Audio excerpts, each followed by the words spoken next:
can tell us what Islam is about? Like what this religion teach exactly? What Allah is about? Like they keep saying to us, Allah is one God. But can a Muslim tell us who is this one God? Is it really about how many they are, or it's about what He do? Is it about the numbers? Like, and since when we need to have many gods? Like, if the idea of having a God or God, that's you worship the Almighty. If there's Almighty, it means there's no mighty, because at the end of the day, as long as there's many Almighty, it means you are just not worshiping God. You are just worshiping individual who have a power. One of the most concept about God, that He is the Almighty God. If there is many Almighty, that cannot be God. And the Muslims, obviously, they are very confused about their God. Who is He? What He do? What He can do? What He cannot do?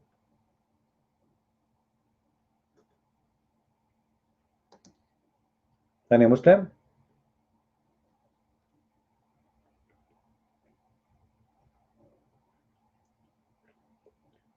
Ibn Salih, what about me and you? We have a debate over the phone. Do you like to do so? Do you like to call me? What do you think, guys? All right, Dragon.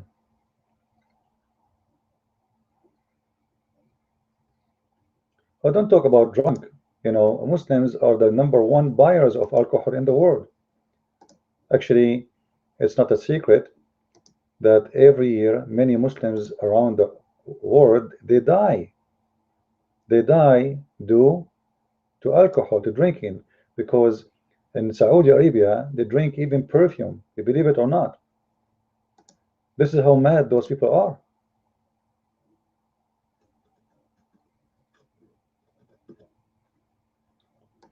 Yeah, for sure, I'm different level, because simply your level now is about the virgins, the women who have no hair around their private part. This is your level, right? You are worshiping and following the God who will give you unlimited long penis. That's your level. My level is different for sure. Well, this is a fact, guys. You see, he said, see, can you deny it? Can you deny it? Isn't it true that your prophet, he said that your God, Allah, right now, he is soft in the skin of the virgins? Each virgin, he will take Allah 1,000 years soft in the skin. Why? She is a crocodile, and Allah is using Nivea, trying to soft the skin. 1,000 years to soft every virgin? That's so low? Are you saying your prophet's speeches are so low? Guys, do you see? That is so low. If we repeat what Muhammad said, that is very low. I agree. You notice, guys, that he agreed that this is very low. Well, welcome to Islam, my friend. This is your religion. This is your religion. It's not mine. Take it or leave it. You're my dragon lady. Go ahead.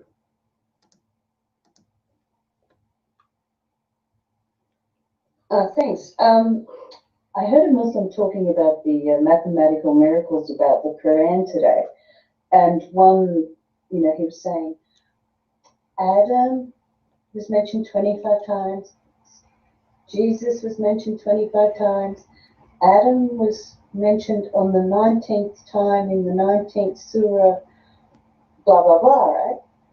So I went through Pixel Quran and the Hilali Khan Quran, and I went through the Arabic literation, okay, and none of them had Adam mentioned 25 times. Pitbull was 35, Hilali Khan was like 64, and in the Arabic transliteration it was 31, and none of them had Adam mentioned in the 19th surah for the 19th time. So I'm wondering, do you know which Quran I can find Adam mentioned 25 times and the 19th mention is in the 19th surah? Or any Muslim?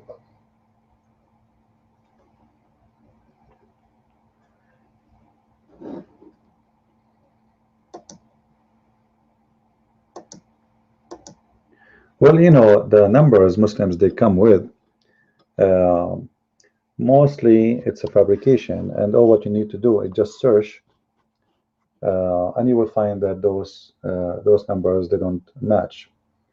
And actually, I show that in my book. If you have my second book, I expose those numbers and their calculation, which is nothing but a scam. But you know, Muslims they are assuming that those who will watch their videos or their articles, they will not go and search. They will take it for granted because you know, you ask yourself, why a Muslim will lie about it? You know, because people they can go and search right away and they will find it. It's very easy to find. So they think you will not go and search. So you will take it for granted and you will believe it and you will say, wow, you know, like number 19 and those numbers and etc., which is nothing but a scam. However, I can make now a book and I can write the name Dragon Lady 70 times. And I can put the word watched man 70 times. And I can put the word Ibn Salih 70 times. And you know what I mean? And is that will prove that I'm God? You know what I mean? You know how stupid this is? Because if this is done, it might be done on purpose if there is such a thing exists. However, uh, don't ever really believe what Muslims they say to you.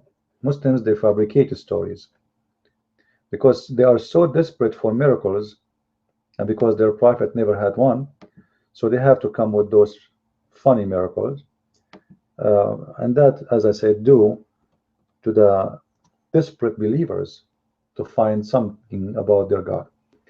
Actually, you said it's mentioned 25 times, right? Dragon Lady in the article or video, 25 times.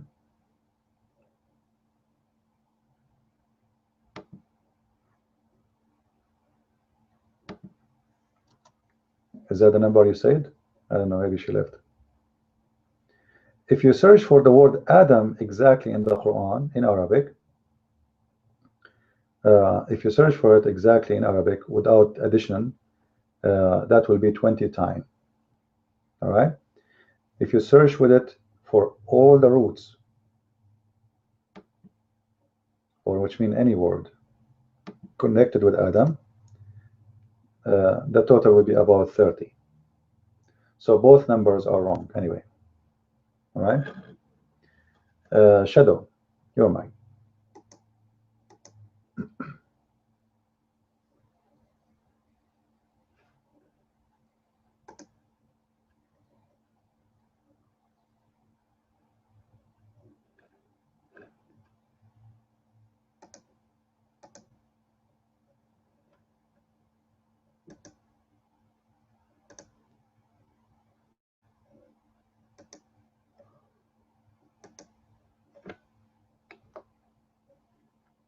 Are you there, Shadow?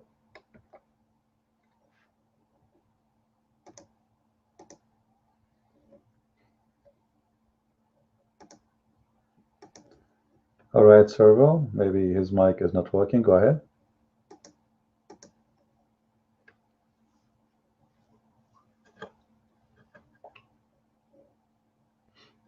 Yeah, please.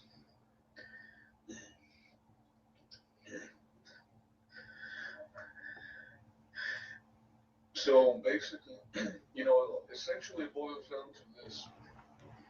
What point is believing if there's no hope? what you believe, if there's no hope, then what's the point of believing, right, guys? So I asked Ivy and Saleh, I've done nothing good in my life, nothing. I've been a sinner all my life. But I'm dying, and I only have 3 minutes to live. Ivy and Saleh said, this is all I have to do to go to heaven. That is all I have to do to go to heaven.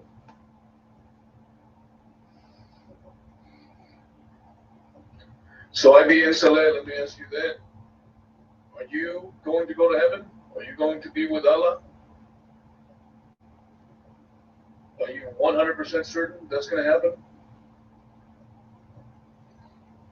IBN.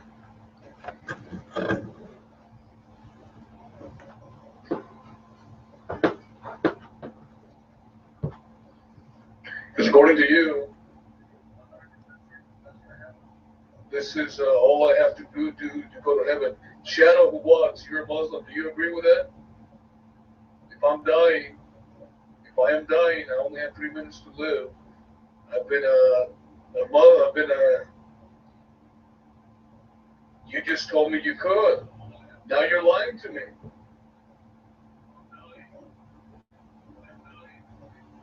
Now you're lying to me. You said that all I had to do was say this.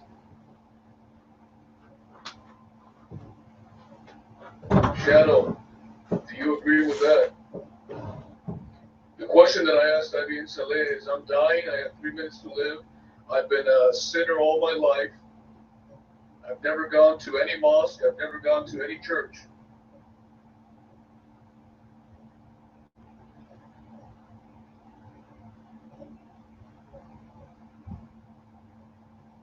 So now you're telling me you don't even know if you're going to go to heaven, Ivy and Saleh?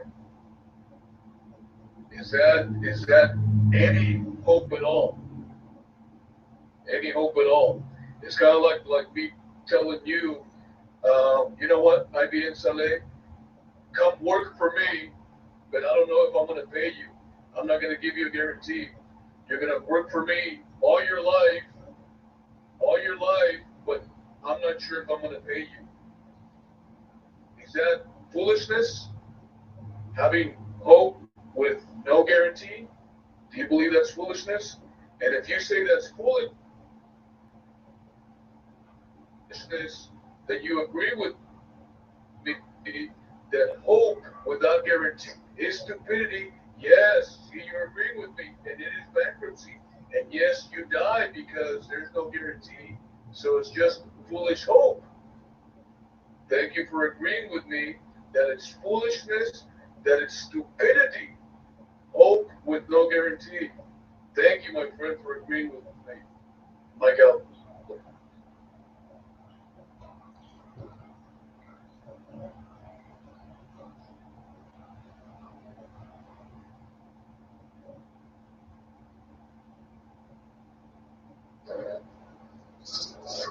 Why would you come onto the mic and lie so blatantly? Why would you put words in my mouth that I didn't utter? Why would you be so silly? Look at the hysterical laughter. They don't understand what I'm saying. No, it's a joke. You ask me if you are dying. On your deathbed, you say, La ilaha illallah, Muhammad Rasulullah sallallahu alayhi wa sallam. You will go to Jannah, straight to Jannah. That's a guaranteed. Allah guarantees that for you. Allah does not lie. I just told you that. You then use another example to say, you see. Hey, thank you for it. I didn't confirm anything you say. And your example is stupid. I can go work for you for a month. On the 29th day, something can happen to you. The company can go bankrupt. You can die. Whatever the case may be, I won't get paid because you have to do the transfer into my bank account. So don't bring stupid examples here. What do you mean hope without guarantee is stupid? What are you talking about? You don't know what you are talking about. Hope without guarantee is foolish. What are you talking about? I don't understand what you are saying. Allah subhanahu wa ta'ala gives you the reassurance of Jannah if you say La ilaha illallah Muhammadur Rasulullah sallallahu alaihi wasallam. What more do you want? My friend, you're being foolish and you know it. I know exactly what you're saying, but you're saying it incorrectly. You are a liar. And I'm going to tell you again, you are a liar. You do nothing but lie when you come onto the mic. Try again. Try and speak the truth this time, my friend. Ibn Salih, was Muhammad guaranteed to enter Jannah? Hey, Ibn Salih, was he? What did he say? He was asked, huh? تدخل الجنة يا رسول الله. What was his reply? Come on. What kind of guarantee was he given? What was his reply? Come on. Don't give me the humble reply. I was never given a humble reply. What was his answer to his companion when they asked him that? إلا الله أن يتغمدني برحمته. Imagine a messenger from Allah. He wasn't even sure that he's going to get to Jannah. Nah, Ibn Salih, don't lie, man. We know about your Quran. We read it in Arabic. Yeah, حتى يتغمدني الله برحمته. Imagine a prophet doesn't even know if he can get into Jannah. Huh? And you say, only if you say the Shahada. Okay, I'm going to tell you the Shahada. Takbir. Come on, Ibn Salih, I'll give you a Shahada. أشهد أن لا إله إلا الله وأشهد أن محمدا خنزير الله. How do you like that? That's been my Shahada for the past 14 years that I've been a Caltech. As an admin, as a user. Did you like that? Or if I just say أشهد لا إله إلا الله, would that make me a Muslim? I don't think so. I have to put Muhammad's name with Allah. That for me is a shirk. And you guys call us mushrikeen, kuffar. Like, you know, we have a saying in Iraq, in Arabic, you can sit crooked, but when you talk straight. Do not lie. Don't twist words. Don't sugarcoat stuff. Okay? So, we know what you guys do. Okay, Prophet, mic is yours. I have to get up and make some coffee. Tea, I mean. I'll be out for about 10 minutes. I'll be back. Yeah, thanks for the mic. I mean, I'm very surprised that Muslims, having read the Quran and the Hadiths, actually stay Muslims. Muhammad made the whole thing up. He even invented the Allah guy. When you ask, who created Allah? Well, the answer is, Muhammad did. That's the honest truth of it. He went into a cave. Nobody witnessed it. He says he saw something, you know, an angel or a devil. Nobody witnessed it. He came running out and started crying, you know, clutching girls' skirts and stuff like that. You know, we've only got his word for it. And yet, he transferred, you know, he said, Allah, best of deceivers. He was talking about himself all the time. I mean, he wasn't the best of deceivers because I see right through him. You know, he described himself as a messenger. Why? He didn't want to risk calling himself a prophet. He might get called out. And the message was always his, nobody else's. He made it up as he went along to suit his convenience. And the best bit of all, when he rose to power on the back of a Ponzi scheme. When you know, you should read your Quran. You know, what kind of a scheme makes legal that which is illegal? In other words, theft. And then says it's legal so long as you give Muhammad and his family, you know, for the other guy, obviously. 20%, a fifth of the booty. And that's why he got a big following. I mean, he was running a pyramid scheme, quite literally, where he got a fifth of everything. And his followers kept four-fifths. They went out raiding parties, they robbed caravans, and they kept four-fifths. Fascinating idea. You know, it's a good business model. But it's not a religion. It's not even a cult, really. Cult is about the nearest you could get to it anyway. If you follow it, then you know what you're doing. We know what you're doing. And we will continue to offer you the same respects as you offer everyone else. You know, I don't wish to make too fine a point of it, but which religion blew up the Buddha statues or ransacked the libraries at Timbuktu and is still going around blowing up other people's prehistory? Which religion is it? It's the Muslims. So, when you demand respect, you know, don't hold your breath. You know, you know what we think of your allegory. It's all made up. It's fake. Okay, and we definitely have opinions about your Muhammad. You know, he was no prophet, and the only message he gave out was his own, and he respected nobody. He respected nothing. He was the worst example of humanity that has ever existed. He was worse than Adolf Hitler. You know, if you took Adolf Hitler, Paul Francis Gadd, alias Gary Glitter, Ronnie Biggs, and rolled them in all into one, you still wouldn't have an individual as bad as Muhammad. It was just awful. It was a truly awful character. And if you choose to follow an awful character, then we will treat you with the respect which you have brought upon your own head. So go think on that one. We don't respect you for being a Muslim, but rather we hold you in contempt. You know, that it's very simple. You will get the full back of the bus experience. You won't just be moved to the back of the bus. You'll be made to run along behind the bus, having paid for a first class ticket.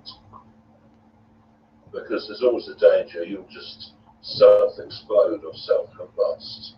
So that for the rest of humanity, it's best we travel on the bus and you run along behind it. And that's the way it's going to work, forever and ever. Amen. Are you the mic? I am the prophet.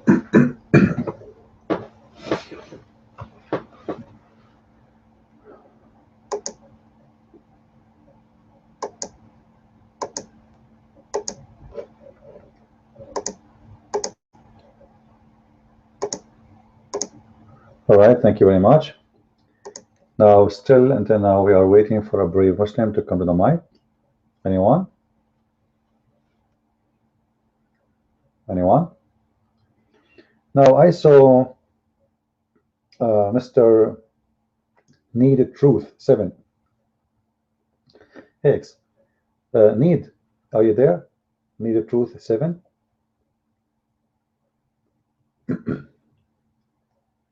Need Truth, do you hear me? I saw you posting that the Vatican is the one who created Islam. Can you tell me who is the one who told you that? There's many videos made by stupid people in YouTube saying that the Vatican is the one who made Islam, which is an absolutely false, stupid lie. I'm not a Catholic, as all of you know, but I do not sponsor lies. Am I heard, guys?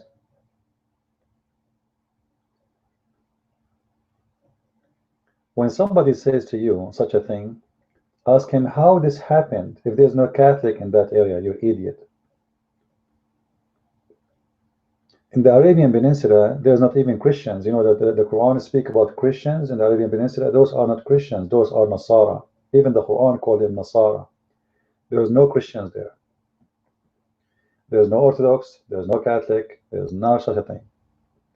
However, the widespread belief in the Middle East was the Greek Orthodox Christians, not the Catholic. However, they were not in Arabian Peninsula, specifically not in Mecca.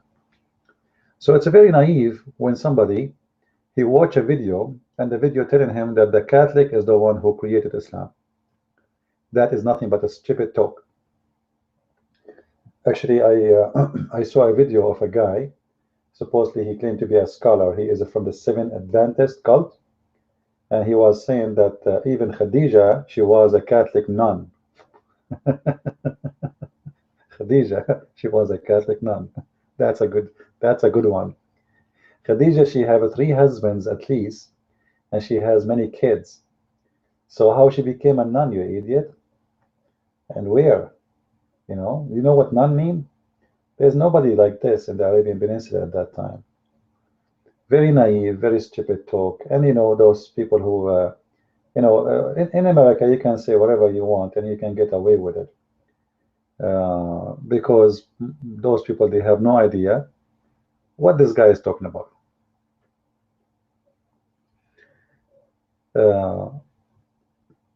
So don't be a fool and don't follow what those people they say. There's many, they just hate the Catholic and they are willing to make any kind of lies, just for the sake of lies. Christian terrorist? All right. As long as we are terrorists, here we go. We are using the red fire. Enjoy it. Any Muslim here in the room? Who is a Muslim would like to come to the mic?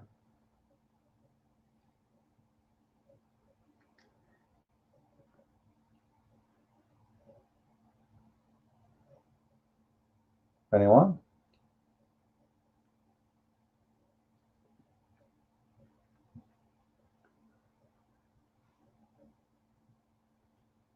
In the West, just come with any conspiracy, and conspiracies are welcome. Right?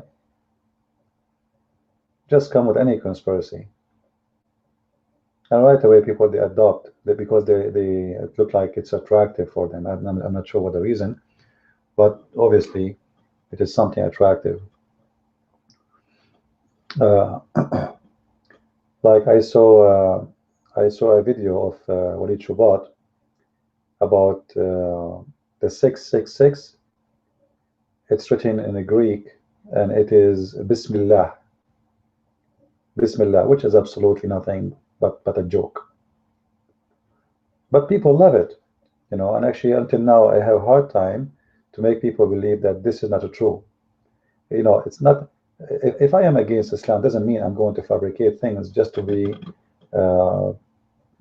just to fight this religion.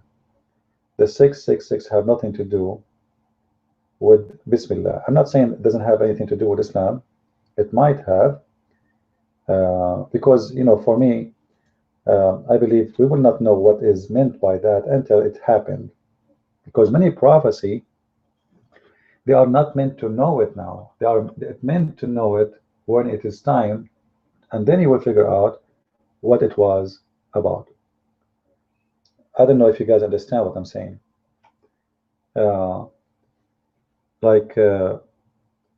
If somebody make a prophecy for you, and he's a prophet supposedly, if you know what the prophecy is, it's not prophecy. If it is what you expect. The real prophecy, if something happened beyond your expectation. Do we agree? Like if I say a statement to you, and this statement, it sounds like I don't know what he means exactly, but when they happen, it's going to be astonishing. And this is what I believe in the Bible is. Those prophecy is not meant to know right now what it is about until they happened. And when somebody come with an idea far away from the truth, using your ignorance, you should be aware of that. You should not let people deceive you. You know, when somebody come here and he says something not true about Islam, even if it makes Islam wrong or look bad, I don't agree with him, I go against him. Because I'm not going to go and make up lies against Islam just to make Islam look bad. That is not what we do.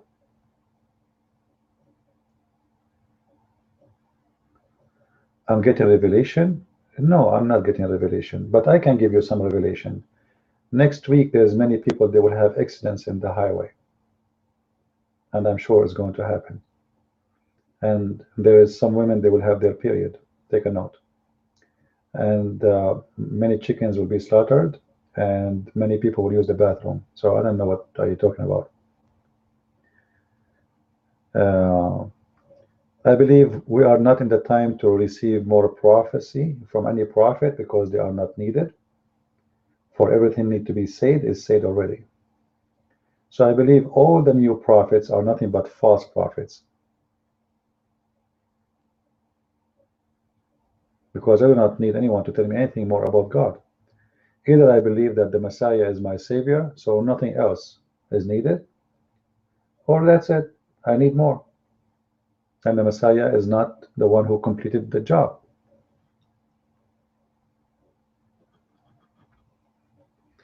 You know, Coffee Time, you are very funny. You claim to be Christian, but you are not.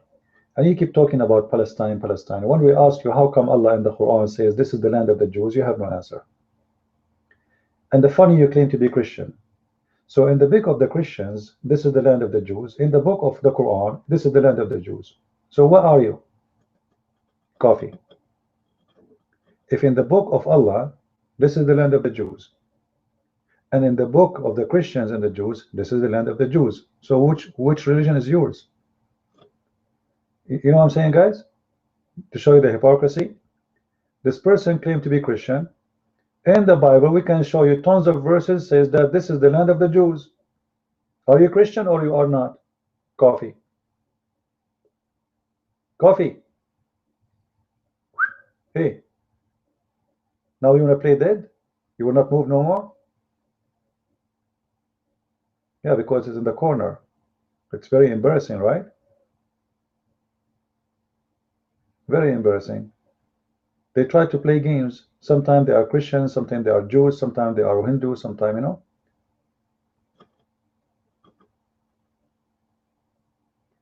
White males, no. You see, all of us white, we have a problems. So what you need to do, you need to take your problems as something normal, not something happened to you only. You see, people, they start feeling depression because they think those problems happen only to them. And they feel it's not fair. And then they feel depressed. I was just telling people here right now, you know, I have my, yesterday I have a problem at my home. It's going to cost me a lot of money. I can be very depressed now, very sad, and say, you know what, why this happened to me? But that is normal in life. Life comes with everything. Come with happiness, sadness, you know, and death. Well, while you are praying to Allah, you are praying to the wrong one, right? Allah himself is depressed. So how the depressed one, he want to help you? This God, he have a mental issue. He is lonely, and he created slaves to worship him. This is why he is depressed. If you think about it, I create people to worship me. This is a sign of depression. What do you think, guys? I create things to worship me. This is a sign of what? Being lonely, depressed, trying to kill time. nothing to do, it's a very strong sign of depression. If you ask any Muslim why Allah created you, he say Allah, he created us to worship him. But if Allah is God, he should not do that. It can be part of many things he created you for, but not to worship him only, to be his slave. To worship him is something will come with it. Let us say with the package, because he's great, he's wonderful, supposedly, which something will happen automatically due to his greatness. But he don't create you in the purpose to worship him and to be his slave. That's a very bad sign of depression. And you know, if you study Islam, you will notice there's many things about this religion. It doesn't add up. As an example, all prophets of God, God speak to them, except Muhammad. Very bad. Afraid to go to hell when I don't pray to Allah? Well, first, do you know who's Allah to pray for him? Did Allah prove himself to you? How you pray to someone you never have any experience with?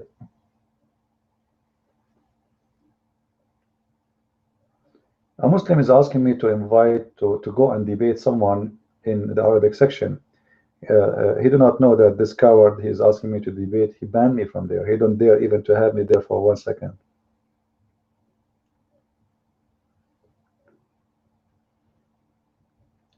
How somebody want to worship a prophet, he never spoke to his God. I mean, to follow a prophet never spoke to his God, and to follow God, he, the prophet himself, never spoke to him.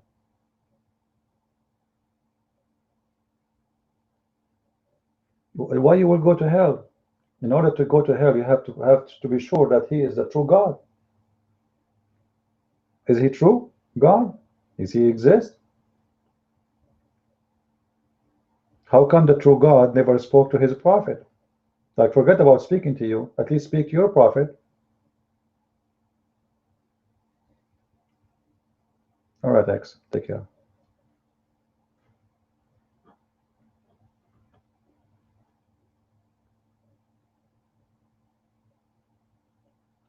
Right?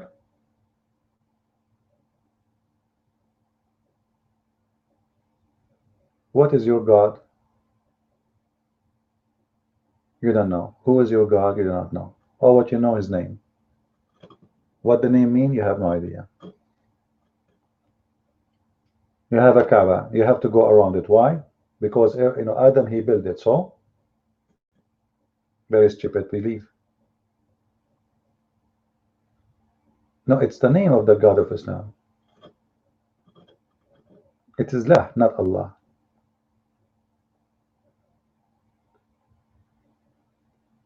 But you have to think deeply about this God.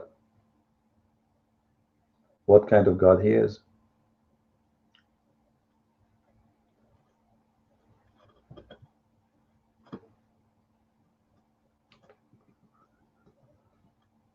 Well, thank you very much, Abu Hadi. You just approved that Jesus is Lord.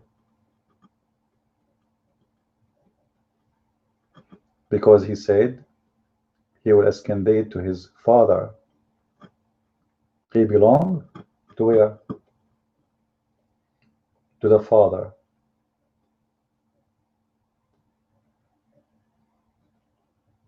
Hit and run.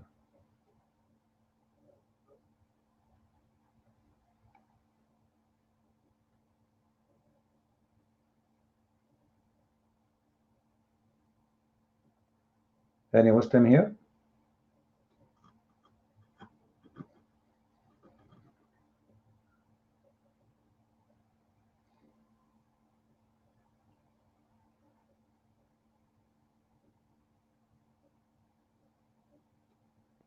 Who is a Muslim when I come to the mind?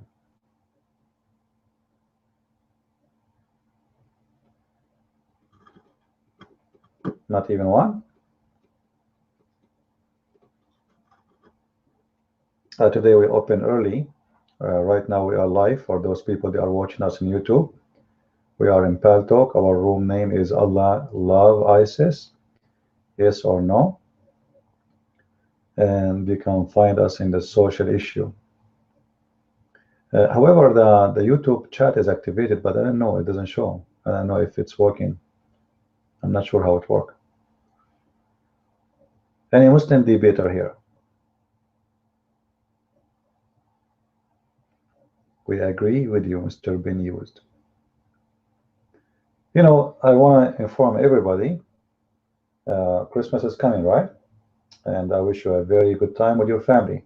However, Christmas should be a blessing time for all of us.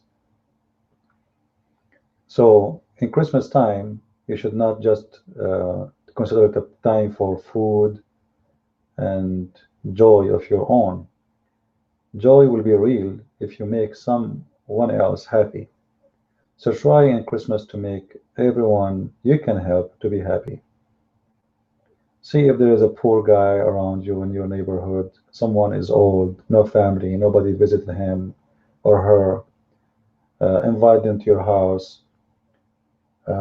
Make them feel that they are not alone in this earth. You know, do a merciful, beautiful work, and trust me, that will come back to you.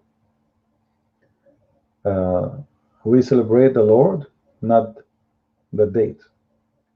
And if you celebrate the Lord, you celebrate what He asked you for. And when He asks you for, you know, to be the good ones to everyone. And one day you will become alone, maybe, and nobody will come to visit you. And maybe one day you will become old, and nobody will knock at your door. And that is not us. All right. So try to bring happiness to everybody around you.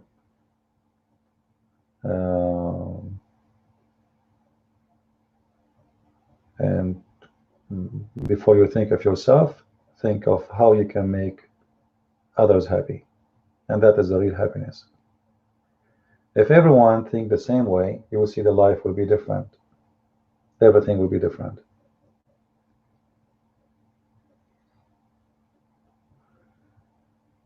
So I wish all a very good Christmas time. And too sad, Muslims, they have no Christmas, but they have Mujahideen clothes, not Santa Claus. Mujahideen who have guns and grenade, and they want to kill us.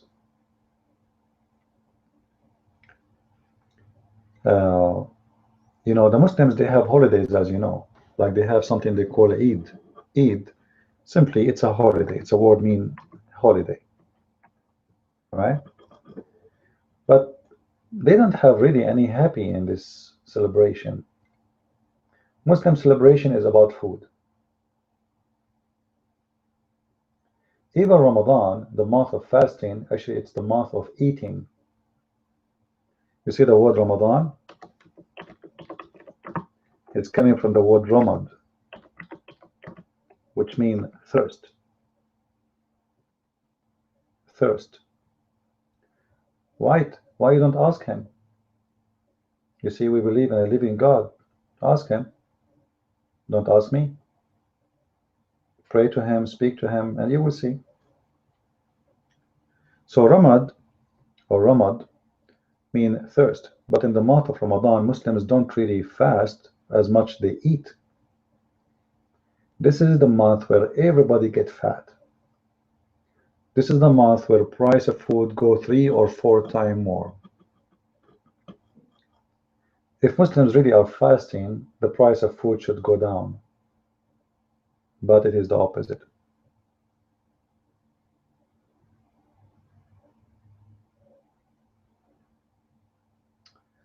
All right, mister. When you invite me to India, I will go to India. All right? Royal, not right now. I cannot right now.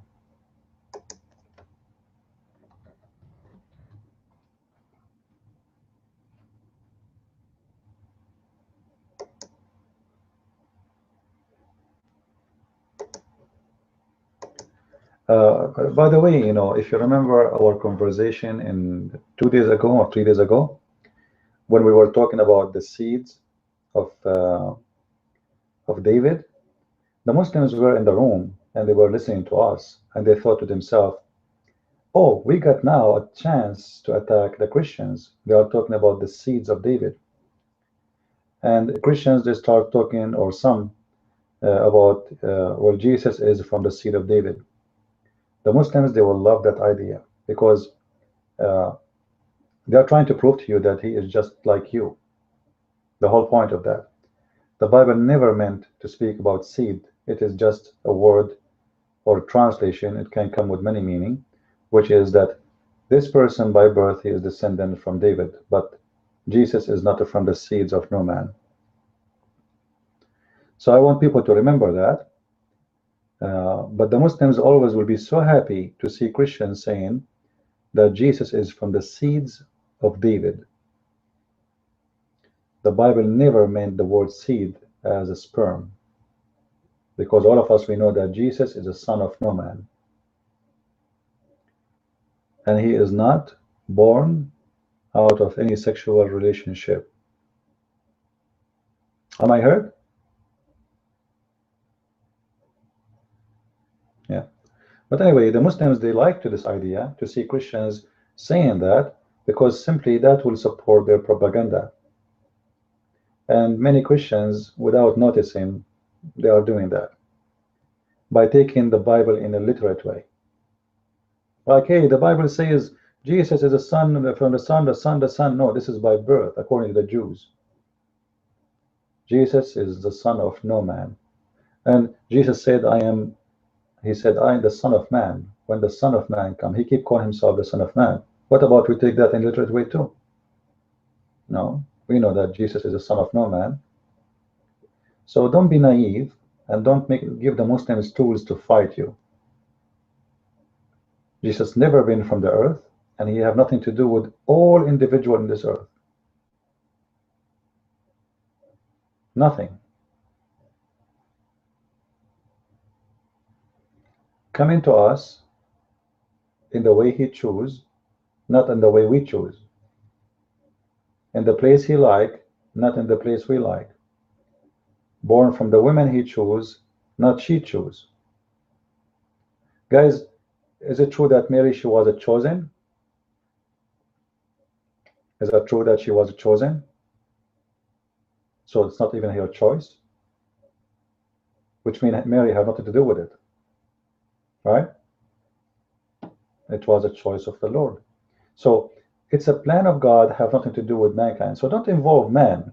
Don't involve those names next to Jesus. You are making a big mistake. Don't level David to Jesus.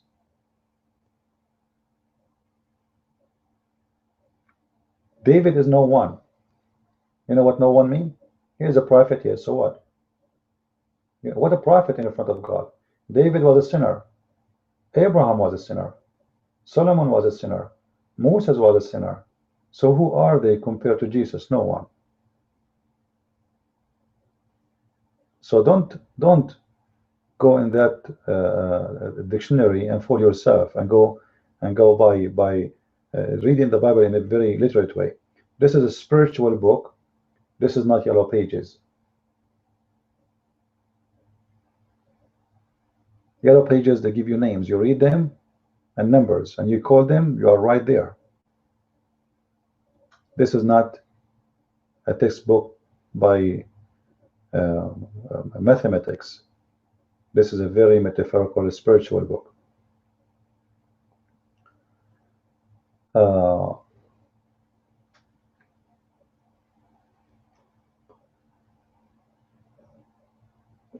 Always you need to remember that Jesus, he have the nature of a man, but he don't have the sin of the man. And that means that even the flesh he has nothing to do with our flesh. It's a perfect man, yes, but this is a pure temple. Like when Jesus, he said, I will destroy this temple and build it in 3 days. He was talking about what?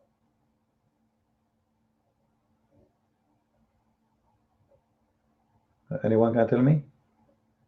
The temple will be destroyed in 3 days. His body.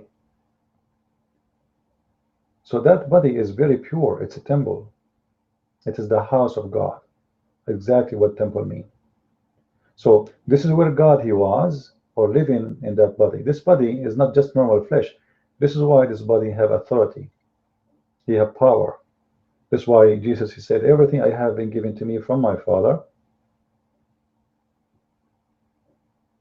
Which means the man itself is not the one who is doing this. It is the word of God in this temple.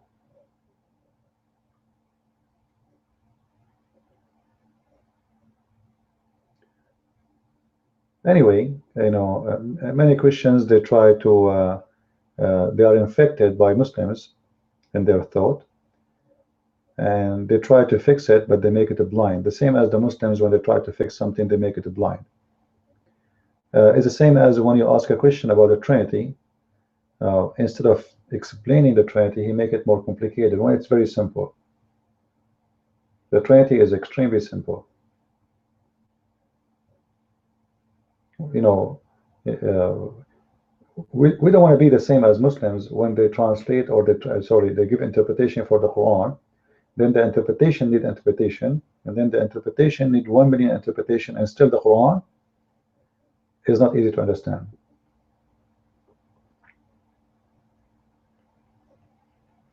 The Trinity simply is about how God he can present himself, or he did present himself. As simple as that. You do not need even to explain it. It's easy. You know, when you look at the sun in the sky, you see what? You see a star, right? You see a star, but it is there. But at the same time, you see the light here. And then you feel heat. So now we have 3 objects, or three things. We have a star, we have the light, and we feel the heat. We don't see it, but we feel it. It's the same as in Christianity. Our Father in heaven, he sent his light to us, which is the word of God, which became a man, the light we see, the visible vision of God, the visible image of God. This is what the Bible says about Jesus. He is the visible image of God for the invisible God. So the light of God came to us, and then we have his light in our heart. Then we feel the heat, the same as the sun send the light and send the heat. Very simple.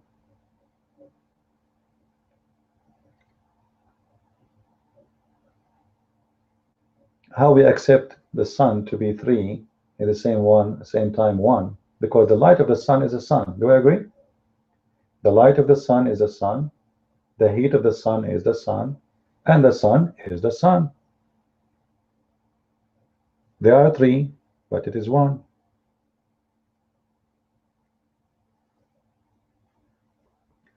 And you know, when the Muslims they speak about that how God he come in the flesh, and they say to you, Jesus was born of a woman, and they will mention the word vagina. He was born of a vagina. If you think about it, you will see this argument is very foolish. Why? When the light of the sun go in a murky sewage water, which one will destroy the germs? The light or the sewage will destroy the sun? What do you think, guys? Which one is more powerful? The sun or the germs in the sewage? Who will affect who? The sun will destroy it, right? So how you compare God and you say, so what? God will never be affected, and God will never be dirty, and God will always, he is the Lord. So their logic is very silly. The sunlight go all the way in the dirty water, but it's still the sunlight, trust me, even when it is going there, it is clean, never been affected. And not only that, the water around it will get cleaner and cleaner and clean.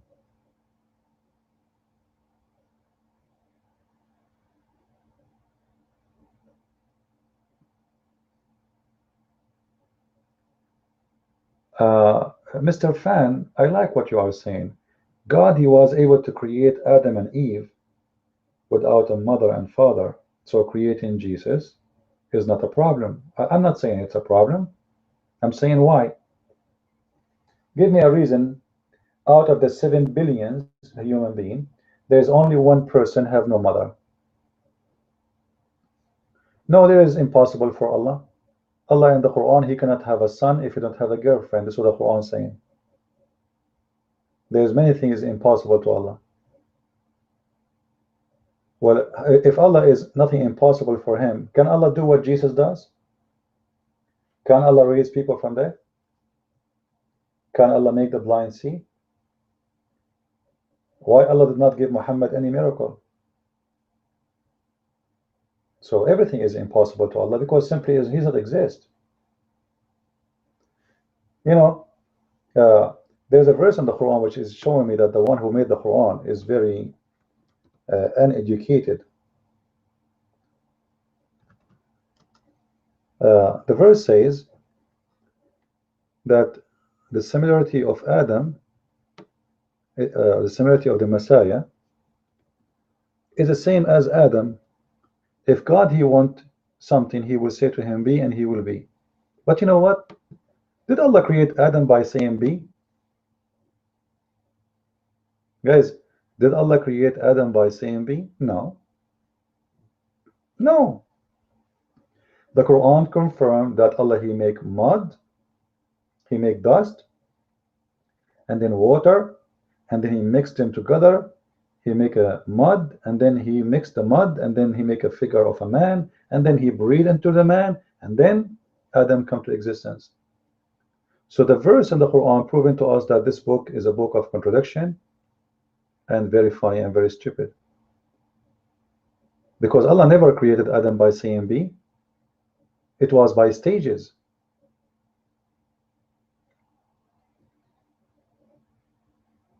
Very naive book. The author of the book obviously is uneducated, he is not smart, and he cannot maintain his logic.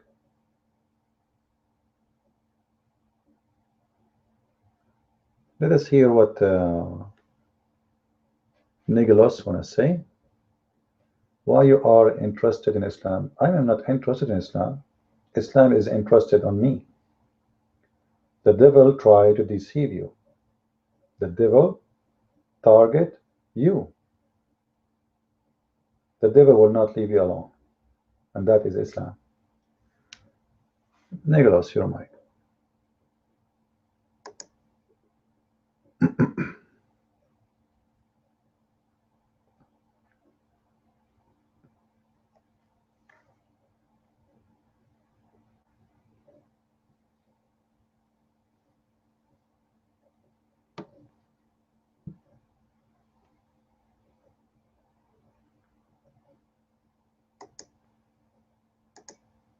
All right, looks like he is not here. Fan, you are asking me what definition of Islam? Definition of Islam? First, the word Muslim is not made by Muhammad. All of us, we know that there's a guy, his name is Muslim ibn Habib. Muslim ibn Habib al-Hanafi.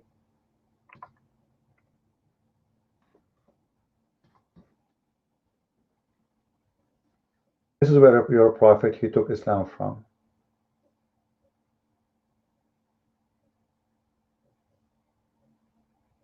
No, Islam does not mean obey God at all. Have nothing to do with obeying God. Islam means surrender. Surrender. You see in Arabic, there's the word salam, which Muslims always try to fool you with. They say salam means Islam. Salam coming from the word shalom, which is coming from the word shlama in Aramaic. So Salam is not Islam. Salam is not Islam. Have nothing to do with, is not Islam. Those are totally different two words, and they are the opposite. It's the same as in Arabic and English we say known and unknown. Known and unknown, which means Islam is the opposite from Salam. It's to you surrender. This is why we see in the Quran Muhammad, he says to the Muslims, don't say we are believers, but say we surrender. Don't say we are a believer. Say we surrender. Because it's not really important in Islam to believe. The important is to surrender. This is the whole idea. You believe or not, who cares? Surrender, say the Shahada, or you will be killed.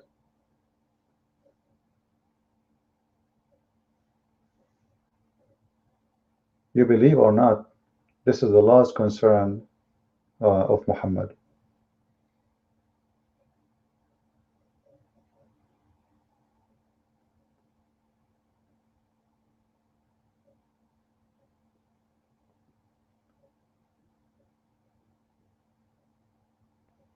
And you know, the Quran itself proves, you know, fan, all Muslims, they come in Pal Talk, they used to be Catholic, but I don't believe any of them. And I can prove that in 2 seconds. Are you going to come to the mic? I will ask you a question about the Catholic. Can you answer it? Can you? I know this fabrication, you know. And tomorrow you will come and you will say, I used to be the Pope. We know that. Fan, are you talking? Are you listening to me? Fan, are you listening? I have a question for you, as long you reverted to Islam as you claim. In the Quran it says Allah, he sent to every nation a messenger. What is the messenger of the American? I mean the original American, the Indian. What the messenger for the Chinese? What was the messenger for the Japanese? What was the messenger for the Indians? Can you name one for me? Either your Quran is coming with fantasy, or you should have to tell me. Well, tell me where. Okay, where is the messenger who came to you in Latin America? The Quran says, we send to a messenger from every nation from their own, which means he is not a stranger. And this is in chapter 16, verse number 89. If somebody can post it for us. Anyone can post it, please? Chapter 16, verse 89. Obviously, you have to be a messenger from the nation, not from outside. And this is a contradiction. Muslims, they say to us, Muhammad is a messenger for all nations. But the Quran says, Allah, he sent a messenger from the people, not from the different nation. For every nation, we send a messenger.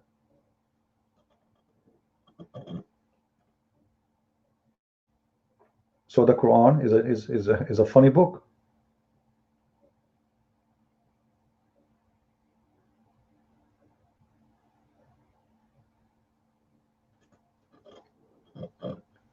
Well, if you are truly a person who convert to Islam, fan, I feel sorry for you. This is a stupid religion and have no base. It's a very stupid cult.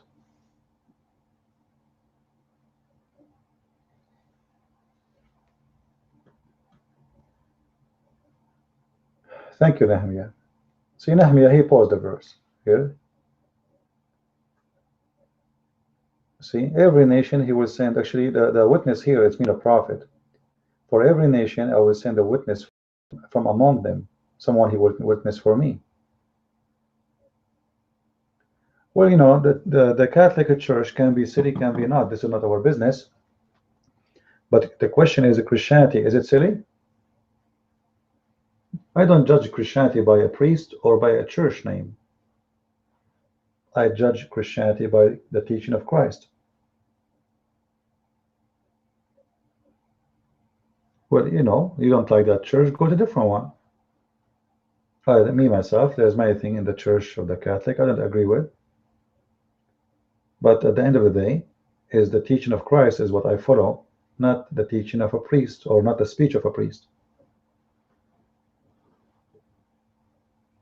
Islam is a stupid, you know, where you know you left Christianity because it's silly, and you left Islam because it's not silly. So are you telling me a God is promising you a lot of women for sex is not silly? A God who promised you 70,000 little boys in your house is not stupid, silly? A God he promised you he will make you white before you enter heaven is not silly? A God he will make you tall, 90-meter tall, not silly? A God will make your penis endless is not silly? If this is not silly, so what is silly? Fan, are you there? If this is not silly, so what is silly mean? Imagine right now we have Allah in our room and he is trying to convince us to join Islam.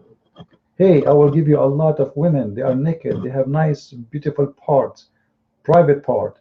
Even the Quran describe the size of their breast. The size of their breast.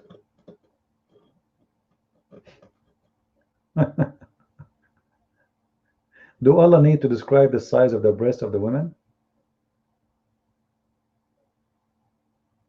Oh, so fam, you converted to Islam because you like sex?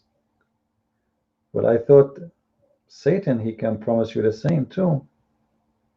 Do you want to go to Las Vegas? He is waiting for you there.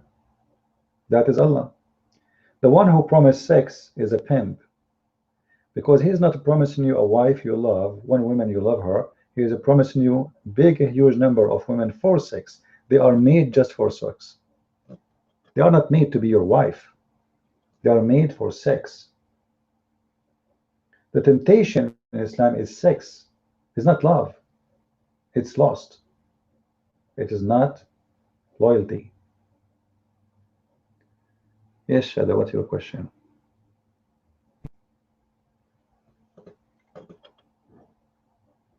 You did not engage fornication. Your prophet was a fornicator. Creed of Islam, I don't know what you mean by the creed. What do you mean by the word creed?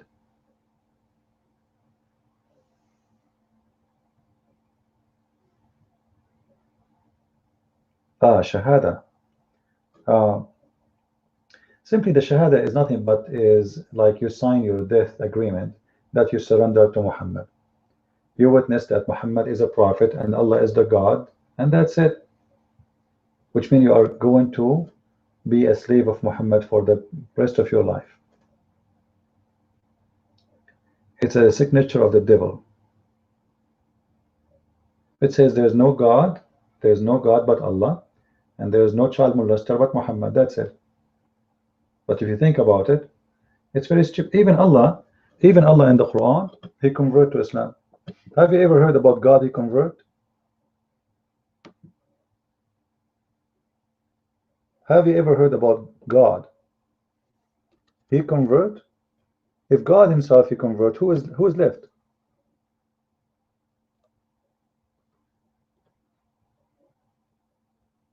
Who's left?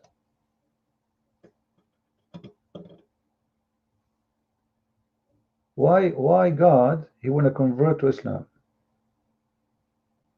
What's wrong?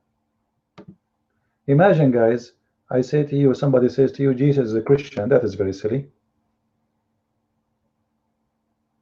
Allah is a Muslim.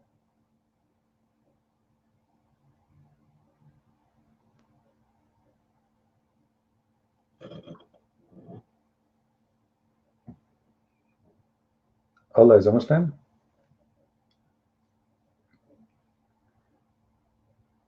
No, we don't have a God who died. This is not true. even in your Quran. You see, I will use your logic, guys, just to show you the logic of the Muslims. Tariq, we have no camera in our room. Guys, I want you to witness with me to show you how stupid the logic of Muslims. Here we go. This is what Mr. Fan he said. Correct? This is his statement. Be my witness. According to his statement, he should worship Jesus. Right? Because in his religion, Jesus never died.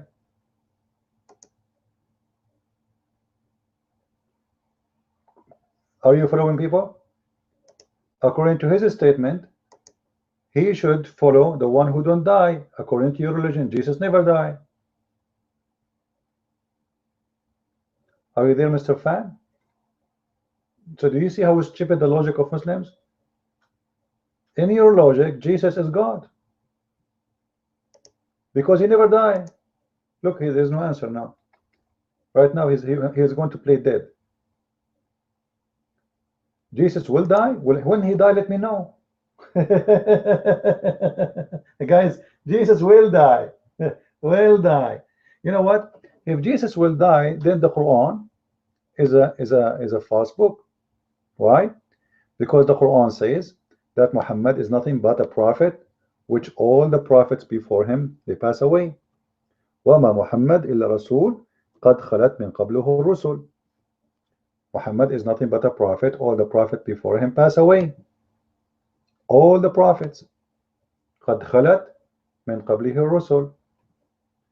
خَلَت mean mat. He died. All of them. I will give you an example.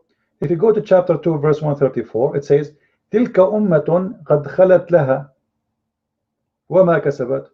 Go to different verse. Chapter 2, verse 141. Chapter 3, verse 137. Let us see what chapter 3, verse 137 using the word خَلَت as. قَدْ خَلَتْ مِنْ قَبْلِكُمْ سُنَنٌ. Let us see a translation.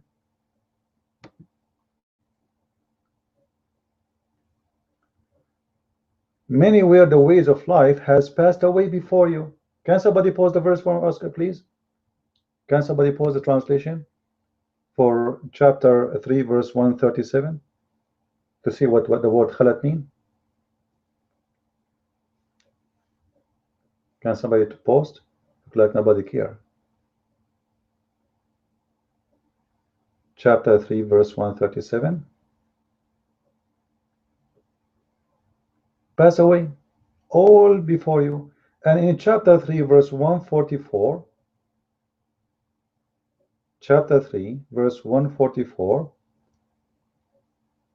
it's used the same claim again.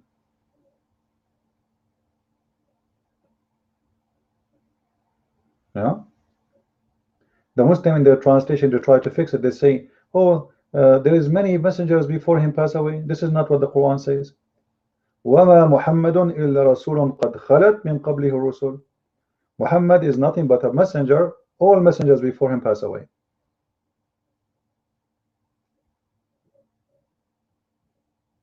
Chapter 3, verse 144. You can pause the translation of Shakir. All messengers, they pass away before him. There's no others. This translation is false. قَدْ خَلَتْ, which means that's it. All of them, they are dead. All messengers before him, they pass away. So how you say to me Jesus will die later and the Quran says all messengers, they die already before Muhammad? No, you see, you don't understand Arabic maybe. You see, that's not my translation. قَدْ خَلَتْ. Go to Shakir translation. All messengers before him pass away. قَدْ خَلَتْ, which means there's no exception. If there's an exception, you should say not all of them, they pass away. When you say قَدْ خَلَتْ, it means it's something happened. All, they are done. You do not need to use the word all because it's already included. قَدْ خَلَتْ, for something happened already and they are in the past and nobody left. خَلَتْ, you know what خَلَتْ means? Empty, zero. In Arabic, خَلَتْ, it means zero, nothing left.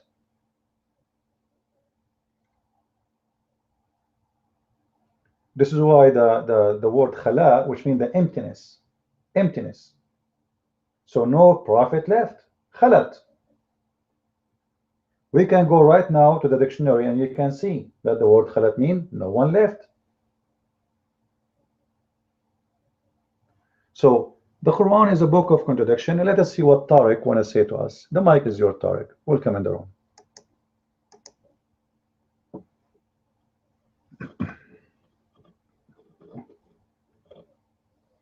Okay, good to see you, friends. You know, in this verse that he was talking Arabic, وَمَا مُحَمَّدٍ إِلَّا رَسُولٌ, you know, the Prophet Muhammad in this verse, he was alive, you know. So if you're gonna continue the whole verse, you're gonna find in Arabic, أَفَإِنْ مَاتَ أَوْ قُتِلَ انقلبتم على أعقابكم. So you're gonna find he didn't die, you know, and the verse is asking if he died, you're gonna be in better stuff, you know. I don't speak English fluently, you know, but you're not right. You're misguiding. So do you got this verse? You understand this verse? This verse,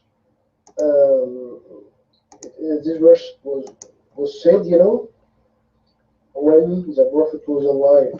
I don't know, you just want to make all people know that Jesus is worshipable, you know.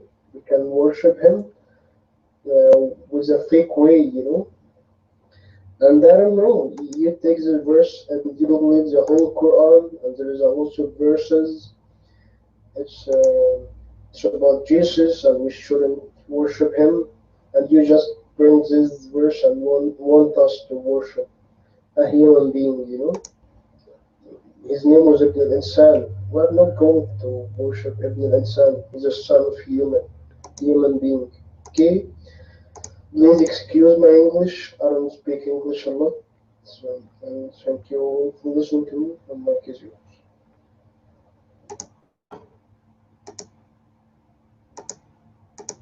All right, Tariq, but obviously you don't understand what I'm saying. I am not talking about the death of Muhammad. I'm talking about the messengers before Muhammad, all of them, they pass away. Correct, guys?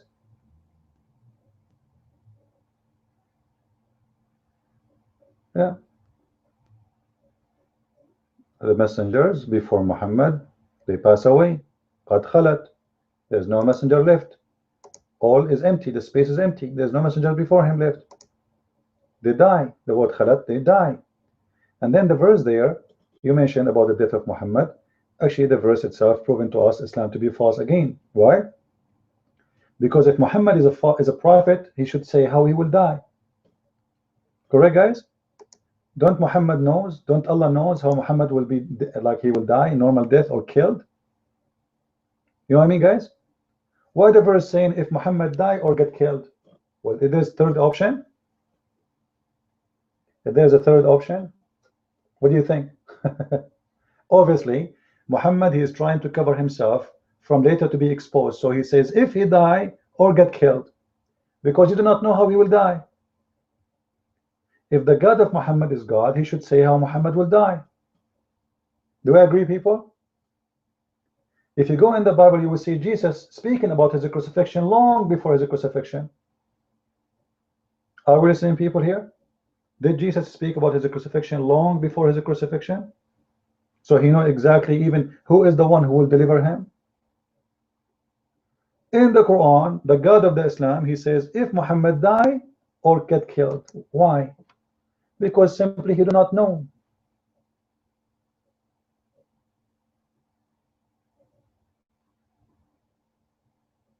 He do not know how Muhammad will die. He will be killed, or he will be just normal death. So he has to say the two things together because he have no idea. Let us hear what Nicholas want to say. Try your mic, please. Do God love all? The God of the Christians, yes, but not the God of Islam. The God of Islam, he hate the non-Muslims. He love only those who are Muslims and they do jihad. Those who support Allah, those who support Islam. Nicholas, your mic.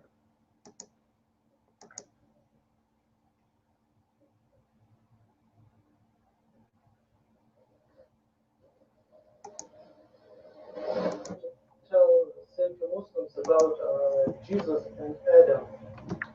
We know that God made the universe by His word. If we open the book of Genesis, we can read it.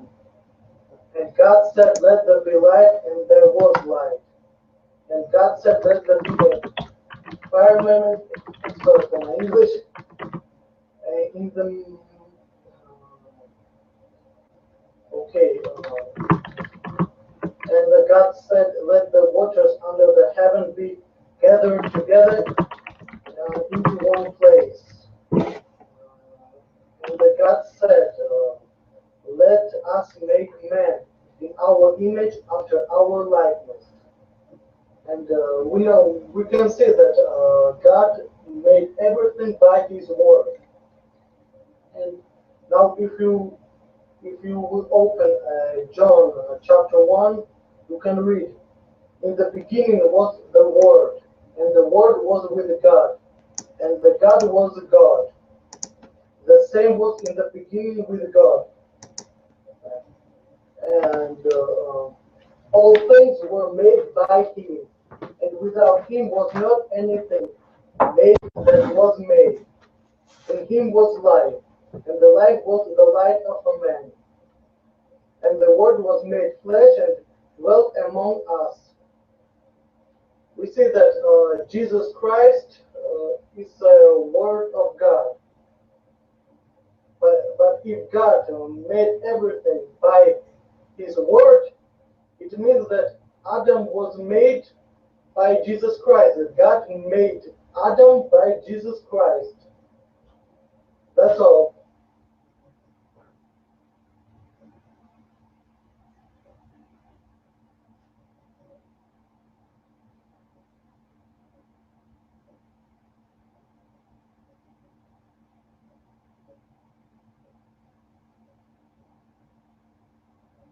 Oh, hi, good morning, good afternoon, and good evening. Nice to see you all here. Hi, Abdul. Hi, friends. It's the first time I happen to be in your room. I suppose it's a nice room about a discussion about the religion. And I just liked your title, Allah Loves ISIS, yes or no? Of course. The people who fight for their country, they need a freedom for their country, of course. If they're not terrorists, they're not killing their own people. By the way, more than 200,000 Muslims have been killed by the ISIS till this time. And every day they abduct number of girls as young as 4 year to 60-year-old men. They rape them, they assault them, they traffic them. When they are good for nothing, they kick out of their van in a public place. Those women are being collected by United Nations Women's Rescue Team. They are Muslims. So where is the jihad? Jihad is for the infidel, for the kafir. But those people are killing among themselves. And next, who has seen the God? The man-made created God.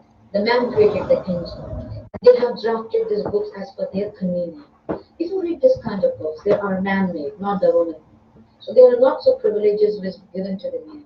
Like Muhammad, he had married more than 4 times, marrying a young girl, and he had given authority to the Muslim man to marry 4 times, divorce, and own them like a property, etc., etc. So we are here to practice the man-made religion for their convenience. And we are being deeply rooted in our religion. It runs in our blood. So these books which have been written long back, it has been so very drafted and crafted that it just gets diluted with our blood. And we get carried away with this, though we say that we belong to the human race and we are more human and kind and peaceful. It's still that jihad has been prevailing, hatred has been world over the world in the name of religion, which is prevailing. So this is a man-made religion. May someday the human-made religion will come. Then we could think of peace. Anyway, the mic is yours. All right, thank you. I'm watching the text and I see what Mr. Shadow is saying. It's very funny. Allah, He encouraged marrying only one, but He allowed four. You know, if Allah encouraged to marry one, why He don't just say one? There's no need to encourage. Just say one, and everybody will follow. Correct, guys? Is that correct? Like God, Allah encouraged people not to drink alcohol, or He forced people not to drink alcohol. Which one is more important? How come He want to force people not to drink alcohol, but He will not force people not to marry more than one? You are hurting the feeling of a human being, abusing her. You keep changing women as much as you want. Actually, Muslims, not only four, they have unlimited number of women. Who said they are four? Muslims, they marry unlimited number of women, four at the same time, but he can divorce the same four every day. He can exchange the four every 5 seconds. As long he can afford it, there's no limit. And you know what? Just to show you the hypocrite Muhammad, Muslims, they are allowed to marry four, correct, Shadow? How many wives Muhammad has? Shadow, answer the room, not me. How many wives Muhammad has? 13. How come your prophet, he allowed you to marry only four, but he have 13? Exception? License for sex? Prophet, see the privilege? The privilege of prophet is his private part, is his testicles.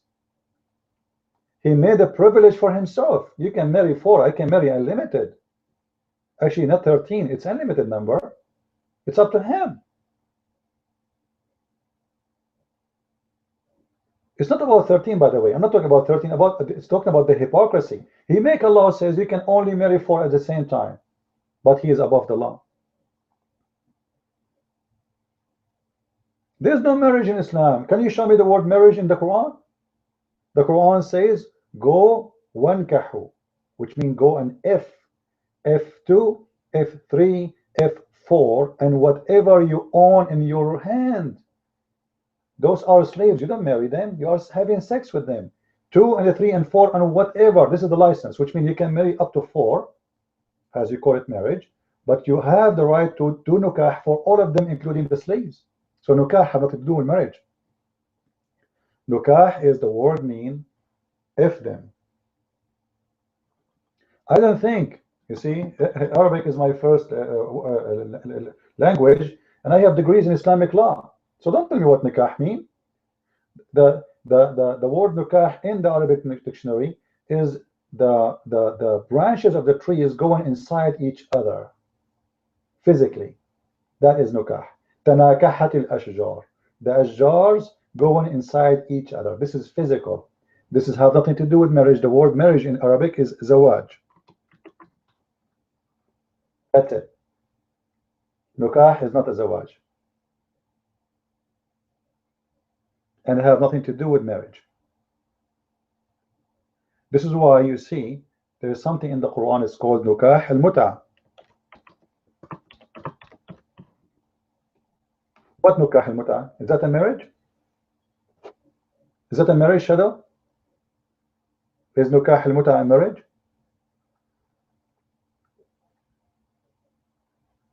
It is? How come there's no divorce? The woman automatically she is out. Guys, have you ever heard about a marriage have no divorce? I'm not saying they will never divorce, no. You say to a woman, I'm going to have nikah with you for 3 hours. The 3 hours is over. That's it. There's no need for divorce. When the time is up, she go home. This is not marriage. Obviously, this is sexual relationship. What marriage? There's no divorce. Even the woman cannot inherit from her man if he die in those 3 hours. Nothing. This is not marriage. This is prostitution. What do you mean, which ban? Which ban? Why it's banned? The Quran approved it. Who banned it? The Quran approved it. Muhammad banned it? Why he banned it? He's against the teaching of the Quran? Shouldn't he get another verse against the verses in the Quran? The Quran is the one mentioned the mut'a. Where? Show me. Guys, in the front of the room, if you show me a verse in the Quran is saying that the mut'a is forbidden, I will close my room right now. Are you saying the Quran? Are you saying in Islam there's two revelation? Did you hear, guys? Did you see? In Islam there's two revelation. Revelation is in the Quran and revelation is in the Hadith. Which one is the holy book to follow? And the funny, if you ask the Muslims, is the Hadith to be trusted? They will say no. Many of it is not trusted. So how you say revelation in the Hadith? You ask the Muslims, is the Quran protected? They will say yes. But you just told me that the revelation is in the Hadith too. How we can trust the Quran? The Quran says something, the Hadith says something else. The Quran says you do mut'ah. Right? Yeah, obey Allah and obey the Messenger. Thank you very much. Guys, read this verse. Obey Allah and obey the Messenger. But shouldn't the Messenger be obeying Allah first? Are you saying Allah and the Messenger are equal? Or you are saying that Muhammad, he obey Allah and then you obey Muhammad? Which one who obey who? Yeah, but who obey who? You obey the Messenger and Allah. But do the Messenger should obey Allah? Or he do not need to obey Allah? Okay, thank you very much. The Quran says muta. The Quran says you do muta. Show me where Allah he says to Muhammad, okay Muhammad, you're allowed. What do you mean where? Are you saying to me you are a Muslim, you do not know where? Can you post for me chapter 4 verse 24, Mr. Shadow?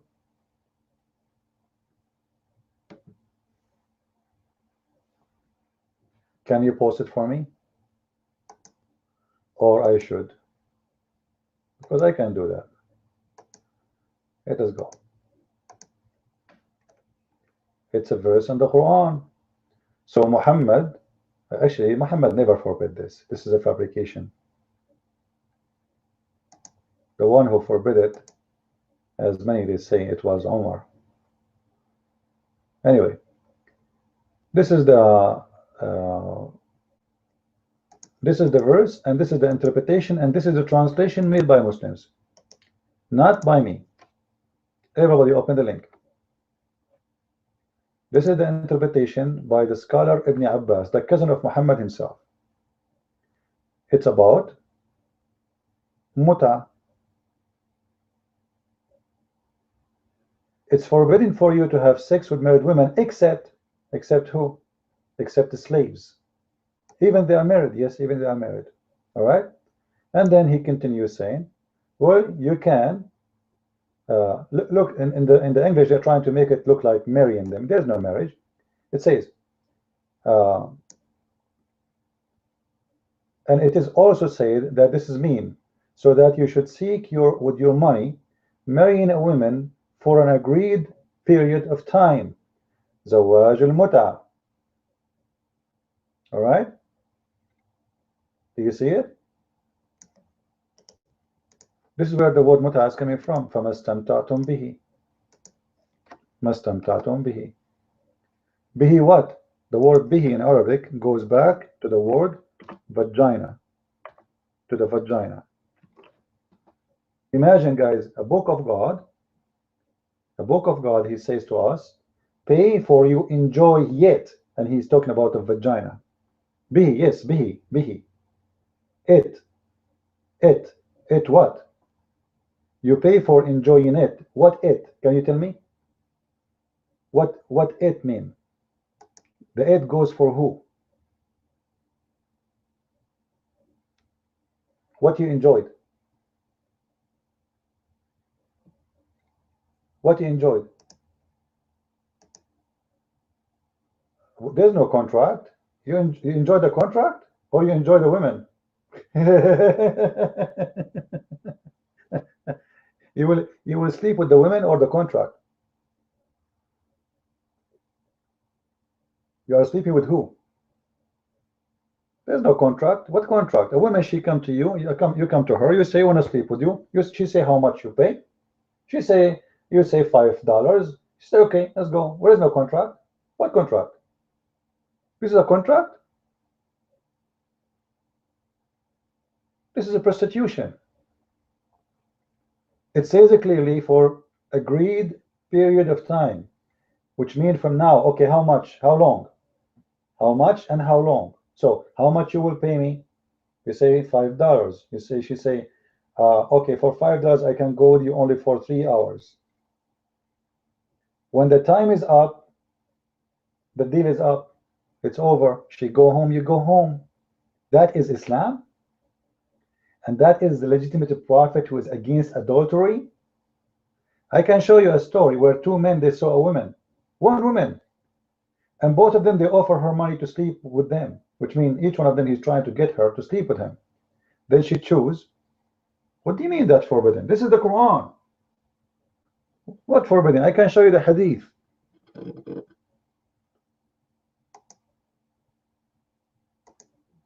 You see, the Muslims, because they are ashamed of their religion, so they try to say, oh, it's forbidden. Forbidden by who? And why it's allowed anyway? It's in the Quran. Why Allah allowed it? Do people before Islam allowed this?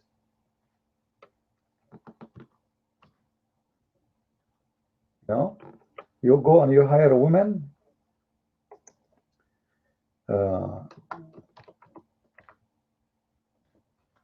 I can show you some hadith about those stories, which is really funny and stupid.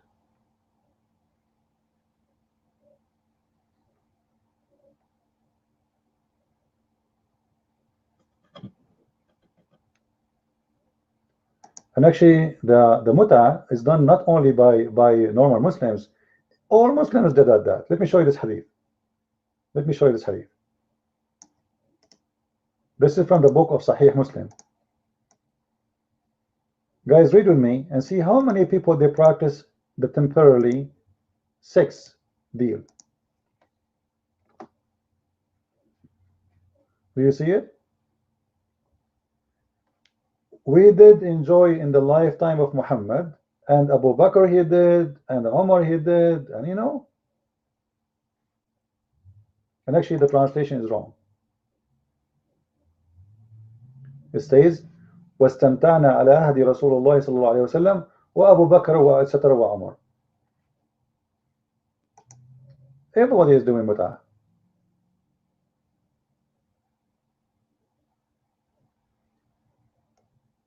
Now why?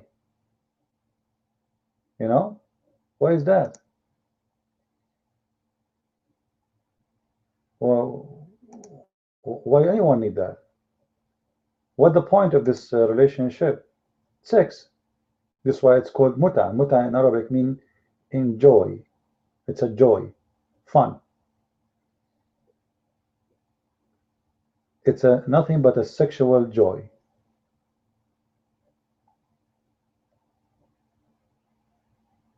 So, what kind of religion this religion is? And you know the funny, the Muslim, they speak about prostitution in the West, women sleeping around. Well, in Islam, this is Islam. You go to a woman, you offer her some money, she take off her panties, you go to bed, you are good to go. Legally, officially.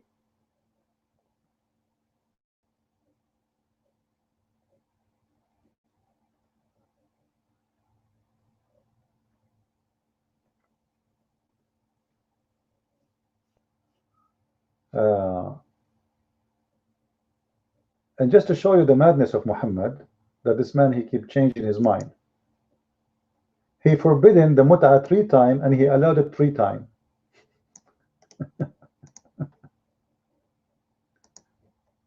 He forbid the mut'ah, then he allowed it, then he forbid it, then he allowed it. Like he missed it, he got horny. Oh, let us do mut'ah. He forbid it. Oh, let us do mut'ah. He allowed it. Oh, let us do mut'ah. Right? Is that from God? If God told him forbid it, that's it, forbid it. But his God, he said, you can't do that.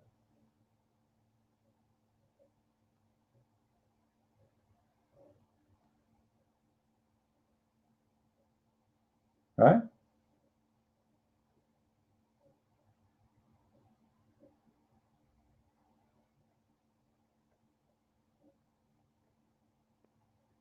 And you know the funny that Muslims, they speak very much and too much about morality. which like they're trying to prove to us that they are a religion of morality, when the fact is totally the opposite. Actually, there's no marriage in Islam. It's a contract. There's down payment, last payment, and the woman, she is nothing but a person is hired for sex. And when it's time to go, the employer, he can destroy the contract anytime. Anytime he wants, he can fire you because there's no marriage. It's a contract.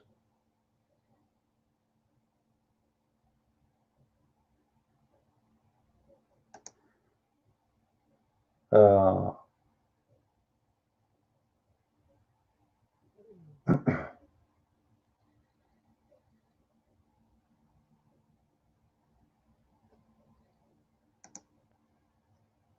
any Muslim here in the room?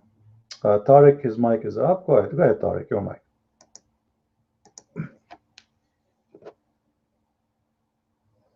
I don't know, Christian, we are doing a lot of topic. They speak about the prophet wives, they keep go a lot of topics, you don't focus on one topic only. But what I believe is that you just misguiding people. They are not true because what about the prophet wives? The most of his wives, they are widows. The only one was virgin. She was Aisha, and he didn't have a lot of wife only after he reached this age, 15. After he got 15, so it's not sexual thing, but he got some marriage to show us it's not bad to like examples, I became this stuff. But I don't know why you are speaking like that. But you better go and read more. It's wrong. It's not about sexual. Yeah, she was a kid, but in our places, in our desert, in our hot weather, females especially growing up fast. And Christian, in our school, or if you saw how little girls growing so fast, they have a good body in a young age. It's not like Europe, it's not like America, but we are different a little bit. So, do you know that, guys? I don't know why you are letting people get far from Islam, so hateful. And I love the Prophet Muhammad. He was a good person. He was speaking about Jesus in good ways. He didn't force that you talk in bad ways like that on him. He say a lot of good stuff about the Virgin Mary, and we wouldn't like any person to speak about Jesus or the Virgin Mary in bad ways. And I don't know. He didn't say that Jesus is a liar or speak about Jesus in bad ways. I don't know, but uh, you wouldn't feel good until we Muslims leave Islam, and you are saying now, oh, ISIS is Islam, and ISIS says it's Islam. It's from Islam also. I don't know. You are taking us to a bad, you know, a bad way, guys. And I'm not a scholar. Yeah, ISIS. I don't know if ISIS go. I don't know. And I don't know why you're speaking about ISIS.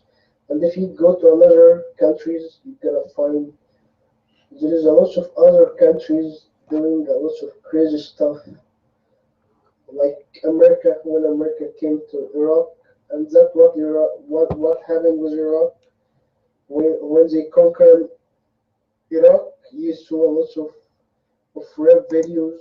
There's a lot of guys raping women, and This is a lie, Tariq. This is a lie.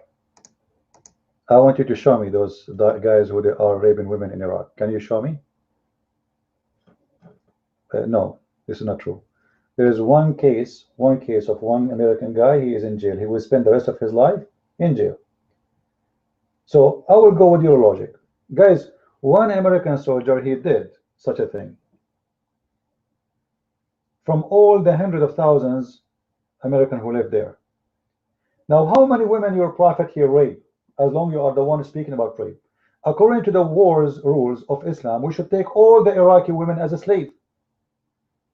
Correct, guys? According to Islamic rules, we should take all the Iraqi women as slaves, like what ISIS are doing now. How many women we brought to America? Your prophet, he take all the women as slaves. That's false, Tariq. You are a liar, like your prophet. You are a liar like your prophet. We never took any slaves. And nobody raped Iraqis. And you are a liar like your prophet as usual. But I can show you how many women your prophet he raped, even they are married. Actually, I just showed you the verse. Chapter 4, verse 24 is speaking about raping women, they are married. Where do you get those women? They are married. You kidnap them from their husbands. Somebody post, guys, chapter 4, verse 24.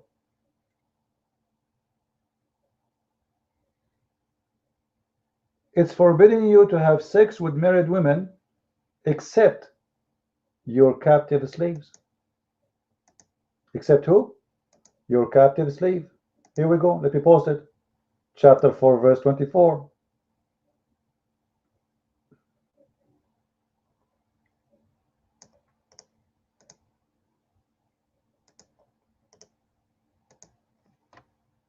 Yeah, this is in the Quran.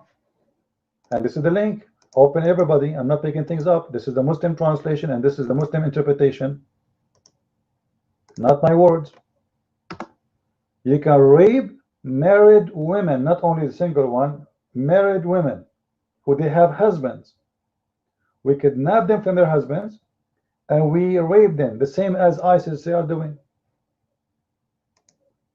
Actually, I posted a video in YouTube. I think all of you saw it, right? About ISIS. We can play it in the room, or you can go and watch it. That will show you how filthy this religion is. Very disgusting.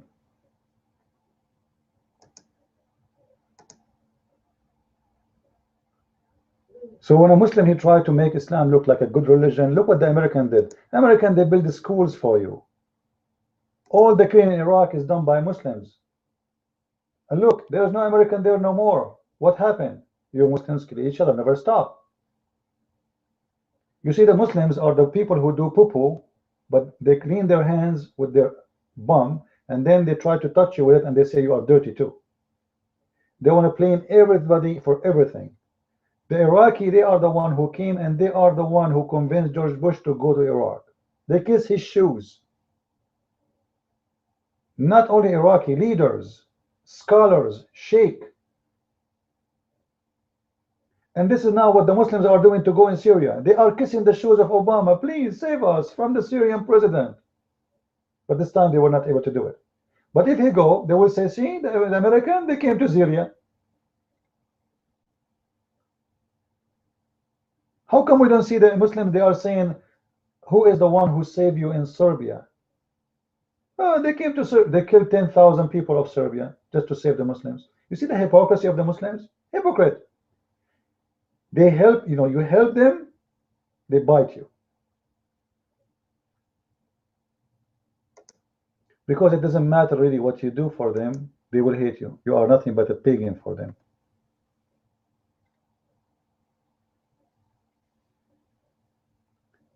This is why those people, they are really, we need to be careful when we talk about this religion and who follow it. Those people, they will never appreciate it. Doesn't matter what you do. You see those refugees? You take them to Europe, you give them houses, you give them names, you give them passports, you give them jobs, you give them life. When they are dying in the ocean, just wait. The second they get fat, they will spit in your face. The second they get a passport and citizenship, You will see what we are talking about.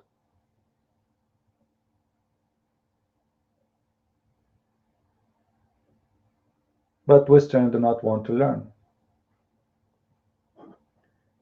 If you really like to learn about this religion, I advise you to read my books. Go and get the deception of Allah and see what I'm talking about. Don't make the Muslims fool you. Those are people of deception. You know, there's a very well-known thing about Muslims. They kill you and they will be the first to go on your funeral. I'm not exaggerating. They will be the first to go on your funeral, and they will put roses there.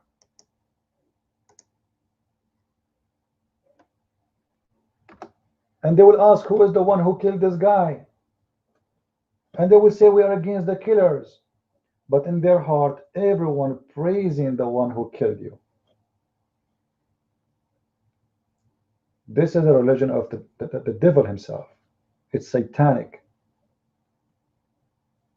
And there is many naive American and Western, they think that this is, you know, like this guy is teaching hate against Muslims. I'm not teaching hate. I'm teaching facts. That is not hate. Those idiots who keep talking about hate. Hate is to say, go and kill those who they are different from us. That is Islam. Islam is a religion believe that everyone is not a believer and their religion should be terminated. Not only be occupied, no, terminated. The women will take them as sex slaves. The kids will take them as slaves, and the men will kill them. We take their money, their houses, their land. That is Islam. So if you cannot see that, you must be a blind person. You must be really crazy.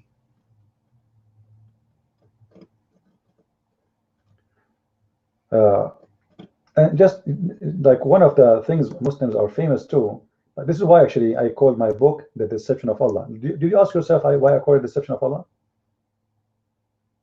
Because this religion is based on deception. Not only the God of Islam is deceiver, everyone belong to this religion is a deceiver. This is a religion of deception. Allah deceive you, you deceive them. It's a chain of deception.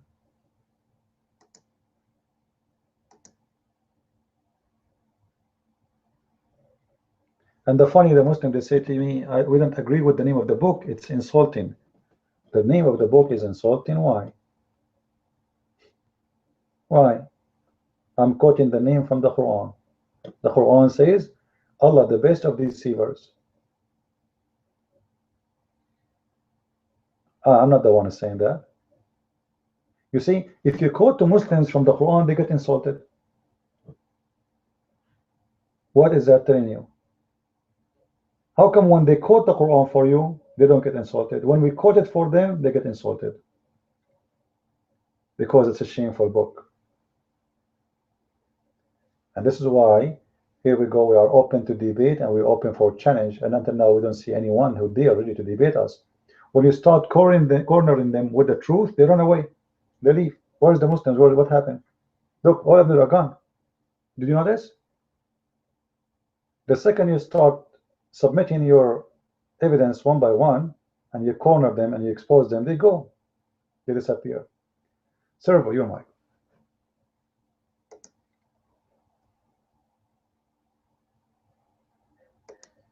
Thank you. Can you guys hear me? Okay, Paige brought up a topic.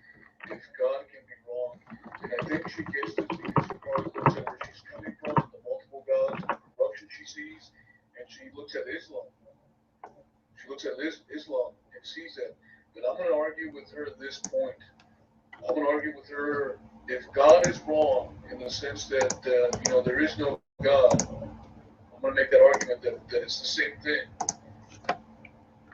If God can be wrong, then that means ISIS is correct. ISIS is right because I'm going to post this up because of this right here. If God is wrong, ISIS is correct because morality is wholly subjective. People can believe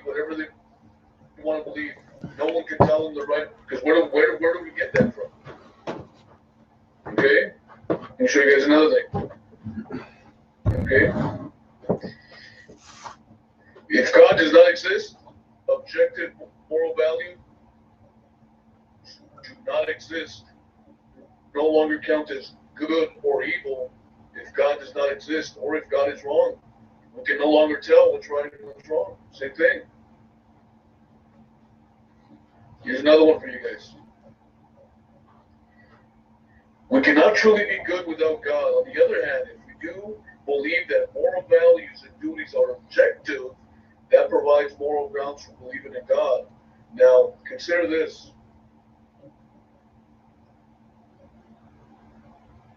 Okay, going to answer the question that Paige said.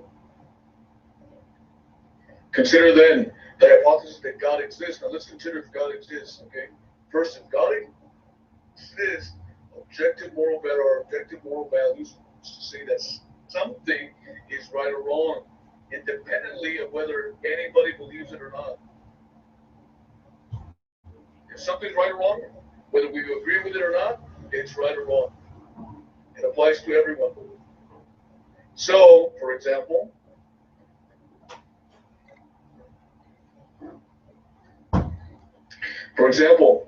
the Nazi anti-Semitism was morally wrong, even though the Nazis who carried out the Holocaust thought that it was good. It would still be wrong, even if the Nazis had won the World War II and succeeded in brainwashing everybody who disagreed with them. Now, let's hear. Obviously, let me pull this up, guys. These are the 10 Commandments. Hopefully, you guys. Where do we get right and wrong from? Where do we get right and wrong from? Are you listening, Paige? Look at this. Thou shalt not steal. Thou shalt not bear false witness. Okay? Thou shalt not kill. Thou shalt not lie.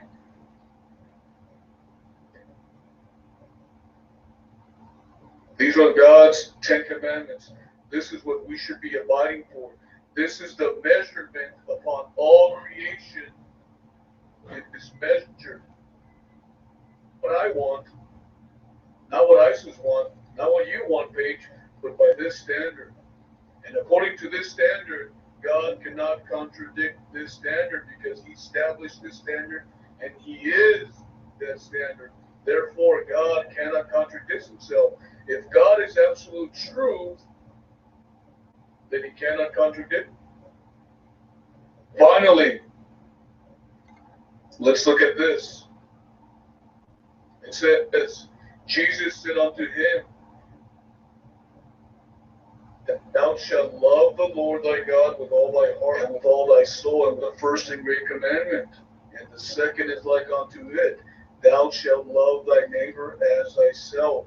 On these 2 commandments hang all the law and the prophets. Now, Paige, if you truly want peace in the world, this right here, just be simple. Everything else is a lie. Everything else is false. Everything else is a copycat. Islam is deception. Why? Because Satan is the deceiver. Notice that. And Satan is going about deceiving people, pulling them away from God. Why?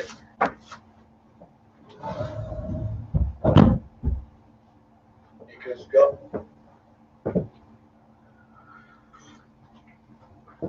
God is absolute truth. And because God, and you'll see that you'll find contradiction. And the moment that these people, in their particular religion, find something that they're not happy with, they go and they create their own religion. But according to Christianity, we can't do that. Why? Because we have the absolute, we have the 10 Commandments, and we are measured by that. You see that? You see the difference? You see why Islam is so corrupted? Because The Quran is corrupted. Why? Because it comes from a corrupter, which is Satan.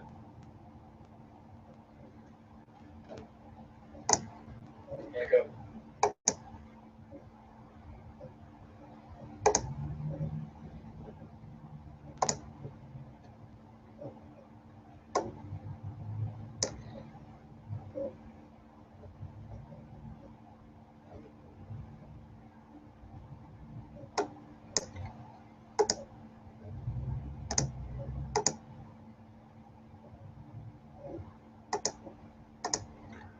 All right, thank you, Servo. Do we have any Muslim in the room? Do we have any Muslim in the room?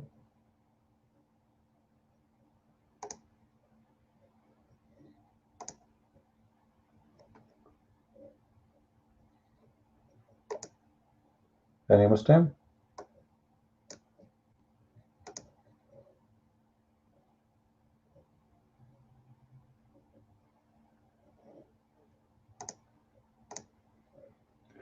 You know, the Muslims, they have their own logic, which is not only stupid, it's beyond stupid. That we have a God, and this God is the best of gods, or what we know about him, he is the creator. And he is one, he is not two or three or four, which is very important. Like if the number is the important, not the quality. I don't care if your God is 1 or 2 or 5 or 100. What I care for is what your God stands for. Who cares for how many gods you have? I'm not really interested with the numbers of gods you have. I am interested with the quality of your God teaching. You have 1, you have 10. That's not really my problem.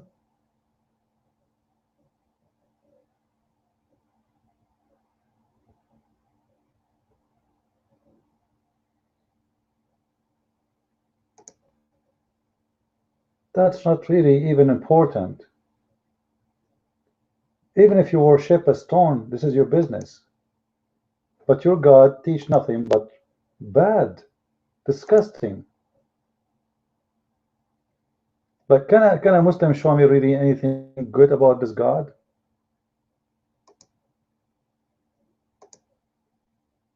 What I can learn from this God? I can do mut'ah, I can hire women to sleep with me for 3 hours or 5 minutes. That's what make my God special.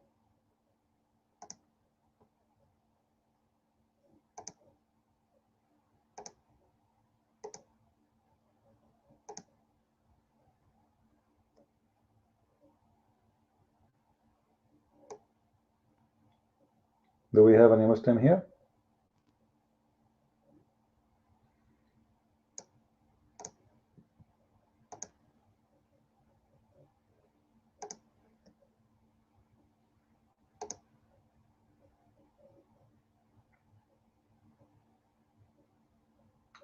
Do we have any Muslim?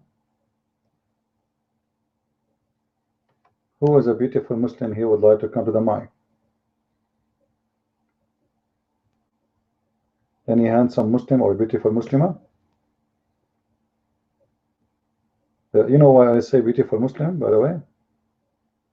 Because in Islam, Muslim, they should shave their mustache, and women are not allowed to shave their mustache. Every Muslim man, he should shave his mustache.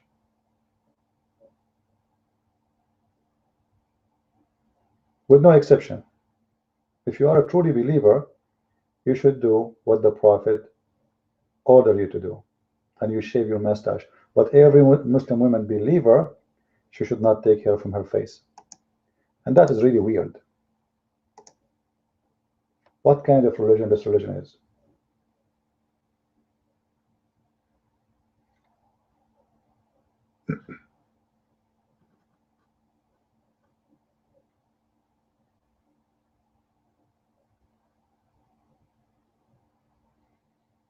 Naima is saying to us, you should be Muslim or you will be executed.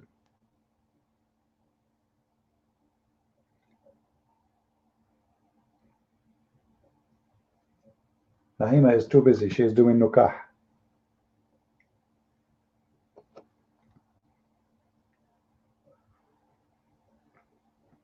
As long Nahima is busy, it means she is doing muta. That's why she is so busy.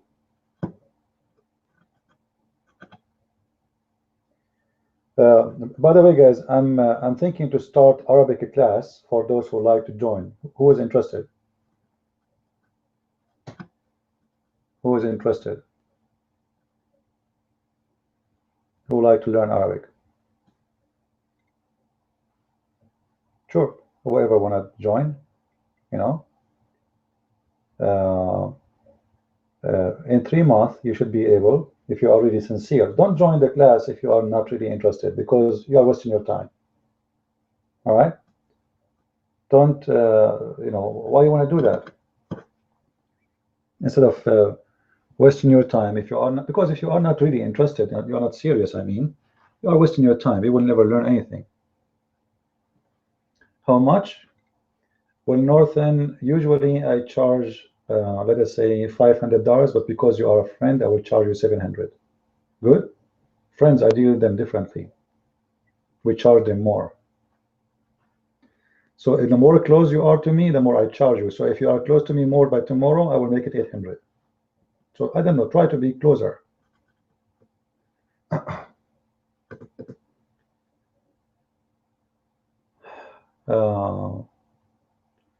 Anyway, I did the class before. Who was here in my class before? Who did join my classroom before? Nobody here?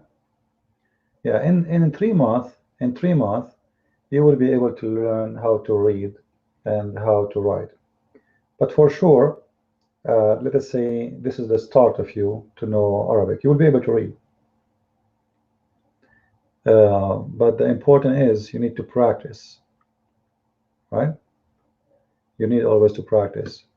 If you join the class for 3 months and then you don't practice, you will lose it. As any language, you know.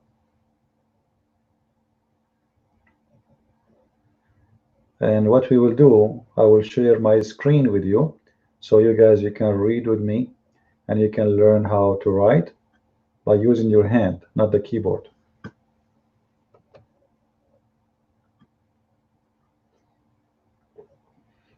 Anyway, so tell your friends, if there's people that are interested, maybe we can start after the Christmas.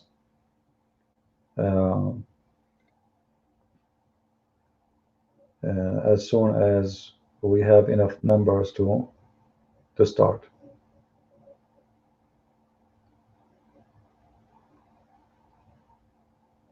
And by the way, if you speak Arabic these days, especially if you have a good clearance, you can get a good job with the government too. Right? Yeah, I will be here for Christmas. Where I will go? Nobody invite me anywhere. Anyone is inviting me somewhere?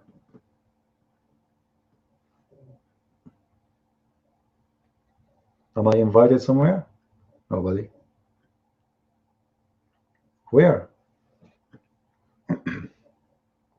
You want me to go all the way there just for a dinner? At least make it a lunch and a dinner. Unbelievable how cheap. Unbelievable. Just joking. Come to Indonesia. I wish I can go. Yeah, I would love to actually. Actually, I never went to like when people invite me to food, I don't like to go, because you see, I eat once a day, so my meal is big, which means everything you cooked is not going to be enough for me, and I would be shy to eat your food. I would eat it all with no mercy, and you will be left hungry in a Christmas night. You will be starving because of me, so you better not to invite me.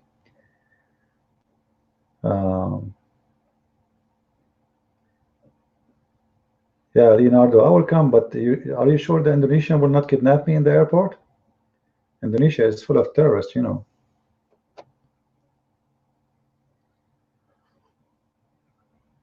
The Muslims will be waiting for me by thousands in the airport.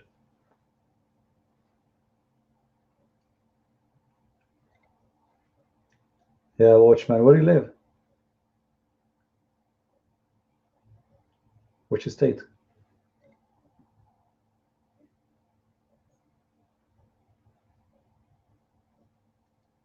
California, all right.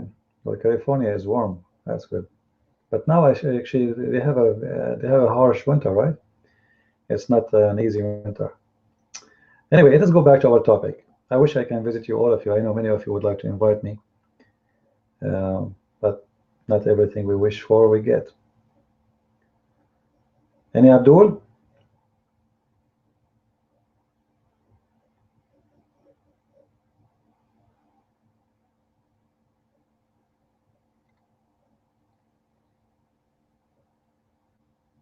Any Muslim here? Who is a Muslim would like to come to the mic?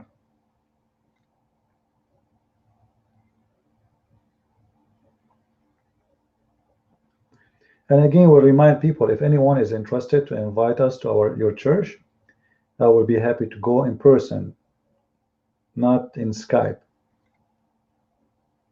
Many people, they have wrong idea that I don't go because I don't like to show myself. This is absolutely not true. But for me, I feel comfortable when I don't show, like chat room or etc. It give me more freedom. But I will go. I will be happy to go. So if any of you were able to convince his church leaders to invite us, I will be happy to be there.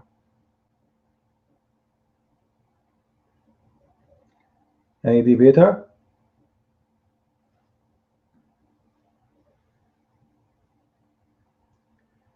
A group of 3? What does that mean? What do you mean? What do you mean, watch? Watch. I'm not sure.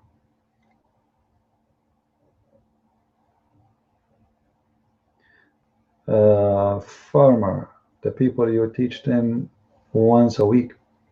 Well, you see, if 3, it is very tiny number, but it's better for the one who will learn, because the less members, the more time you will get for your own. You know what I mean? But if we can get it for like maybe 8, that would be a good number. Will be fine. Oh, good. You will pay for my trip to go where? To teach? To teach Arabic? It's going to take time. It's going to take 3 months.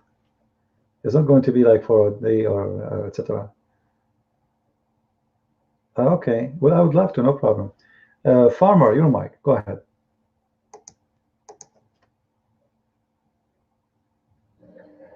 Yeah, good morning, everybody, or good afternoon, or good evening, or good night, whatever time zone you're in.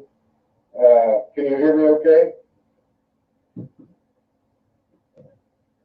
Yeah, okay. Now, I want to make sure that it's okay to talk about, I'm a Christian, I want to make sure it's okay to talk about the way of the Lord in this room. Some rooms don't like you to talk about the way of the Lord in their rooms. Is it okay for me to talk about the way of the Lord in here?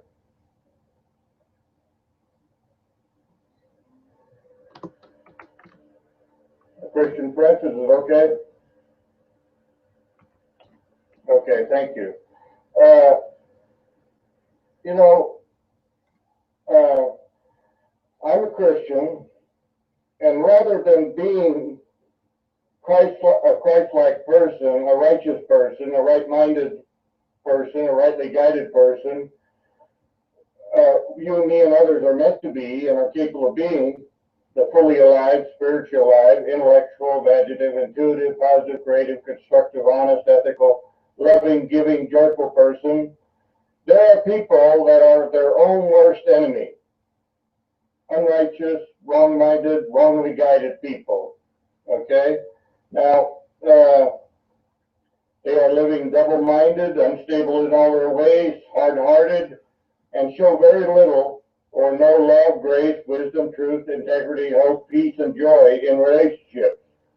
They are using the physical, including the body, to attack themselves and others, to be destructive to themselves and others, with destructive thinking, thoughts, words, actions, and deeds. Perhaps living the crooked pathway, committing crimes, doing unlawful actions, deeds, works to themselves and others.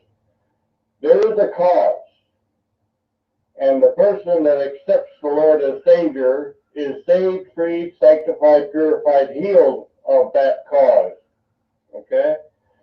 This person lives totally forgiven, freed of all condemnation, born again from above of the Lord, the Spirit of the Lord, the Holy Spirit, fully alive, spiritually alive, a Christian, full of the Spirit, full of life, love, grace, wisdom, truth, light, integrity, hope, peace, and joy, that are some of the gifts of the Spirit, lives in the light, in the truth, guided by the truth, guided by the Lord, rightly guided by the righteousness of the Lord, lives being Christ-like, being right-minded, rightly guided person.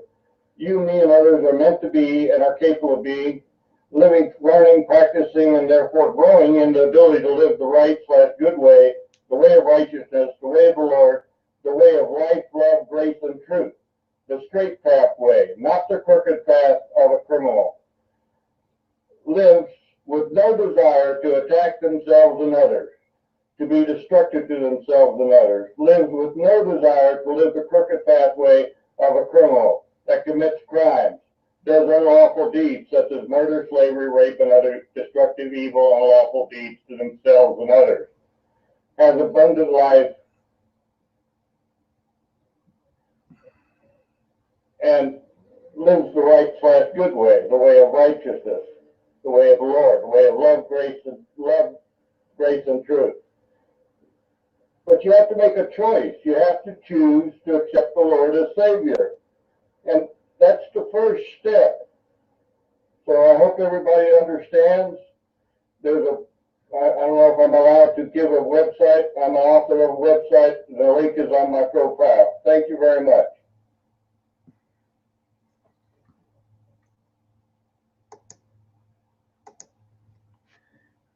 All right, Farmer, thank you for the kind words. But you see, I advise you, if you want to speak to people about the Lord, don't read an article. Just speak from your heart, and people will listen to you in a better way. Reading an article is not really the way to reach out. Just speak. Speak what is in your heart, and people will listen. The second people notice that you are reading something, they will start losing attention. Nicholas, your mic.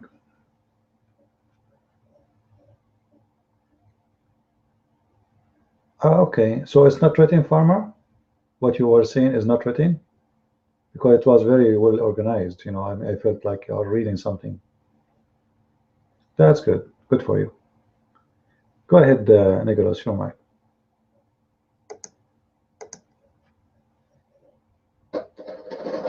Prince, I want to ask you, you know, when I ask Muslims why did Muhammad have so many wives, they answer me that all his marriages were concluded.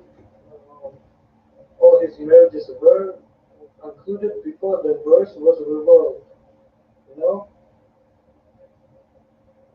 Did you know about it? That Muhammad had, I don't know, 14 wives, right? And after that,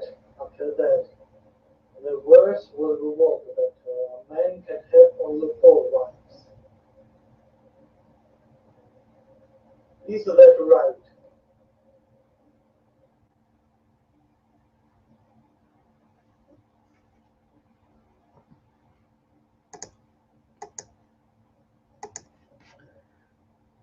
Regardless of the number Muhammad he has as women, still, and you know, it's not really about the number. Let us say Muhammad he have 1 woman or 2 or 3 as wives, but still he was sleeping around. Same time, the question is, If you remember, there is a Muslim was here. He said, Tariq, I think his name is Tariq. He said the Prophet he married, according to him, he did not marry more women until he became 50. So he was married to one woman until he was 50. The question is why? Why he was married only to one woman and suddenly he is marrying women every few months? Why?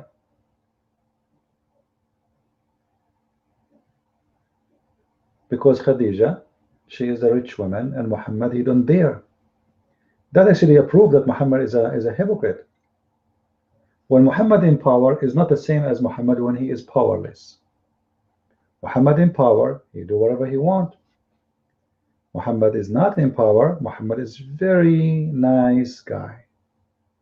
He never cheated his wife, as we know, nothing we know. He never slept around or having a wife, etc., as we know, or because only God knows really what happened.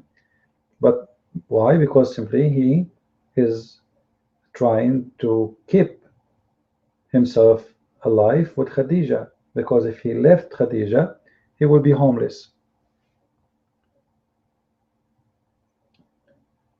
As simple as that. So Muhammad and Islam based on stages. When Muhammad is poor, Muhammad is a nice guy. He is obedience. He is tolerance. He don't have a problem with anyone.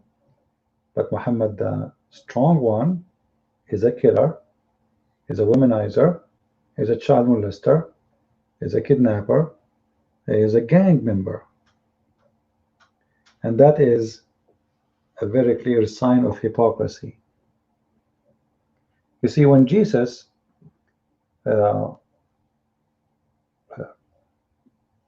like during his time of existence between us as a man,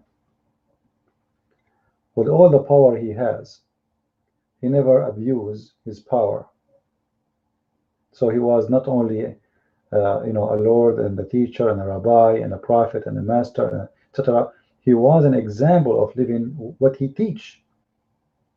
Like Jesus did not say go and don't commit adultery, and then the second day he was doing something wrong. Jesus, when he said forgive them, he asked them to forgive others. When they asked him how to pray, he said pray like this: say, our Father, heart of heaven, forgive to us the same as we forgive to others. So it was required from the beginning that if you want to be forgiven, you have to be a person who forgive. And this is exactly what Jesus did in the cross. When he was in the cross, he said, Father, forgive them. They do not know what they are doing. So what I'm trying to say that Christ is the truth, for he say what he do and he do what he say. Muhammad is a person who worked for his glory, not for the glory of God, for his sexual desire, not for the desire of God. Actually, when Muhammad he made the chapter 1 verse number 1, which is called the chapter of At-Tahrim, he forbid himself from having sexual relationship with his slaves. After a few days, Muhammad he felt excited and he want to have sex with those women again. So he created a chapter which is saying, hey Muhammad, why you forbid what I made lawful for you, as if it's God speaking to him. His wife Aisha, she said to him, Inni ara rabbuka yusari'u ila hawaka ya Muhammad.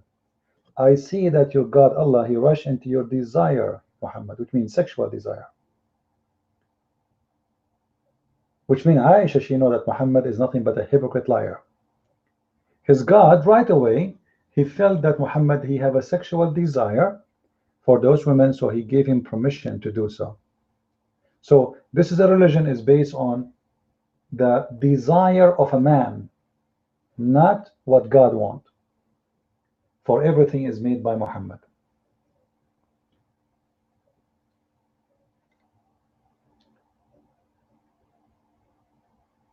The true Isa prophet is Muhammad.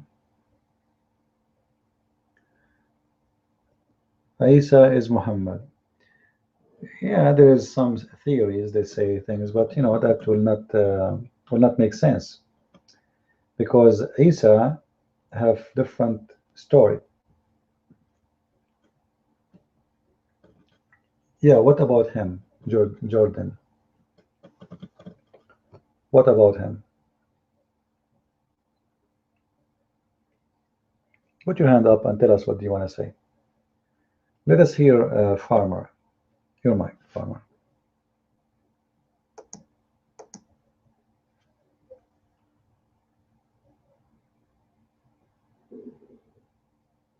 Yeah, Christian Prince, you're right on. You know, you're absolutely right on. Do as I, uh, you know, do as I do, not as I say. You know, some people say one thing and then they do another, and that is hypocrisy. You know, and you see that in the way Muhammad lived his life, and the difference that the way Christ Jesus lived. Uh, you know, in the beginning, the Israelites did not have a king or a queen or a dictator or a caliph or some other titled person that thought that they were more worthy of what exists, including life and all that life has to offer, than other people. They simply had the commandments, the law. And the law said, you shall not murder, you shall not steal, you shall not covet another person's property or spouse, and so on and so forth. And no person was to live above the law. No person was to be exempt from the law. And then the Israelites cried and said, oh, we want a king just like everybody else. And so they got a king, and that's when their trouble started. That the corrupt king of, well, he was corrupt. And, you know, the old saying, absolute power corrupts absolutely, is very true. You know, I live in the United States of America, and we are a country, a society that is governed by rule of law. No person above the law. Every person dealt with according to law the same, regardless if a person is male, female, physical appearance, or rich or poor financially, religious affiliation, or what a person calls themselves. Now, I'm not saying that it is administered perfectly. You know, it's administered by people, and people make mistakes, incorrect choices, they sin. They do not do what is right / good all the time. And but the law is meant to be that way. You know, treat or deal with all people the same. Now, I'm not saying that the first Constitution lived up to that ideal. They had to add amendments to the Constitution to make it more congruent with that ideal, and they did. They added all the amendments. They added the Bill of Rights, and then they added all the other amendments to make that Constitution, the law of the land, the highest law, that to meet more closely that ideal of treating all people the same under the law. And you cannot have lasting peace in a country, in a society, that if the law does not treat or deal with all people the same, equal opportunity, responsibility, protection, and justice under the law. Treat that, and the vast majority of people that live in the society, the nation called the United States of America, do agree with that principle and growing in their ability to live that principle. Thank you.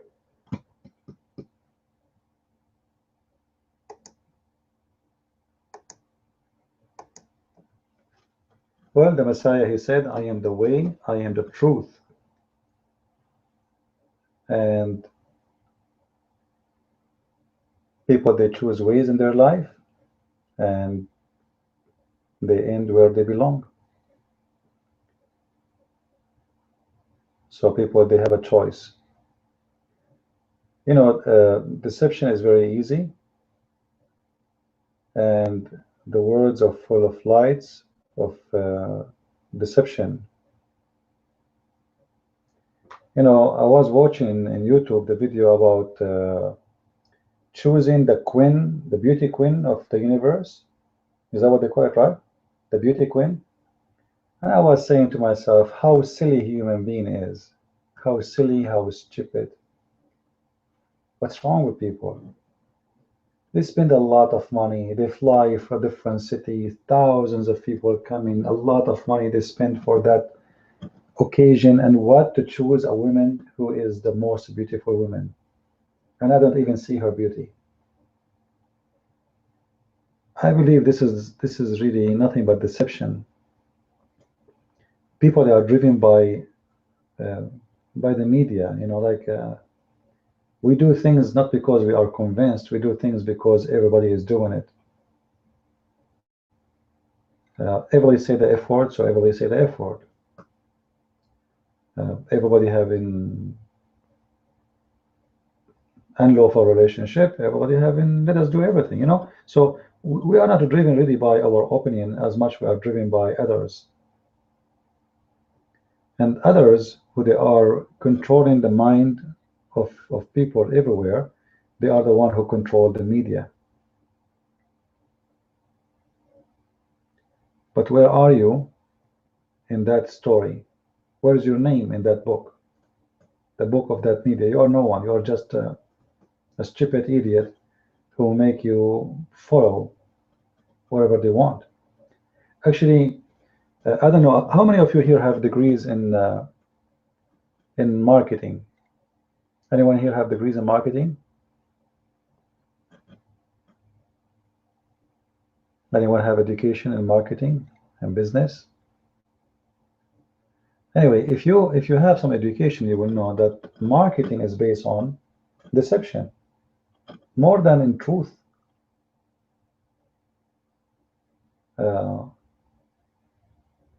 They flood you with ideas and they make you believe in them to make you do them.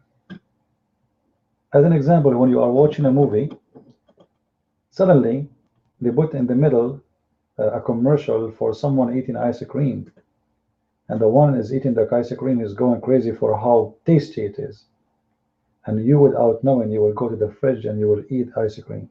You will get hungry. They are speaking to your mind without you knowing. They are controlling your mind. They are trying to make you, they make you eat when you should not eat. They make you do violence when you should not do violence. They make you do things when you should not do them. It's a mind control, and nobody is really aware of what you know. There is songs, there's CDs. I don't know if you heard of those, who they put secret messages inside the CD, which means the song have two messages: a message you hear normally with your ears, and a message you hear too, but you not recognize. Your brain recognize, like kill yourself, take drugs, have sex, you know. And this is true. This is not a conspiracy. This is very true. There's a lot of evil people around you. You need to be careful. Don't think that if you think good, everybody is good. And don't do what people do just because they are doing it. Think about it. Every few months we have a new window. Window 7, Window 9, and suddenly Window 10, and then Window 11, and then Window 12, and then Window 15. But all of them, they are the same.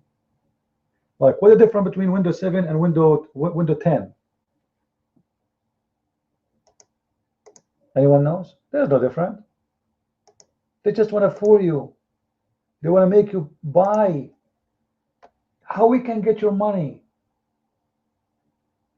See, I'm driving a car. I have my car since what? How many years? Many years. I call it my donkey. They asked me, like, if maybe I hope soon you will get some money. A friend, he told me, I hope soon you will get some money so you can replace your car. I said, what's wrong with my car? He said, don't you like to have a new one? I said, my car is new. He said, no, it's not new, it's old. I said, no, it's new. I buy my car to serve me. As long as it's working good, it's new for me. Why I need to buy a car every few months or every year? Why I need to replace my phone every, etc.? Why? Simply, they control you. And this is exactly what Muslims, they do with their religion.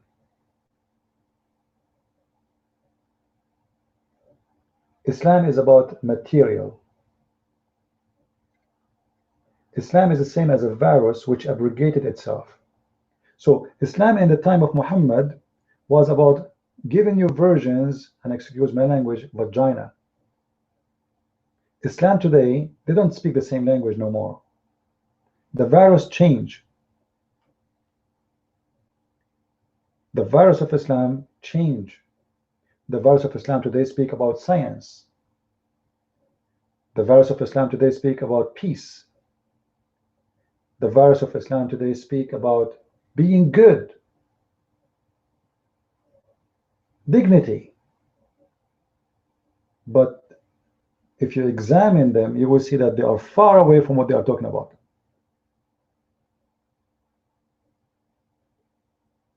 Actually, everything they say is the opposite.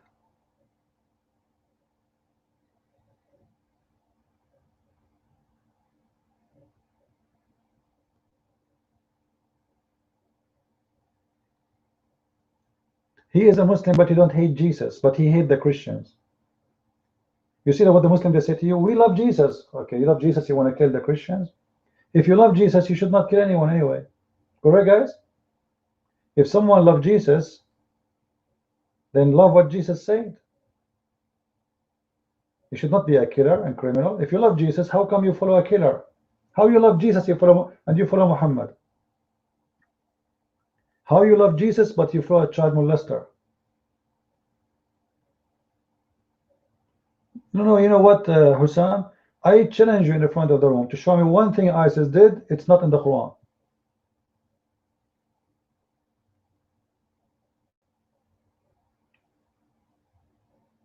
No, they are not killing you. ISIS are killing the non-Muslims. If you stop praying, if you stop paying zakat, if your wife shouldn't wear a scarf, you are not a Muslim. That's what Muhammad said. Muhammad said, I've been ordered to fight all people. No, Hussam, listen. ISIS, they are following Islam. If you don't pay the zakat, if you don't do the prayer, if you don't pray, if you don't forbid what the Prophet forbid, you will be killed. You are not a Muslim. This is what Muhammad said. No? Do you want me to show you? Do you want me to, this is an order from your Prophet?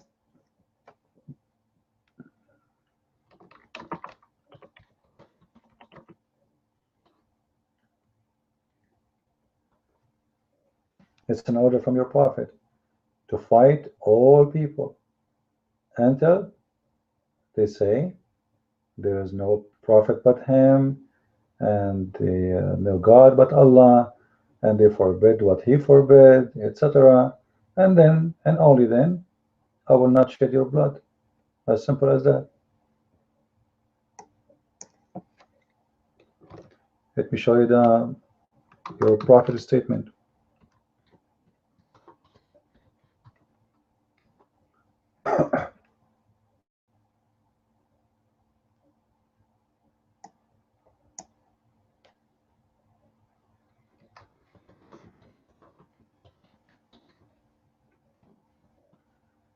If you want, I can give it to you in Arabic too.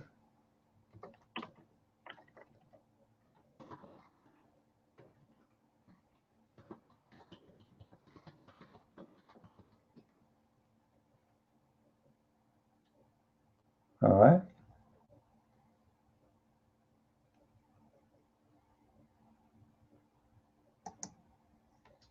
Open this link and read. If you stop doing any of those following lists, you should be killed because you are not a Muslim.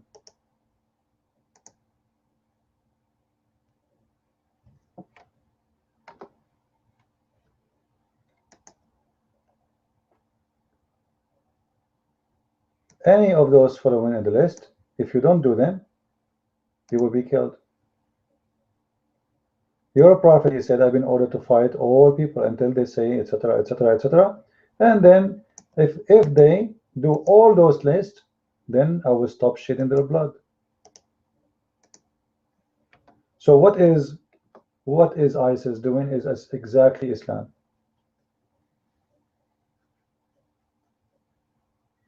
ISIS, they kill the one who don't pray.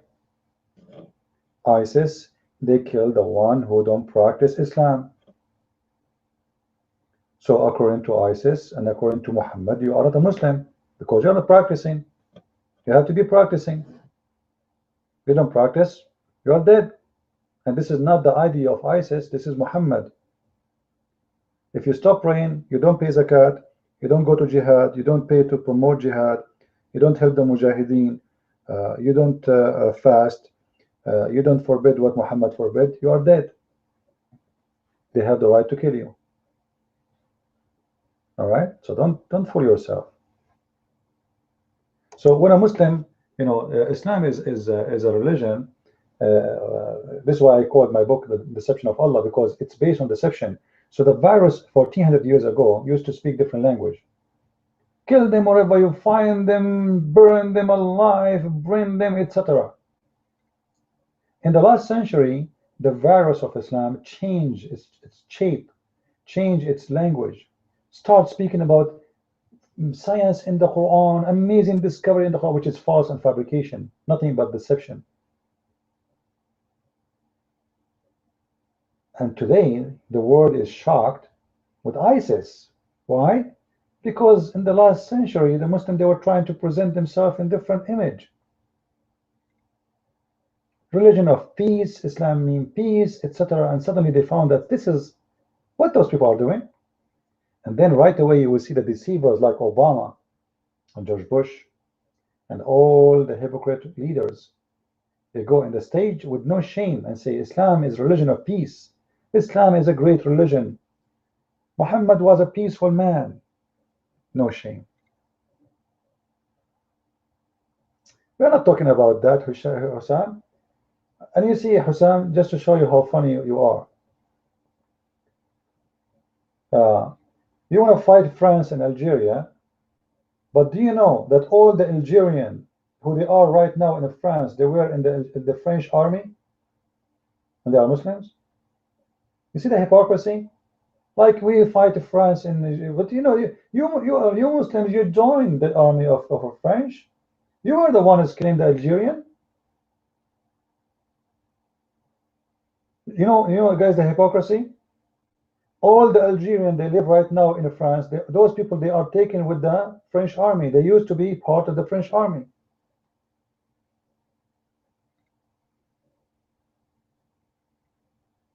And how many people you killed? A few people.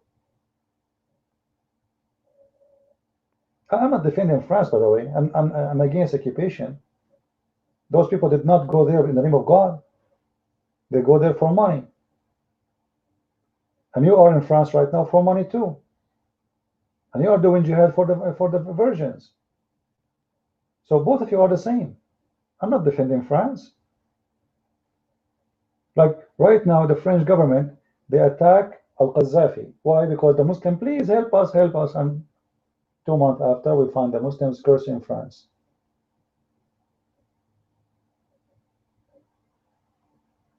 I don't want to put the Algerian down, Mr. Hussein, but Algerian in the West, I did not see them that much good. I was in Europe and I saw what Algerians do for business: prostitution, drugs, smuggling, credit card theft, you name it, anything you want, it's illegal, either Algerian or Moroccan. And you know that, right? I'm not exaggerating. I'm not putting you down. It's a fact. You want to get a fake passport? Find somebody who's Algerian or somebody who's Moroccan. You want to get a woman for bed? They are pimps. So you have a problem with honesty, Mr. Hussein. You people have a problem with honesty. And right now, Do you know, guys, how many Algerians they are killed by the Islamists in Algeria? No, not by France. France is all the story. Can you tell us, Hussam? How many Algerian was killed by the Islamists in Algeria? Yeah, but how many? How many? Can you give me a number? Did the number like exceed the million? Is it more than a million? It's more than a million, right? No, it's more than a million. More than a million, you believe it? Muslims are killing Muslims in Algeria, and they're complaining about France. At least those are not a different nation. This is what Islam does. At least those are people coming for money. Now Muslims killing Muslims for what? In the same country, from the same ethnic. For what? Now, this is what Islam brings. And until now, Algeria never had peace. The government fighting Islamists until now. Go in all those countries, Tunisia, Morocco, Libya, you name it. There's no peace. What do you mean they are not Muslims? They are the true Muslims. They are the true Muslims. I just showed you what Muhammad said. If you don't follow those things, you should not be killed. No, you're false. If you don't pray no more, you are not a Muslim no more. Muslims should not kill Muslims as long as they are Muslims. The second you don't practice the prayer, you are not a Muslim no more. The second you don't support jihad, you are not a Muslim. The second you don't approve the Islamic leader, or you approve a non-Islamic government, you are not a Muslim. Those aren't Christians. Christians don't go there to kill. That's false. The same French government you are talking about, they killed many Christians in Africa too. This is not about Christians killing non-Christians. Those are businessmen. Those are corporations. They go for war, for business. At the same time, we are the one who free you. You forgot? We gave you the freedom. You did not take it, really. We are the one who made the United Nations, not you. Until now, Muslims don't even don't approve the law against slavery because it's against Islam.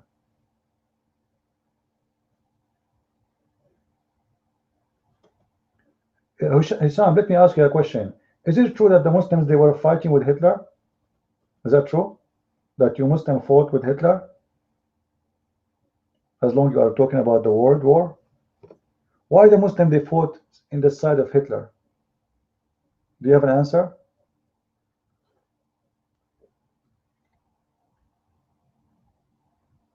No, he is an atheist. He makes fun of Christianity. What are you talking about? Why? Okay, you know what? I will go with you. If Hitler is a Christian, why you Muslim fought under his command? If Hitler is a Christian, how Muslim they fought under his command? Can you tell me?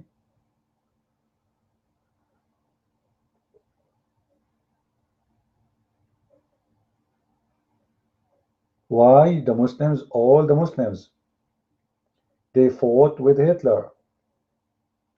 Don't tell me you do not know. They were fighting under his command. Your leader was Hitler.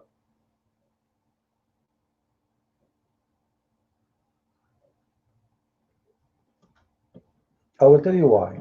Because you share the same criminal mind. Hitler was a criminal. Crazy man, he want to control the earth. Muslims are the same. That's false. That's false. That's false. He never said one word against Islam. Actually, one of the biggest brigade he had in Europe, it was the Muslim brigade.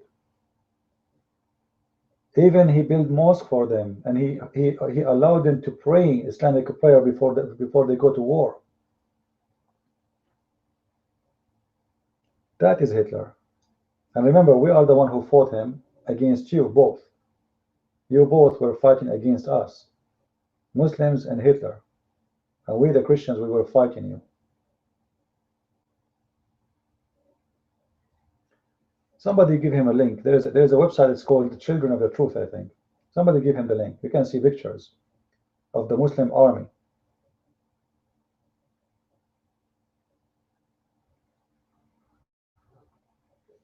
The Mufti of the Palestinian, as they call him, of the Muslims in there, He was his favorite friend. And this is what was their dream is. Hitler, he will kill all the Jews, and the Muslims will have all of Israel, and the Jews will be killed. That was the plan. This is why they were united together. They were in love together. Hitler was a perfect man. Like it was perfect. The Muslim today, they wish they can have another Hitler. You see now, if there is any Western leader, he says, I want to destroy Israel, all the Muslims will join him. It doesn't matter even if he's an atheist. That is the fact. Farmer, your mic.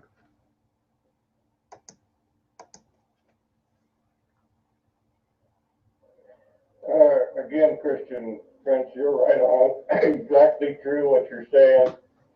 You know, the commandments say, you shall not murder. It doesn't say you shall murder non-believers, not non-believers. It says simply, you shall not murder. You shall not steal. You shall honor your mother and father. You shall not covet another person's possessions, and so on and so forth. And that all those commandments are to be looked upon as one commandment. Violate one commandment and you violate all the commandments. And then what the teachings of Jesus Christ says, love the Lord, the means one, the Lord, and love others as you love yourselves also. Not only with good constructive thinking, thoughts, words, also with good constructive actions, deeds, works, acts of kindness that assist in the healing process that improves lives in all areas of living, including mental, emotional, relational, financial, and physical. Now, does that mean that a Christian is not allowed to defend themselves? You know, if a person attacks you with words or an open hand and slaps you on the cheek, okay. But if you double up your fist and hit a Christian in the face with your fist, or attack a Christian to murder, enslave, rape, or do other evil, unlawful deeds to them, they have every right to defend themselves against that person. Now, in a country or a society governed by rule of law, the actions they took may be subject to review by the judge or the prosecutors or the grand jury to determine if the actions you did were justified under law, not under the whims of some dictator, caliph, or king or queen. Under the law. No person above the law. Now, Hitler was not a Christian. You know, I fully agree that there have been Christians down through the ages that call themselves Christians that attack other people to do wrong to other people. But they were certainly not followers of the instructions, love the Lord and love others as you love yourselves also. Love does no harm to their neighbor, and our neighbor is every person. Thank you.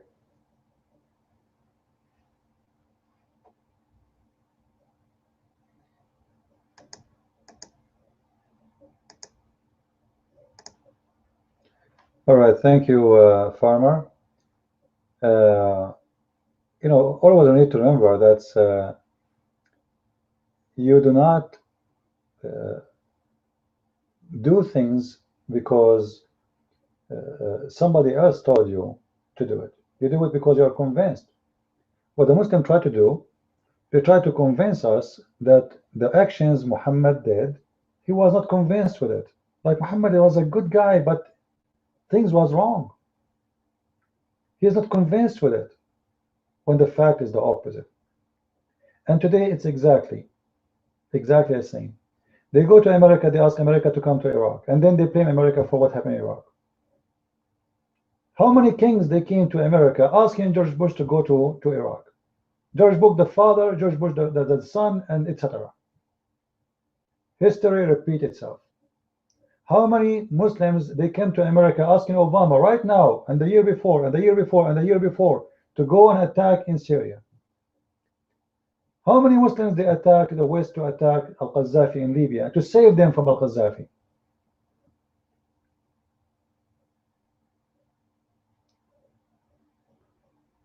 And do you know that right now, until now, in Afghanistan, millions of Muslims asking America to come back? Or should I mean to stay? But the Muslims, they will say you are a kuffar, you are occupation. This is a nation of hypocrisy. There is a story of American soldier. They were driving by and they saw an old woman, so he asked the truck to stop, so he want to give her his sandwich. After he gave her his sandwich, she said, "May Allah destroy you and kill you, infidel." She thought he don't speak their language. He just gave her a sandwich.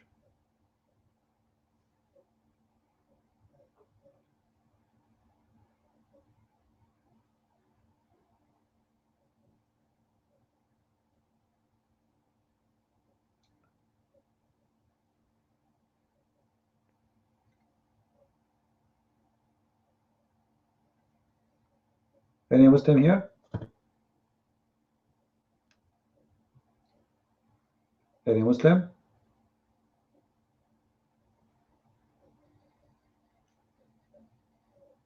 Muslims, they take advantage of everybody. They come to Europe asking for asylum. We are poor, help us, etc. And then, just wait. In a few years, they will own a business. Because those people, they will do everything corrupt to get rich. From scamming Visa card banks, MasterCard banks, you take cards from every bank. And then they don't pay. And then they take the money, they establish a business. They get salary from the government, free apartment, free condominium, free food stamp, free electricity. And even the apartment they get from the government for free, they rent it out. I remember in Europe, a Muslim guy, he said, "If you want, I can rent you my place." I said, "You are a refugee, right?" He said, "Yeah." I said, "Where you will go?" He said, "I don't live there. I rent it out." I said, "So where do you go?" He said, "Oh, you know, like we rent all the apartment we get, and we live in one." So him and his friends, they rent out all the apartments given to them by the government, and they live in one apartment. And those apartments, you don't pay for electricity or water. You don't pay tax. It's free. Everything is free. And they have a free education. They have free medication. They have everything is free. They have free training. It's unbelievable. But you will not find one Muslim he appreciates Europe. This is the land of the kuffar. Those people are filthy. European women are whore, and etc.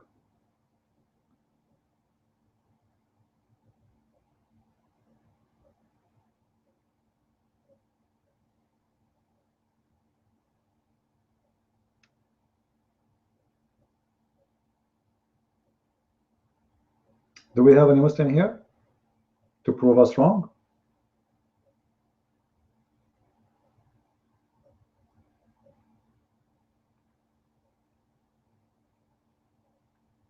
Who would like to join an Arabic class after the Christmas? After the start of the new year, we will start a new classroom for Arabic. Who would like to learn? If you like to learn, let us see who is in here volunteer to take names. Who is in here want to volunteer to take names and add them in the list? Who want to help me? Yeah, but who's the one want to help to take names? We will do it. There is a program actually. Later I will tell you about it. We can join it. It's a private. Only students they can join. I can share the screen with you, so I can show you how we write, etc. All right. But we need somebody to collect the names. Who want to take names?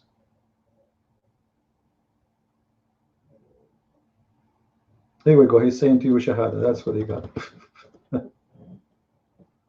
But Hidden, you are not. You do not need the class anyway. I need somebody. You want to be a student in it. You speak Arabic. You do not need it. The class will be for 3 months. So don't join. Don't join if you don't want to learn. All right. Which means if you are not interested, don't waste your time.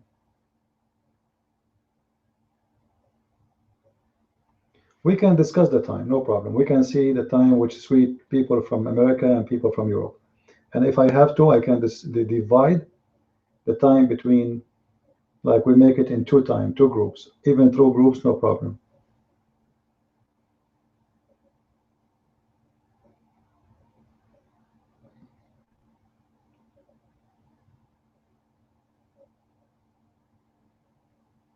No bad language, please, in the room. Don't use bad language. I am the teacher. Who's going to be? Actually, 3 months, you will be able to read and to write. 3 months is enough to make you read and write, which is really good, right? People, they study almost a year before they can reach to that point. But the way I do it, it is a lot more faster. However, as I said, if you are not really interested, don't waste your time, because you will not learn. You know what I mean? In order to learn, you have to work. You have to do homework. You have to do your own. It's not only you join the class and then you go sleep and then you come to second class. You have to practice.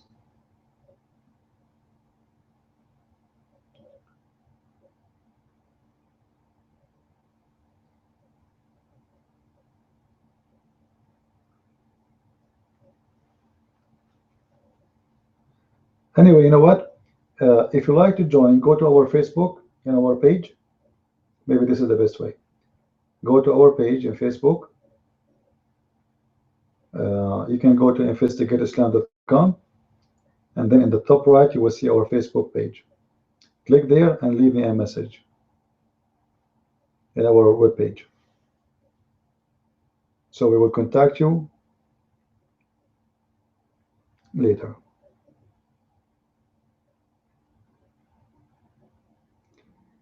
Any Muslim?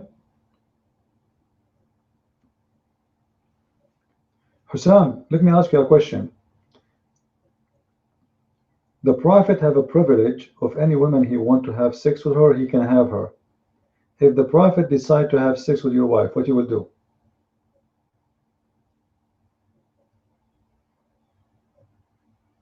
Are you going to love him more?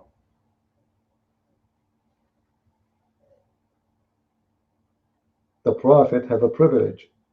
If he like to have sex with any woman, he should have her, even if she is married. So if the Prophet he like your wife,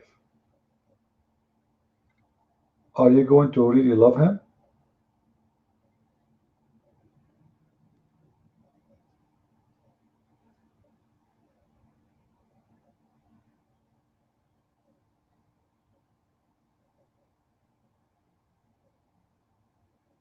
You can't understand now, that's it.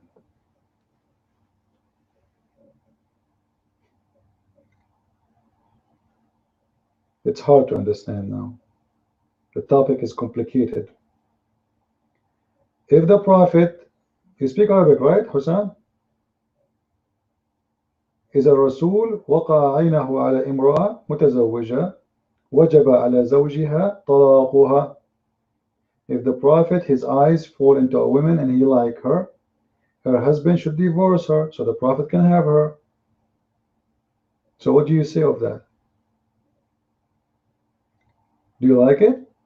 If the Prophet, he saw your wife and she is pretty and he like her, you should divorce her? No, answer us in English so everybody can see the answer.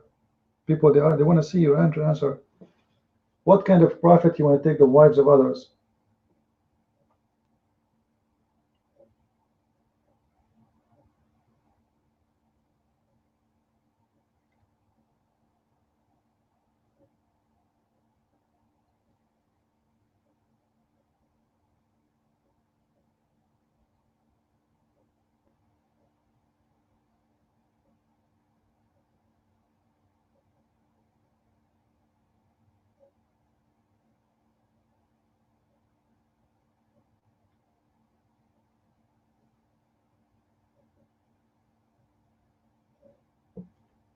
Yeah, that's what, this is a different story. The امرأة وهبت نفسها, a woman, she want to give herself, which is less bad than this. Because at that choice, a woman, she gave herself to Muhammad to sleep with her. Here, the Prophet, he want to force you to divorce your wife. False, Hussam. Guys, Hussam, he said, the Prophet is the same as others. Any rule goes for others, it goes for him. False. We just gave you one. We give you many. Muslims can have 4 wives only. How many wives Muhammad had? Where's the rules? Muslim, they will be stoned if they have sex without witnesses, which means without, we call it contract. Muhammad have sex with Zainab without witnesses. She asked him, where's our witnesses? He said, Allah and Jibreel. That's false. Do you want me to show you the reference? Do you want me to show you that your prophet, he used actually, there's a woman, she walked by, and Muhammad, he got so horny, and then he went, after she walked by, he was looking at her bum. He went inside, and his wife, she was doing bread. So he did what he did with his wife, and he came back and he told them, if a woman walk by and make you horny, go and do your wife.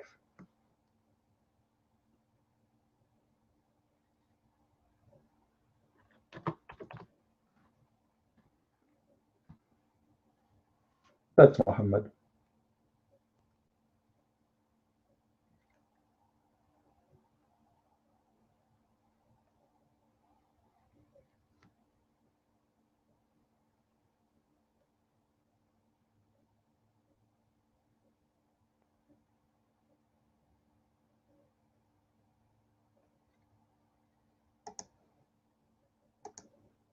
Any brave Muslim here?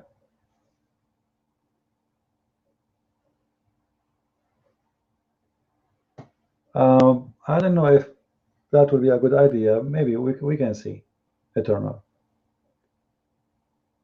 Because you see, the problem when I record the screen, that will make my computer don't act perfectly.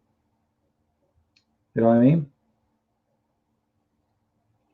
So it's if maybe the student want to do that from their side, but from my side, because I need to be able to do what I need to do.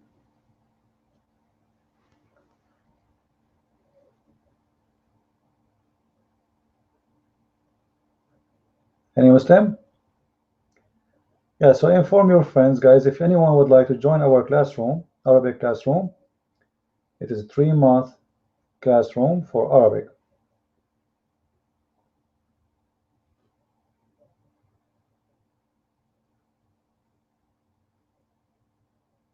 Guys, he's saying Arabic. Do you know that Islam protected the Christians for many centuries? Where? Where? In Spain? in Damascus? Huh? Where? In Egypt? You took the land and you killed them all, and now they are. How many Christians left in Turkey? We protect them, right? Yeah, you killed them. You protect them. They are paying jizya. They are paying jizya like a gang. You Islam as a gang. We pay you to don't kill us. You did not pay. You did not, do it for fun. Yeah. Okay. Let me ask you a question. So Egypt is a Christian country, right? What happened to the Christian there? How come there's 90 million and there's only 10 million Christians? What happened to the Christians? How come the total population became very small for Christians? Where they go? Where they go? Oh, America? Okay. How many your prophet? How many Christians he slaughtered? Your prophet? Isn't it Umar al-Khattab who came to our land? Isn't it you Muslims who came to our land and occupied? Actually, you yourself, Algerian, you are not even an Arab. You are barbarian. The Muslims occupy you and they force you into Islam. You are slaves of Islam.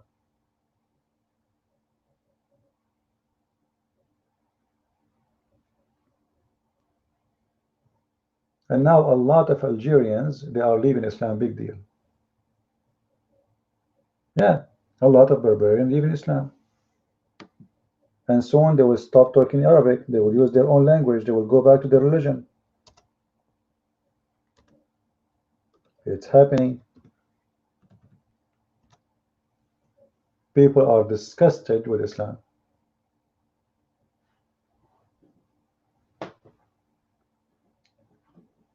It is a fact.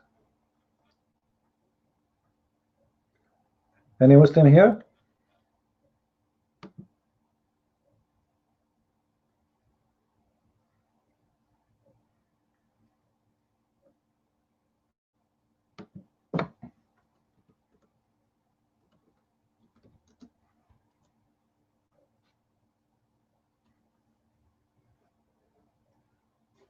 Any Muslim want to come to the mic? The Christian need to convert to Islam? Yeah. Everybody is converting to Islam. Yeah. Gang.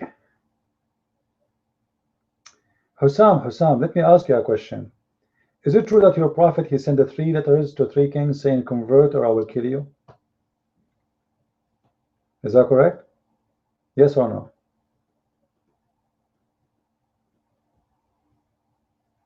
Hussam, is it true? Stupid. I'm talking to myself. Their prophet, he sent the 3 letters to king. They never fought him, saying either you convert or I'm coming to you. And then they blame America. There's no America at that time. They blame Israel. There's no Israel at that time. They blame everybody. Hypocrites. You're Mike Farmer.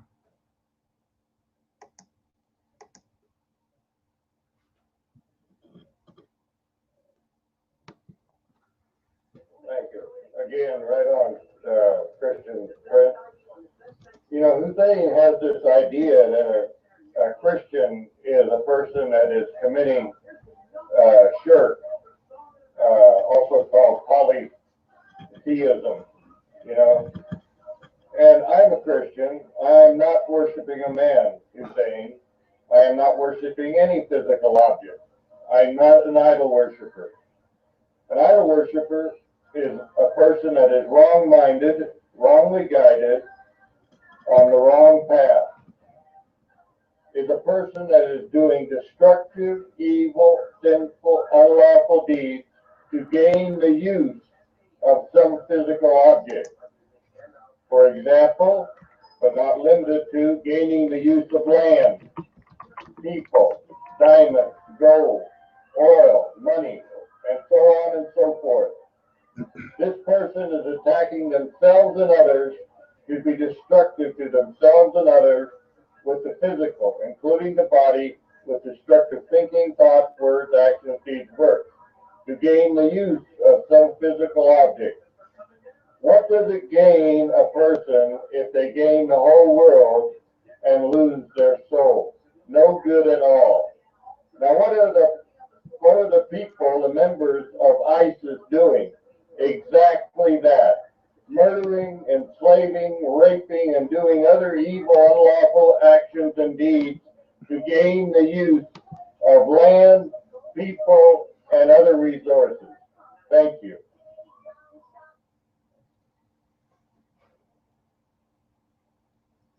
Hello, may God bless all the good ones in the name of Jesus Christ. Hello, Christian Chris, may God bless you. I love your words. I like watching your videos. And I just like to say, I wish I can, nothing, I don't want to say it because I'm going to be smart. But I just like to say hello, may God bless you guys. Love to talk about it. So thank you for the mic.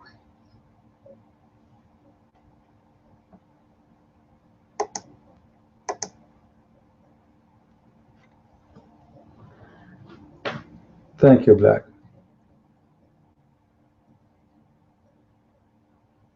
Yes, we will do Arabic class for those who are interested. But again, you see, I am not an easy person when it's come to education.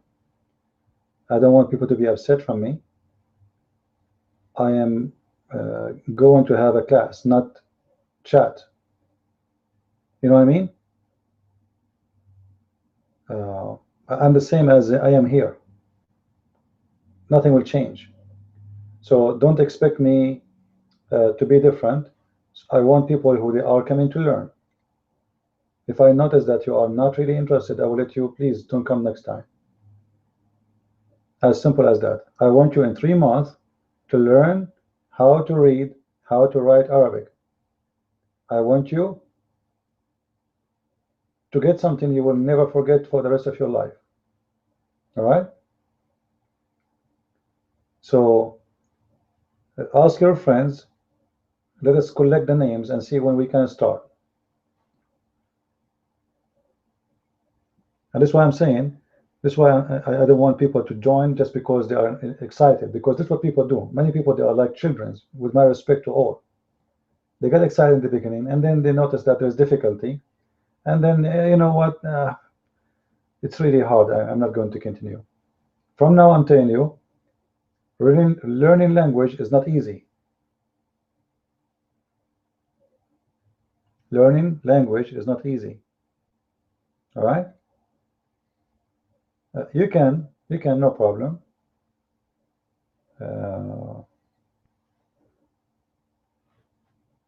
It's better if you record actually, so later you can watch what we did. So if I say how to pronounce things, you can listen to them again. So like for your own private things. All right? So later you can go, especially if after some time you start forgetting, you need to refresh your memory.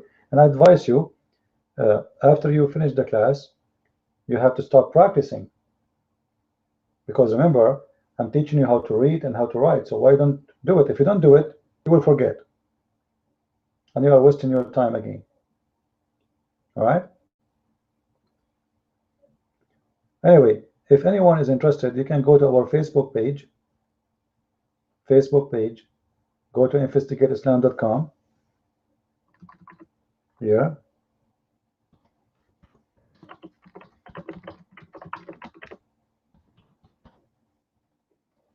In the top right, you will see our Facebook page. You can send me messages there, and we will see how many names, and as soon as we can start.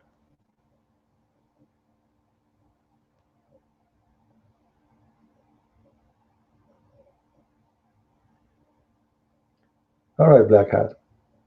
We will see how good you are in fighting this religion.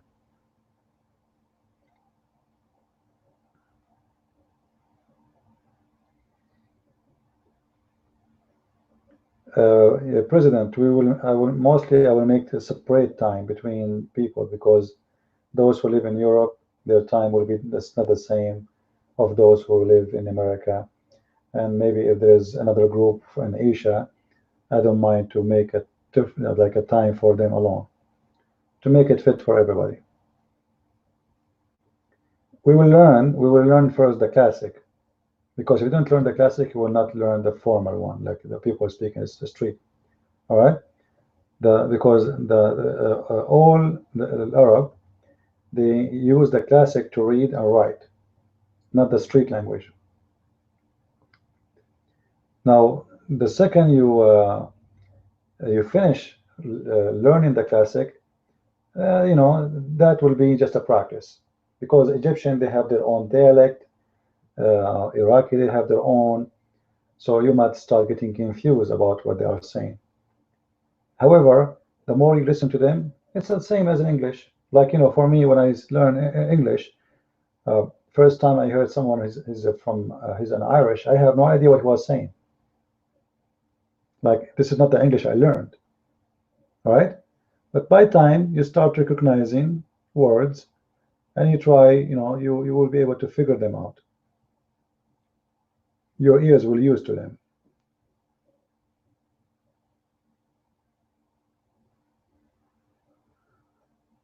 How many years I study Islam? Many years.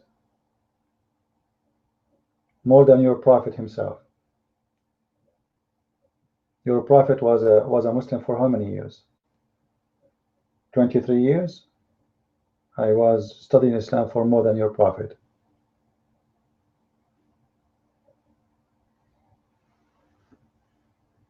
I just told you, more than your Prophet.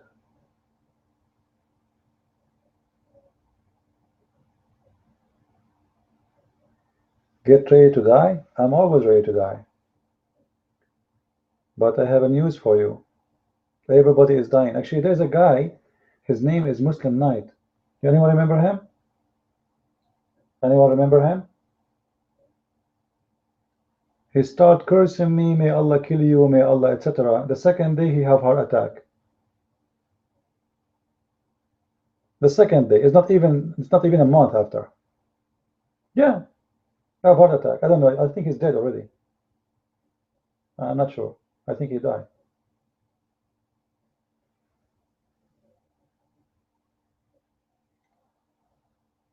It's not even a week. Second day.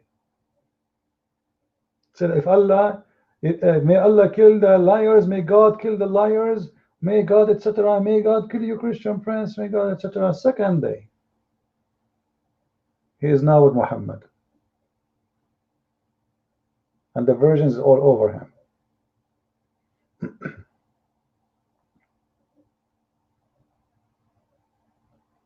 No, this is not a Muslim room. We are not Muslims.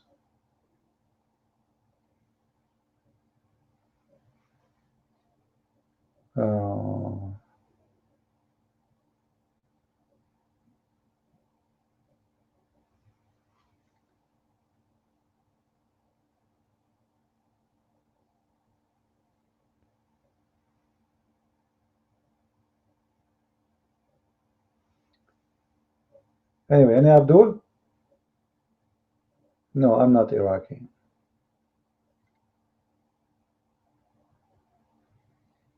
Chakumaku. Where are you from? Muslim for life, Muslim death. You know, look at their names. You see how deceiving their names? His name is Muslim for life, and he was saying to me, get ready for death. Get ready to die. He's making death a threat. Right? But his name is Muslim for life. You see the deception? We will not teach dialect. We will teach Arabic.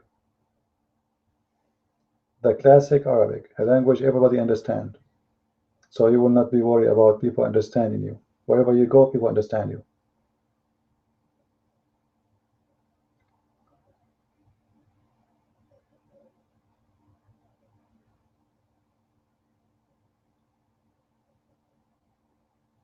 Any brave Muslim, and by the way, when the Muslim, they make a death threat for me always, they think I'm getting scared. I'm the last one to scare. You do not know me.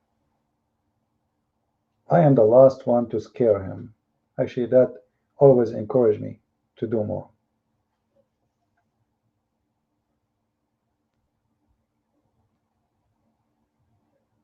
That's how it is.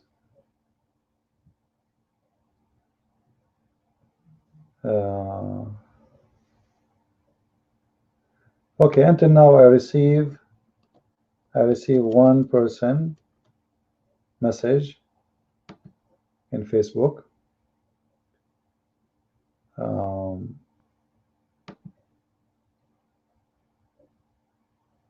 I received 2 messages. I'm just answering you by okay, saying okay.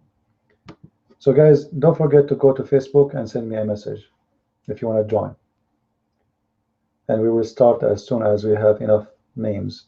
If we have many names, we will divide the classroom to more than, it doesn't matter really how many classrooms, 2, 3, 4.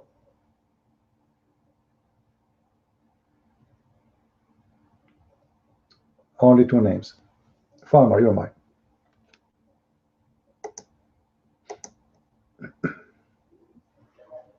You know, Muslim for Life text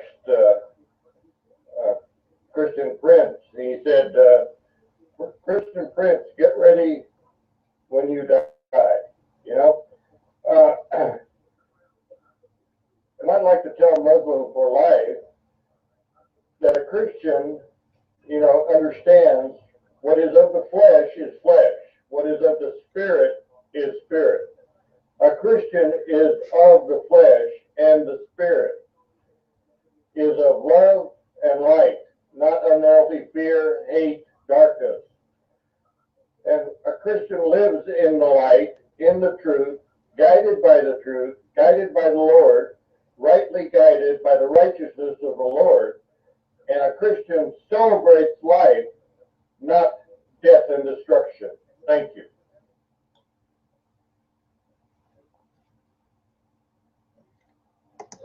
You see, guys, how Muslim for Life perfectly presents the companions of Muhammad, who persecuted everyone who did not accept Islam. You see that, guys? This will happen when Islam will take over the world. They will all persecute everyone, and everyone who does not accept Islam will be dead. Pay the jizya or you'll die. You see, guys? This is the true face of Islam. Now, how can people say that Islam is peace, right? Islam is beautiful, right? So, this will happen to your women, this will happen to your children, this will be when Islam is in full power. Muhammad used to be a nice guy in the beginning, right? When he has no power. He went to Mecca and he tried to reconcile with the pagan Meccans. What did he do? He delivered them the satanic verses, and he bowed down together with them to La Manat and Al-Uzza, the High Kharam, the 3 bird goddesses. He did not have that power, so he went to reconcile with them. But when he went to Medina, he started to have an army. He started to raid caravans and get sex slaves. So ISIS is a perfect example for Muhammad and his companions. So Muslim for Life is basically right. He's copy-pasting the exact same thing that ISIS is doing, and ISIS is a perfect example for the companions of Muhammad.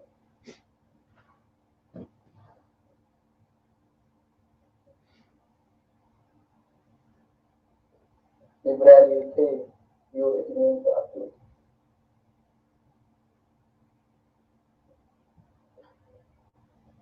So Ibrahim UK, you're a follower of ISIS, right? So you're a really nice person. Why are you fighting in Qatar? Why you don't go join your brothers ISIS in Syria and Iraq? Why are you talking with us on Qatar, Ibrahim UK and Muslim for Life? Go join ISIS and help them. Why are you following the caliphate? We have a caliphate in Syria, right? Why don't you go to Syria and fight for the caliphate? You follow the caliphate and the Sharia law. ISIS has a caliphate and they have Sharia law. Go follow them. Why don't you go follow them? It's a caliphate. They have Sharia law. Who slaves, and he had everything was lawful for his right hand that possesses. And this is what ISIS do. They have with a slave for sex. They do mut'ah. The hadith talks about mut'ah, the Quran talks about mut'ah. Right? Sex for 3 hours, right? Mut'ah, slavery, prostitution, right?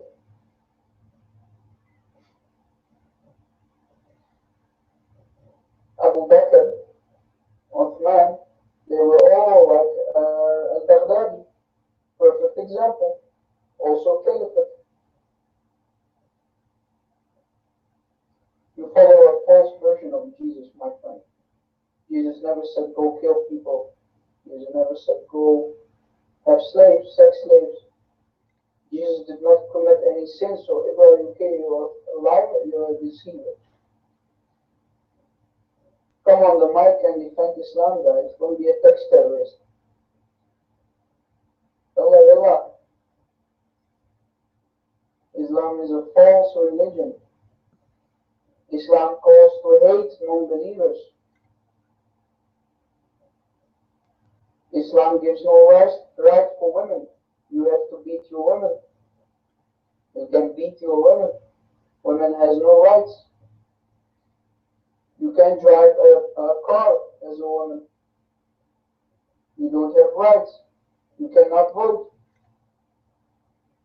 Yeah, go try and drive a car in Saudi Arabia, baby.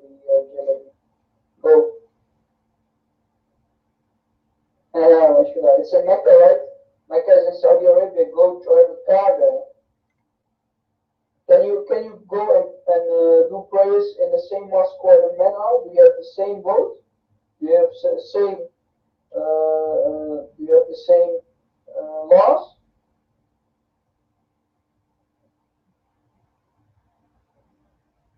You can? Why are you lying? Why are you lying, baby jalebi? Jalebi.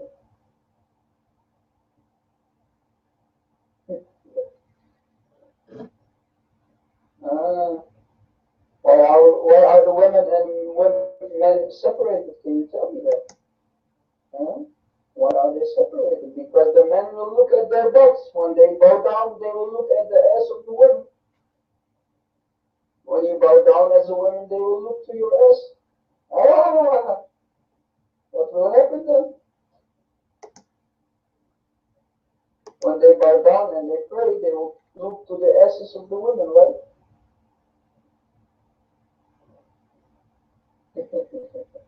See how filthy this religion is? See how filthy this religion is? Filthy sex religion. Right?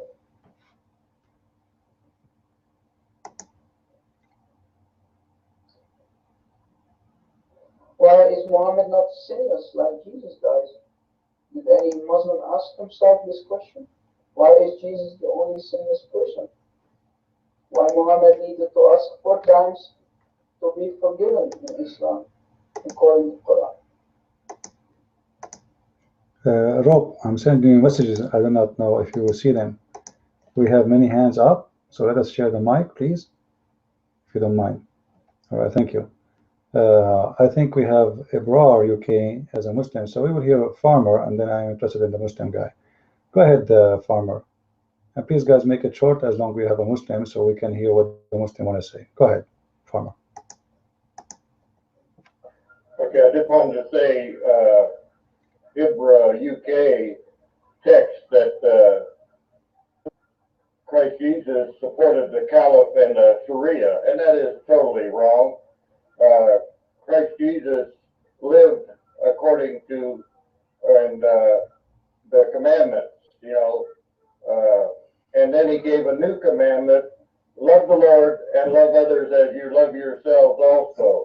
Not only with good constructive thinking, thoughts, words, also with good constructive actions, deeds, works, acts of kindness that assist in the healing process that improves lives in all areas of living. Thank you. There are people in the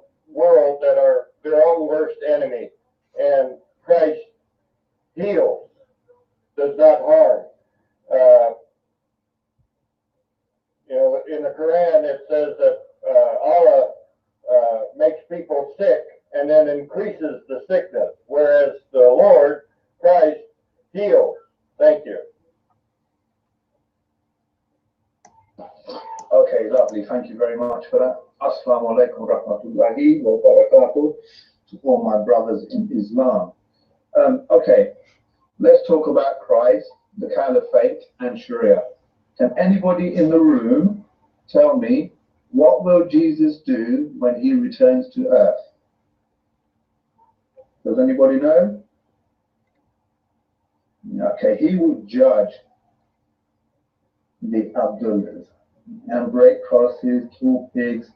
Okay, what he will do is he will overthrow the corrupt governments of the planet.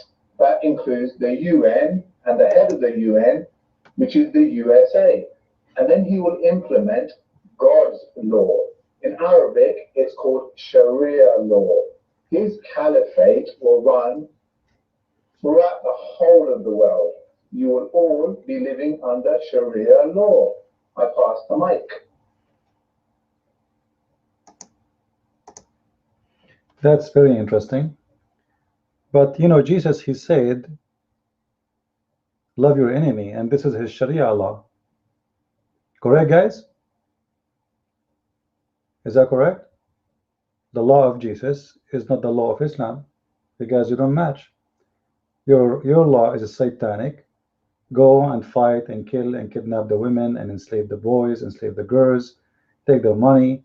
Jesus will never do that. Secondly, everybody heard you saying that Jesus will be the judge. Is that correct, guys? Did he say that? Or he was reading, I don't know. Actually, there is a prophet, he said, that Jesus will be hakaman muqsitan. I think this guy does not know how to read Arabic. Hakaman muqsitan, absolute judge and justice. No man can be that unless he is God. For no man can be just.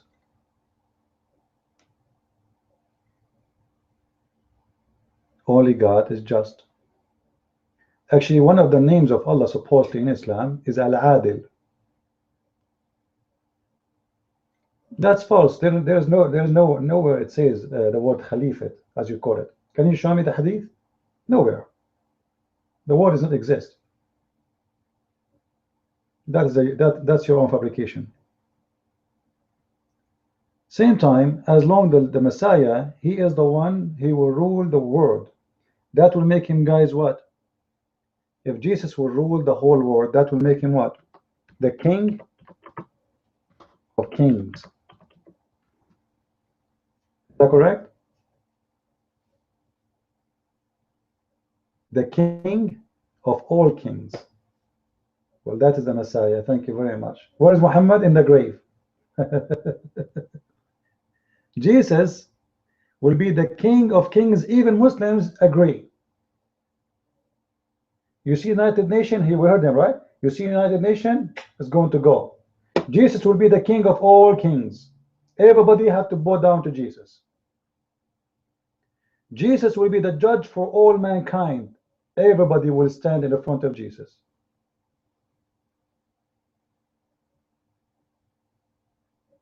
So who is Muhammad then? And what Islam is about? And why Jesus is the one who is going to complete everything? Are you listening, people? We just heard a Muslim agreeing that Jesus is the one who will defeat every evil. Actually, even Muhammad, he said, when Satan, he meet Jesus, he will dissolve like salt. Do you believe it?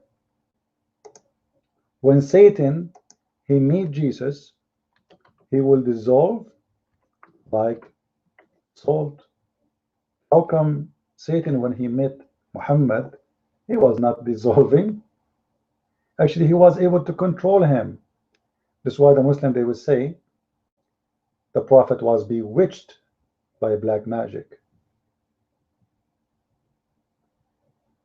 So now here, as long as the Muslims agree with this, we need to ask ourselves, who is this Messiah who will make things perfect, who will rule the earth and will make justice, which means there's no more crimes. There's no more unjust. Is it? This is heaven? The coming of the Messiah is the coming of the king who ruled the whole world, and nobody can stop that king. And then a Muslim, he will say to us, Muhammad is the greatest prophet and Jesus is just a messenger. You know, when you watch an American movie, everybody die except the hero. Is that correct? Is that correct, guys?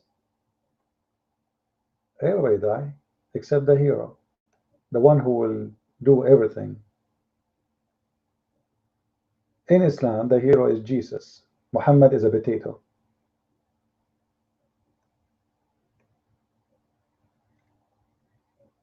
Isn't it weird?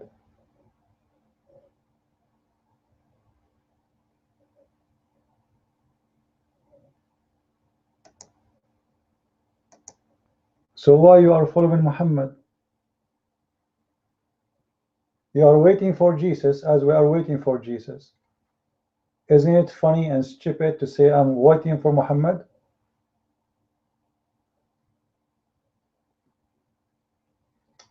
You know, you see, only Sharia law. This is the fabrication. Jesus will never allow child molestation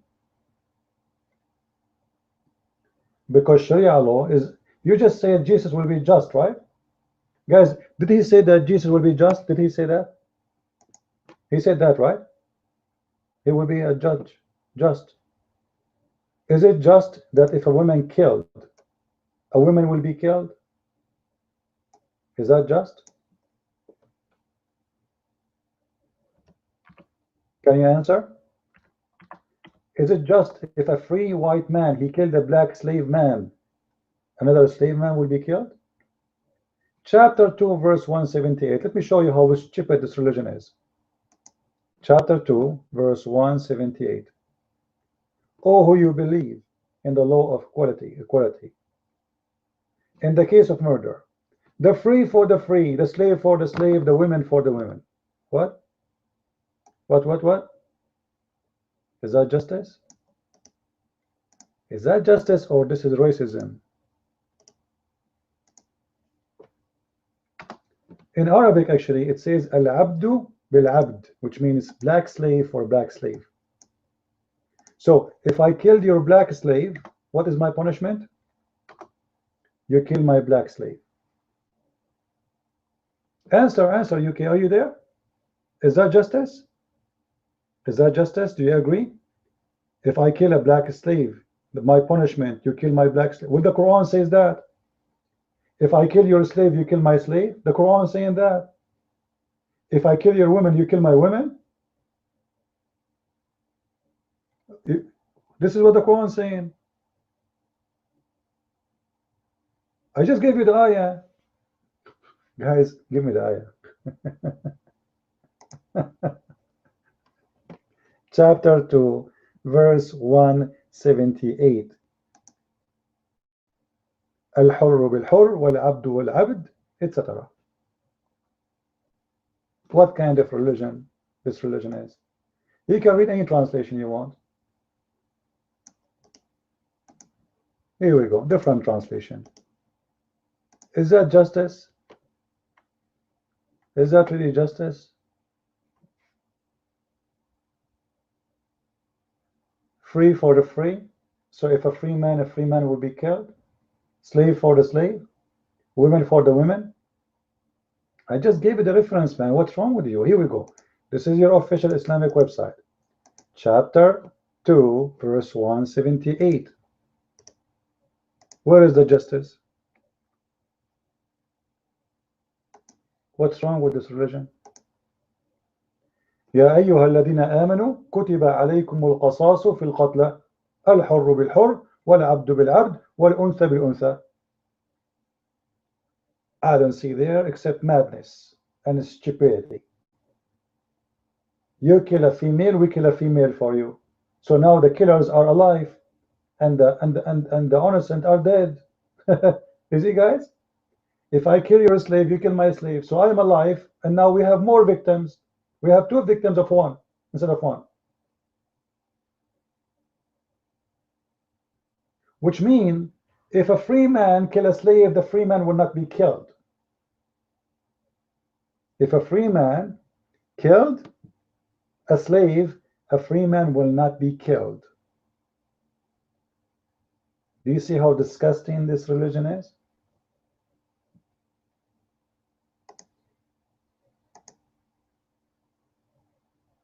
I'm talking no sense. I'm talking no sense. I agree. This is Quran. Quran is nonsense. Because how you say female for the female? What do you mean female for the female?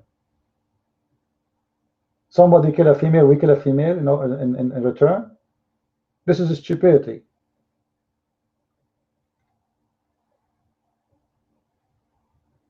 That's not in the Quran. I just post the link. Here we go. Read it. And this is your Quran. What do you mean it's not in the Quran?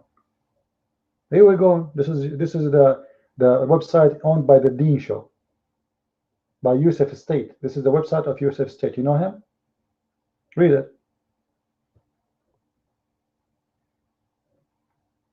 That is the Quran.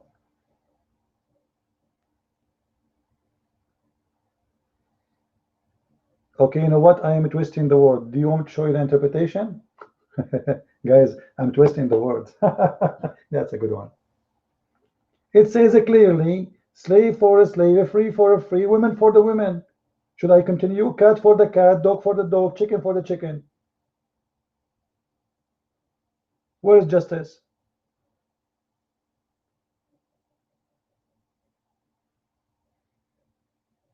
That is justice? Well, UK, yeah. Obviously, this is how it is. Meow for the meow, how for how. Santa Claus for Santa Claus. Dr. Phil for Dr. Phil. Where is justice?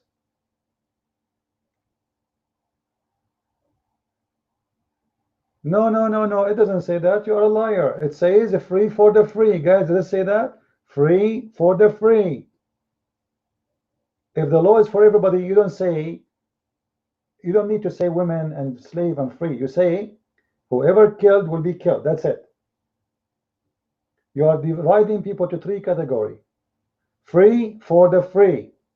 Slave for, and you know what? Just to prove that I am not making things up, what if we go to the interpretation? Huh? Interpretation by the scholars of Islam, chapter 2, verse 178. Oh. Let me show you how Muslims try to get away with this shame, disgusting religion. Not only disgusting, stupid, you know.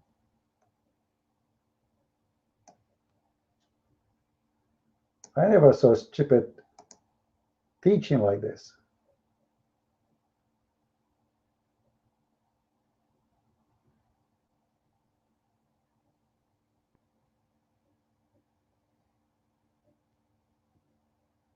Here we go. This is the interpretation for the verse. Everybody can open or read. Allah. This is Ibn Abbas, the best scholar of Islam, and he is the cousin of Muhammad. It can't get better.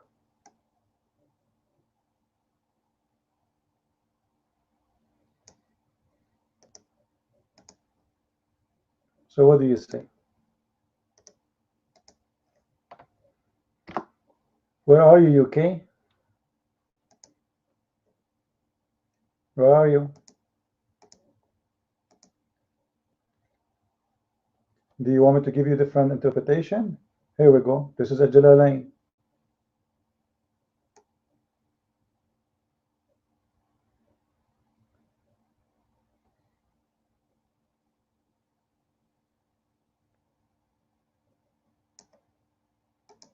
You can change to any interpretation you want, even though I don't approve any of those Islamic translation, which is false.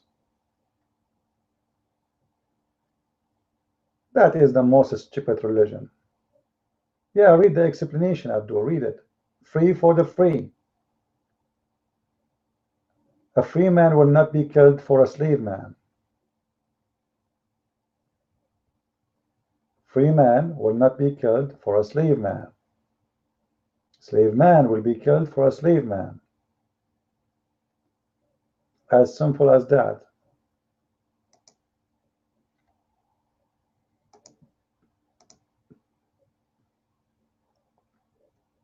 This is Islam.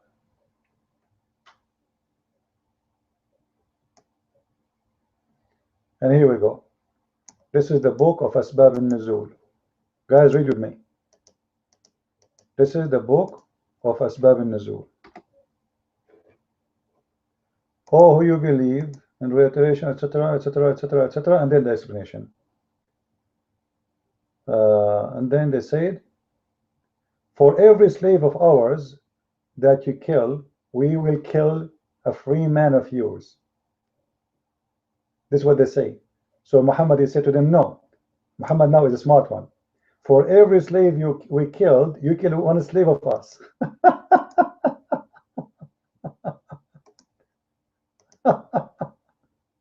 Lord have mercy. Read it. They said to him, for every slave of ours that you kill, we will kill a free man of yours.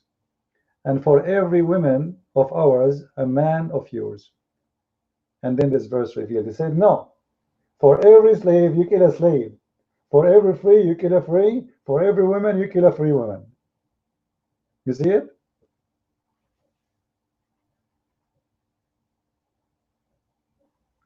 Don't change the topic, Abdul. Let us see what Jesus talked about the killing in the Bible. You see, when you put a Muslim in the corner, right now he starts doing poo-poo. Jesus, let us see what Jesus did. Well, I'm talking, no, let's finish this one first. No problem, you can go and tell me about Jesus. No problem, don't worry, we know about everything about Jesus. And I will give you the mic to tell me about it. Now, what do you think of this? Isn't it disgusting? Isn't it stupid? He did not say the one who killed yours, let him be killed. No. For every slave we killed, you kill one of our slaves. So now we have two victims.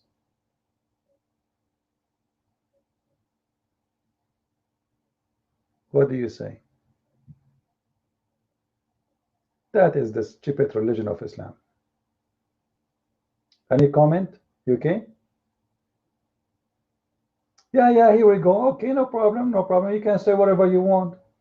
We are talking about the word justice. You are talking about war. That is not justice.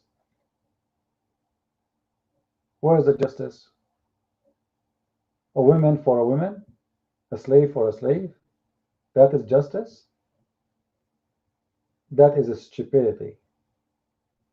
And now, as long as you agree that it is stupidity, put your hand up and we can go to the Bible and see how stupid what you are saying. You see what the Muslims do? They go and they quote for you verses from the Bible says, you see the God of the Bible says, go for war. Well, isn't the Quran say to them the same? Those people, they are defending themselves.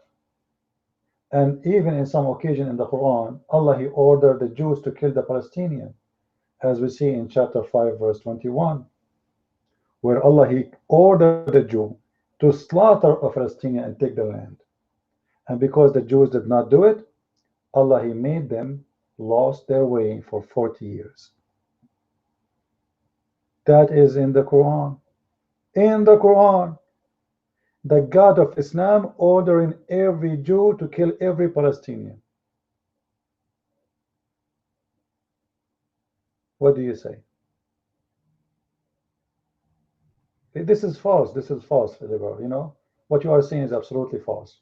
Put your hand up. I will make everybody laugh at you. Put your hand up. By the way, you are black. You said you are black, guys. Is it true that Shaitan in Islam is black? Is that true? Question: why he is not white? Why the devil, according to Muhammad, is black? Why? Is it true that Muhammad, he said, kill every pure black animal?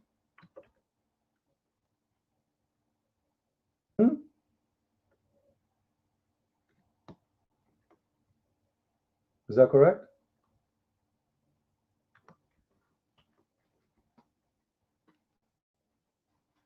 Is it true that Muhammad, he said, kill black dogs? They asked Muhammad, what is the difference between black dog and yellow dog and white dog? He said the black dog is the devil. Wow, man, that's really amazing. Huh? Is that right? The black dog is the devil? Is that right? That must be true, brother, huh? That's the logic of the prophet, the amazing prophet. If you are a yellow dog, you are good to go. If you are a white dog, you are very nice. If you are a black dog, you are the devil. That's really amazing discovery. Where Muhammad he got this wisdom from? Oh, for sure, Muhammad is not racist because it's proven by science that black dogs are ugly and they are not good. And the white dog is proven by science that he is very nice. And the blonde dog is absolutely very peaceful. The black dog is the devil. And this is Muhammad's words. Here we go. Read and laugh. Actually, it's sad, not only, it's disgusting.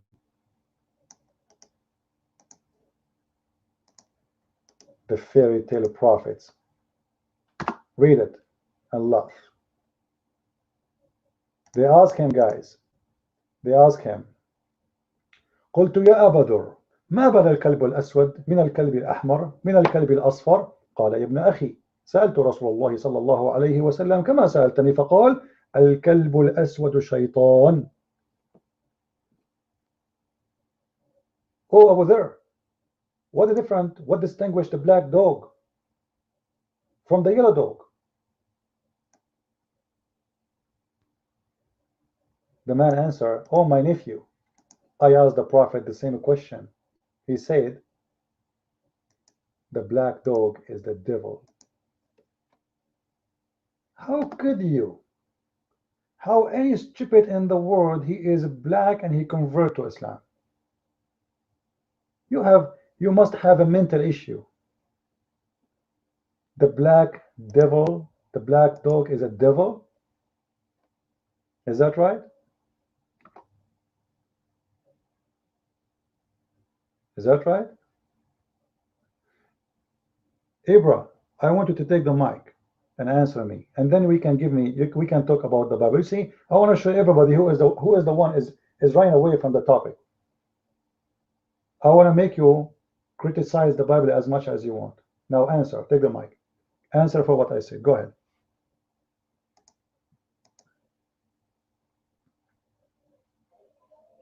Christian Prince, I dare you to come to our room, take the mic for 3 minutes, nobody will dot you, and then we can discuss this. We have people in there who know the Arabic, know the Hadith. If you are truthful, come. Bring 1 or 2. You have people there, they know Arabic? Are you saying you do not know, so you cannot answer me? You will bring your mommy?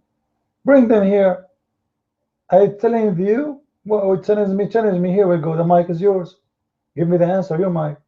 Don't tell me go there and challenge me, I tell you, we have people speak Arabic, I don't speak Arabic. So are you saying to me, no Muslims know how to answer unless they speak Arabic? Your mic. How your prophet says the black dog is a devil, I want to know. Is that based on his intelligence or based on stupidity? Your mic.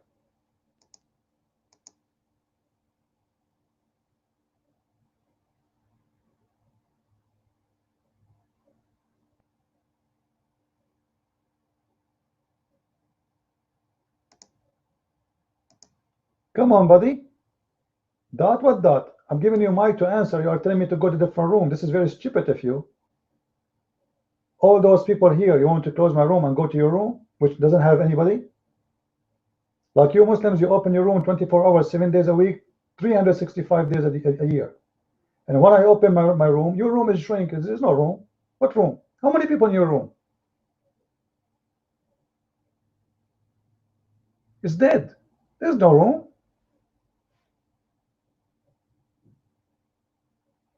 Come to our room. In our room, I have mom and dad there, okay? My mommy and my daddy is there to answer you. If you are, I challenge you. I challenge you, and they know Arabic. What Arabic, man?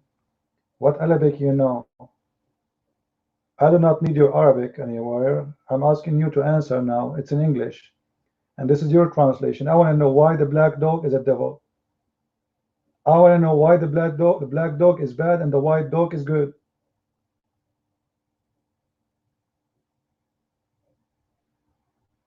What kind of stupidity this religion come with? Black dog is bad? I have black shoes, man. I'm not going to wear them no more. I'm going to wear white shoes.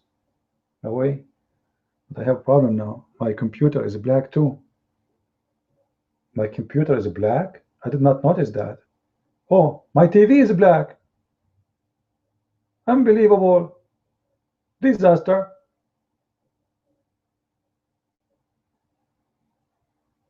The black color is the color of the devil, and the white color is the color of the good ones, even for animals. Like, you know, if it was metaphorical, I would say it's a metaphorical. But you see, it's an animal. It's a just, a, you know, like what this animal did just because he's a black dog.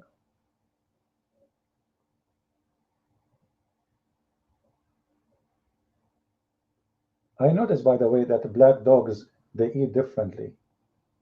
You know, like they eat like the white dogs, they eat like man, that is discovery. And maybe the white dog, he takes shower more, maybe. And maybe the white dog, he is you know, like, do you think a white dog will go to heaven, Muhammad, and the black dog will go to hell? Oh, for sure, black dog will go to hell. He's a devil. Hello.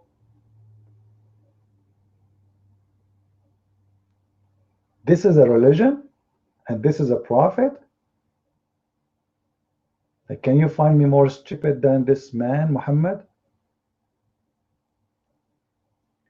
And then when you corner them, do you see what happened? When you corner them, then they cry. They cry, come to our room. Come to our room if you're a man. And trust me, if I go to the room, they will close the room. Actually, once I went to the room, the admin, from his fear, he closed the room. He closed it. He was talking like this. Okay, guys, and Christian Prince enter the room. Okay, guys. Okay, guys. Suddenly, boom, the room is closed. What happened? I entered the room is dead. They have only 2 or 3 admins. The second I enter, the whole room became an admin. They start giving the hat for everybody. And then they will give you a dot, and they will say to you, Christian Prince, if you dare, come and debate us. I have a dot, I cannot even text. Christian Prince, are you there? Coward? You coward, answer. Say yes, say no, say something. I have a dot, I cannot text. And then a Muslim, he says to him, undot him, he cannot text. He says, shut up. He can text even if he's dotted. What?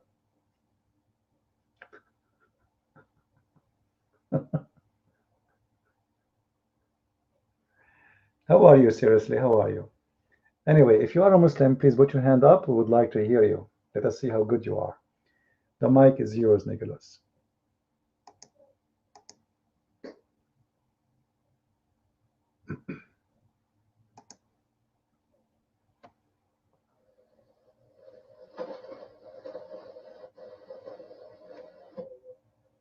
Can you answer me?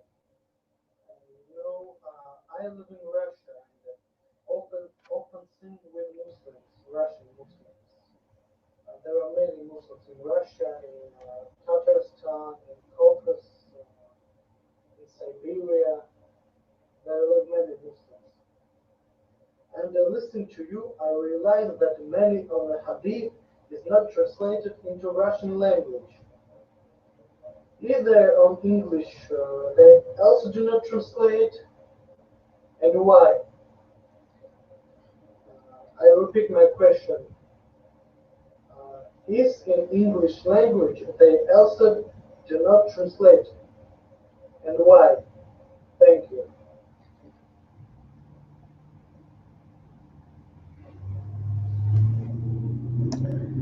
Farmer, your mic.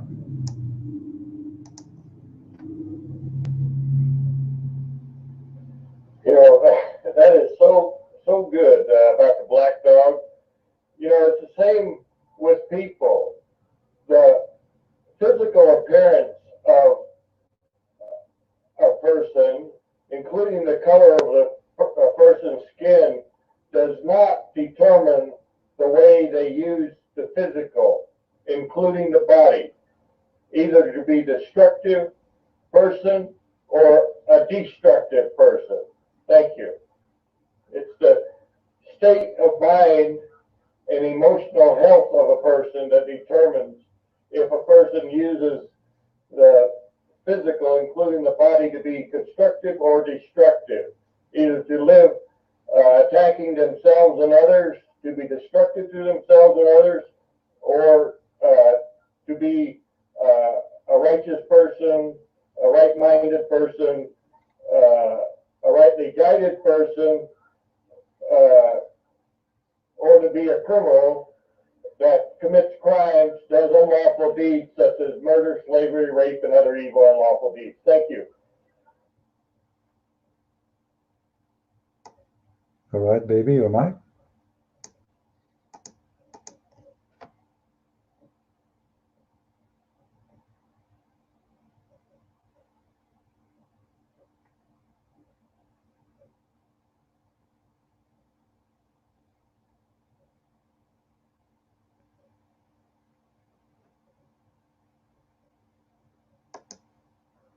Can anybody explain to me what is Allahus Nekbar?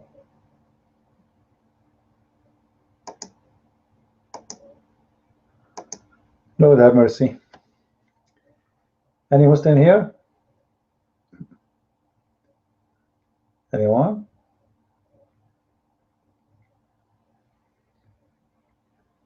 By the way, Muslim Santa Claus is coming to town, so get ready. There's some bombs will explode in the mall somewhere, and there's some slaughtering will happen somewhere. And I just I'm reading the news on my phone. The Sultan of Brunei, he ordered to jail 5 years for anyone who celebrated Christmas. See, amazing, the beautiful religion of Islam. 5 years for celebrating Christmas. That is the crime. 5 years in jail. For what? For celebrating Christmas.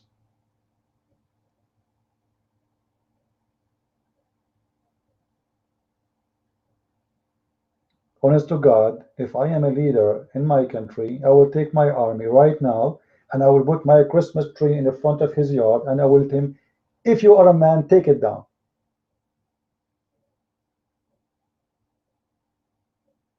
This little potato, his island is not even in the size of my family, all of them. Without to mention my kids, which only Allah knows how many they are, due to the mut'ah marriage.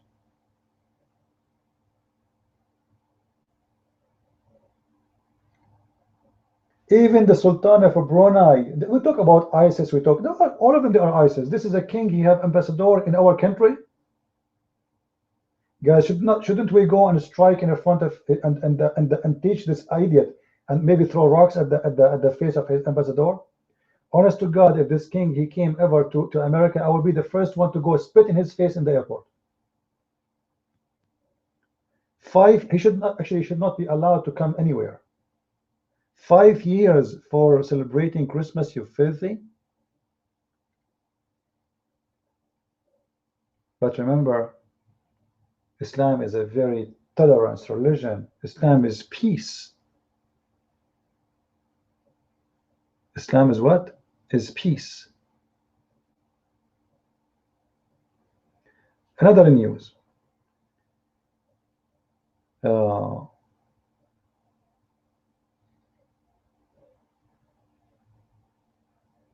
A man and his wife, they were arrested. A French woman, she converted to Islam. Look at this, guys. Look what happened when somebody converted to Islam. She converted to Islam and she bought from the internet a fake belly. Fake what? Fake what? Fake what? Fake belly for a pregnant woman. So she want to make herself a pregnant. And she covered her belly with aluminium paper so she can smuggle weapons in the airplanes. Because her husband and her, they were planning to do an attack.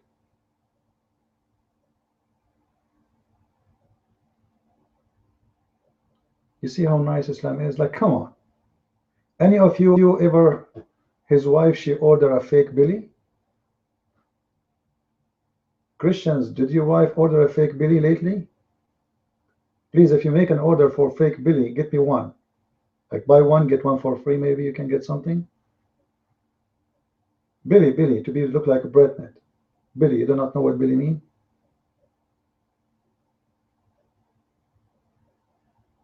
Lord have mercy. Belly.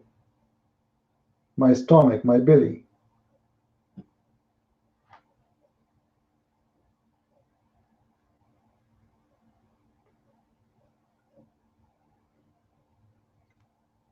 So she want to make herself look a bread net so they can smuggle weapon.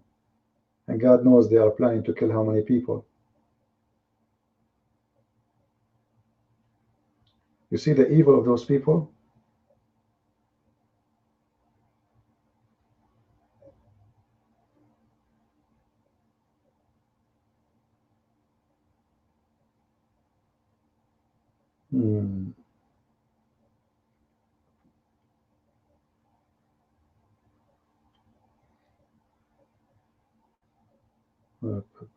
I'm reading the news.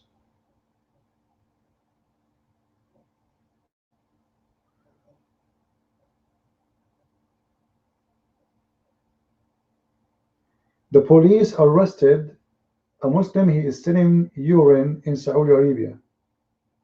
Why they arrested him? Not because he's selling urine. Anyone knows why? They arrested him because he's selling urine without license. And it was not a camel urine. He was lying. It should be a camel urine. What? He is selling his own urine as a camel urine and the Muslims are drinking it? Unbelievable. Man, oh man. I want to open a business there. I have a lot of this. I keep going to the bathroom all day long. I can make money sitting with you doing no good for me.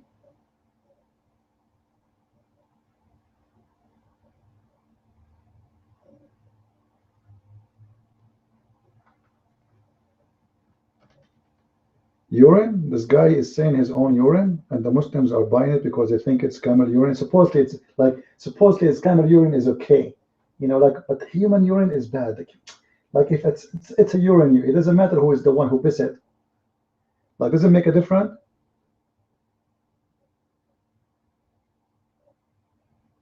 What a difference if it's a urine of a donkey or urine of your donkey. I mean, you as a Muslim.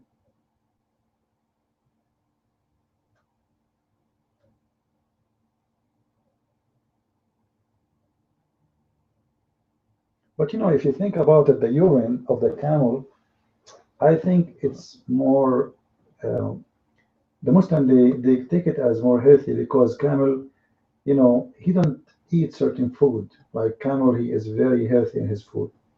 As an example, camel he eat poo, which is very healthy. Like think about it. Seriously, camels, they eat poo. Camels, when they are walking, if they see any poo in front of them, like if a camel before him, he did poo, the camel behind him, he eat the poo. So maybe that will make it more tasty. I'm not sure.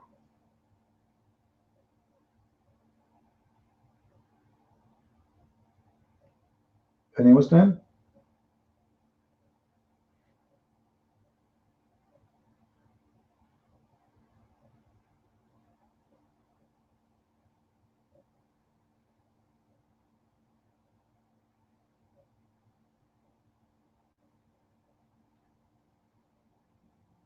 Any brave Muslim here?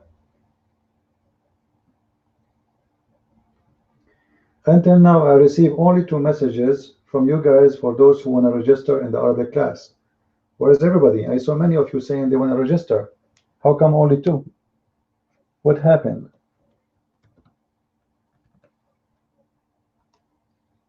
Nahmi, I don't know if which one is yours, but I got only 2 messages. Oh, now I see 6 messages, sorry. Let us see.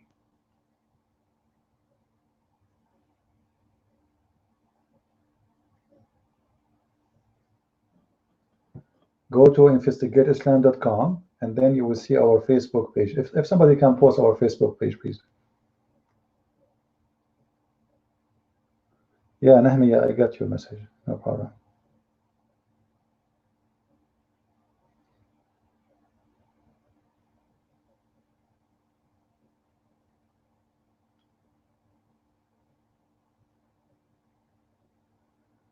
All right, I'm seeing many, some of you, they are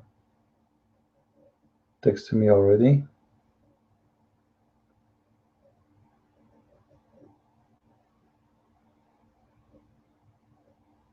So until now, actually, I have maybe four names. 1, 2.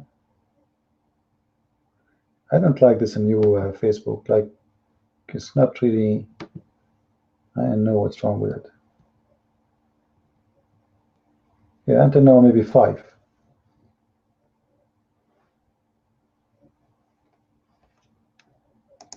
So if you like really to register, go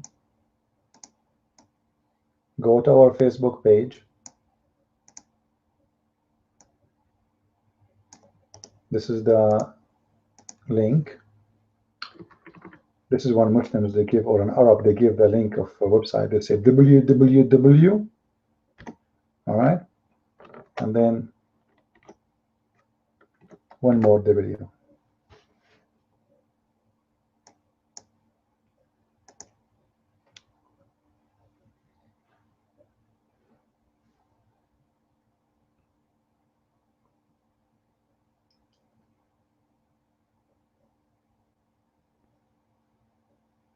So any Muslim here?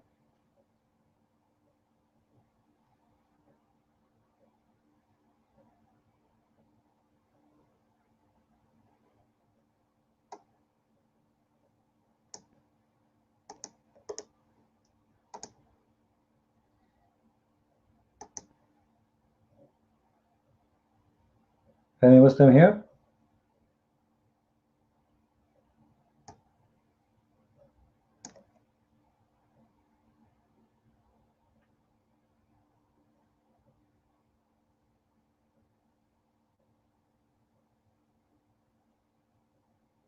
No Muslim? All right. So any more want to register for the class? Please tell your friends.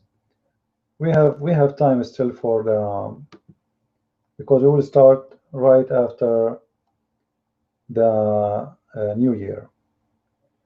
We will inform those who did text me, and we will discuss with you guys when it is the best time for the class, for the classroom to be, and we will see.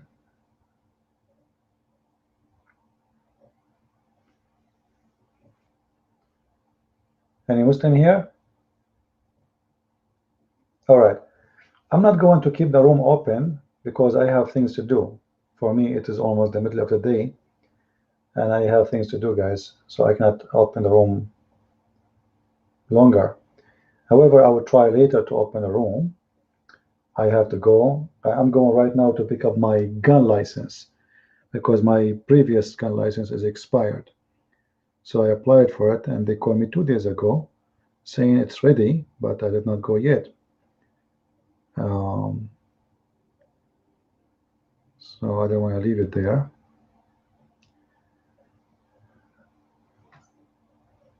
Yeah. Anyway, Don't forget, please, as I said, if you have a friends, they are willing to, they are interested to go in the Arabic classroom. This is a 3-month classroom. It's not a week. It's not 2 weeks. It's not a month. It is 3 months, and it has to be at least twice a week. So you need to think about it. If you really can have time for it. And it's very important to attend all the 3-month classes, because if you miss one, you will miss a lot. You know what I mean? Like, you cannot really just jump, because we will not repeat what we took.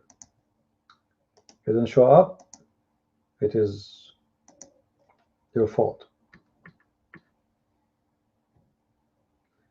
But every time, every class, like every new class we start, every week, we will make a reminder before we start about what we took in the week before, just to refresh the memory. But we will not repeat everything. All right. So if you have friends who would like to join, let us know. The reason I'm asking you to ask friends, because if we have more members in your area, then we can make a time for your area. You know what I mean? Like, we do not need to mix someone in Australia with someone in America, because their time is different. If we have a small number, then I have no choice except to mix. If I have like 5 people from Africa, then we will give them their time. Those are from there, they have their own time. We have 7 people from Europe, mostly all of them, they have the same time, we give them different time, etc. But if one from Australia and one from America and one from Africa, I'm not going to make a class for each. And then the time might be difficult to match. All right. So anyway, I want to say thank you for being here. I might open the room later at night, okay, after I come back from my business trip. And until I come back, I say thank you. And don't forget to tell your friends about my books. Don't read them, just buy them. All right? Don't read my books. I'm just joking. Because Muslims, they buy books, but they never read them. I met a lot of Muslims, they have big libraries. I remember once I asked one of them, oh, you have this book, what do you think about it? He said, I never read it. So why you have it then? I said, I just, like people, they like to see books. They have books. Anyway, so don't do what those people do. Don't buy my book and put it on the shelf.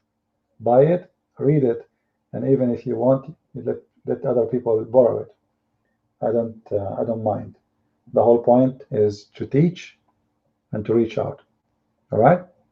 And before we close the room, the book is in Amazon. Amazon.com. The link is there in the banner. There's 2 books. There's The Deception of Allah, and there is Quran and Science in Depth. Both, they complete each other. Can anyone gift me one book? You are broke? Walker, you are broke. Where do you live, Walker? Where do you live?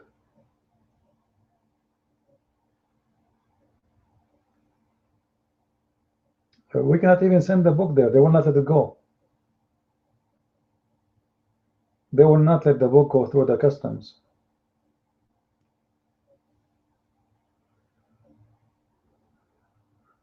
Anyway, guys, see you maybe tonight.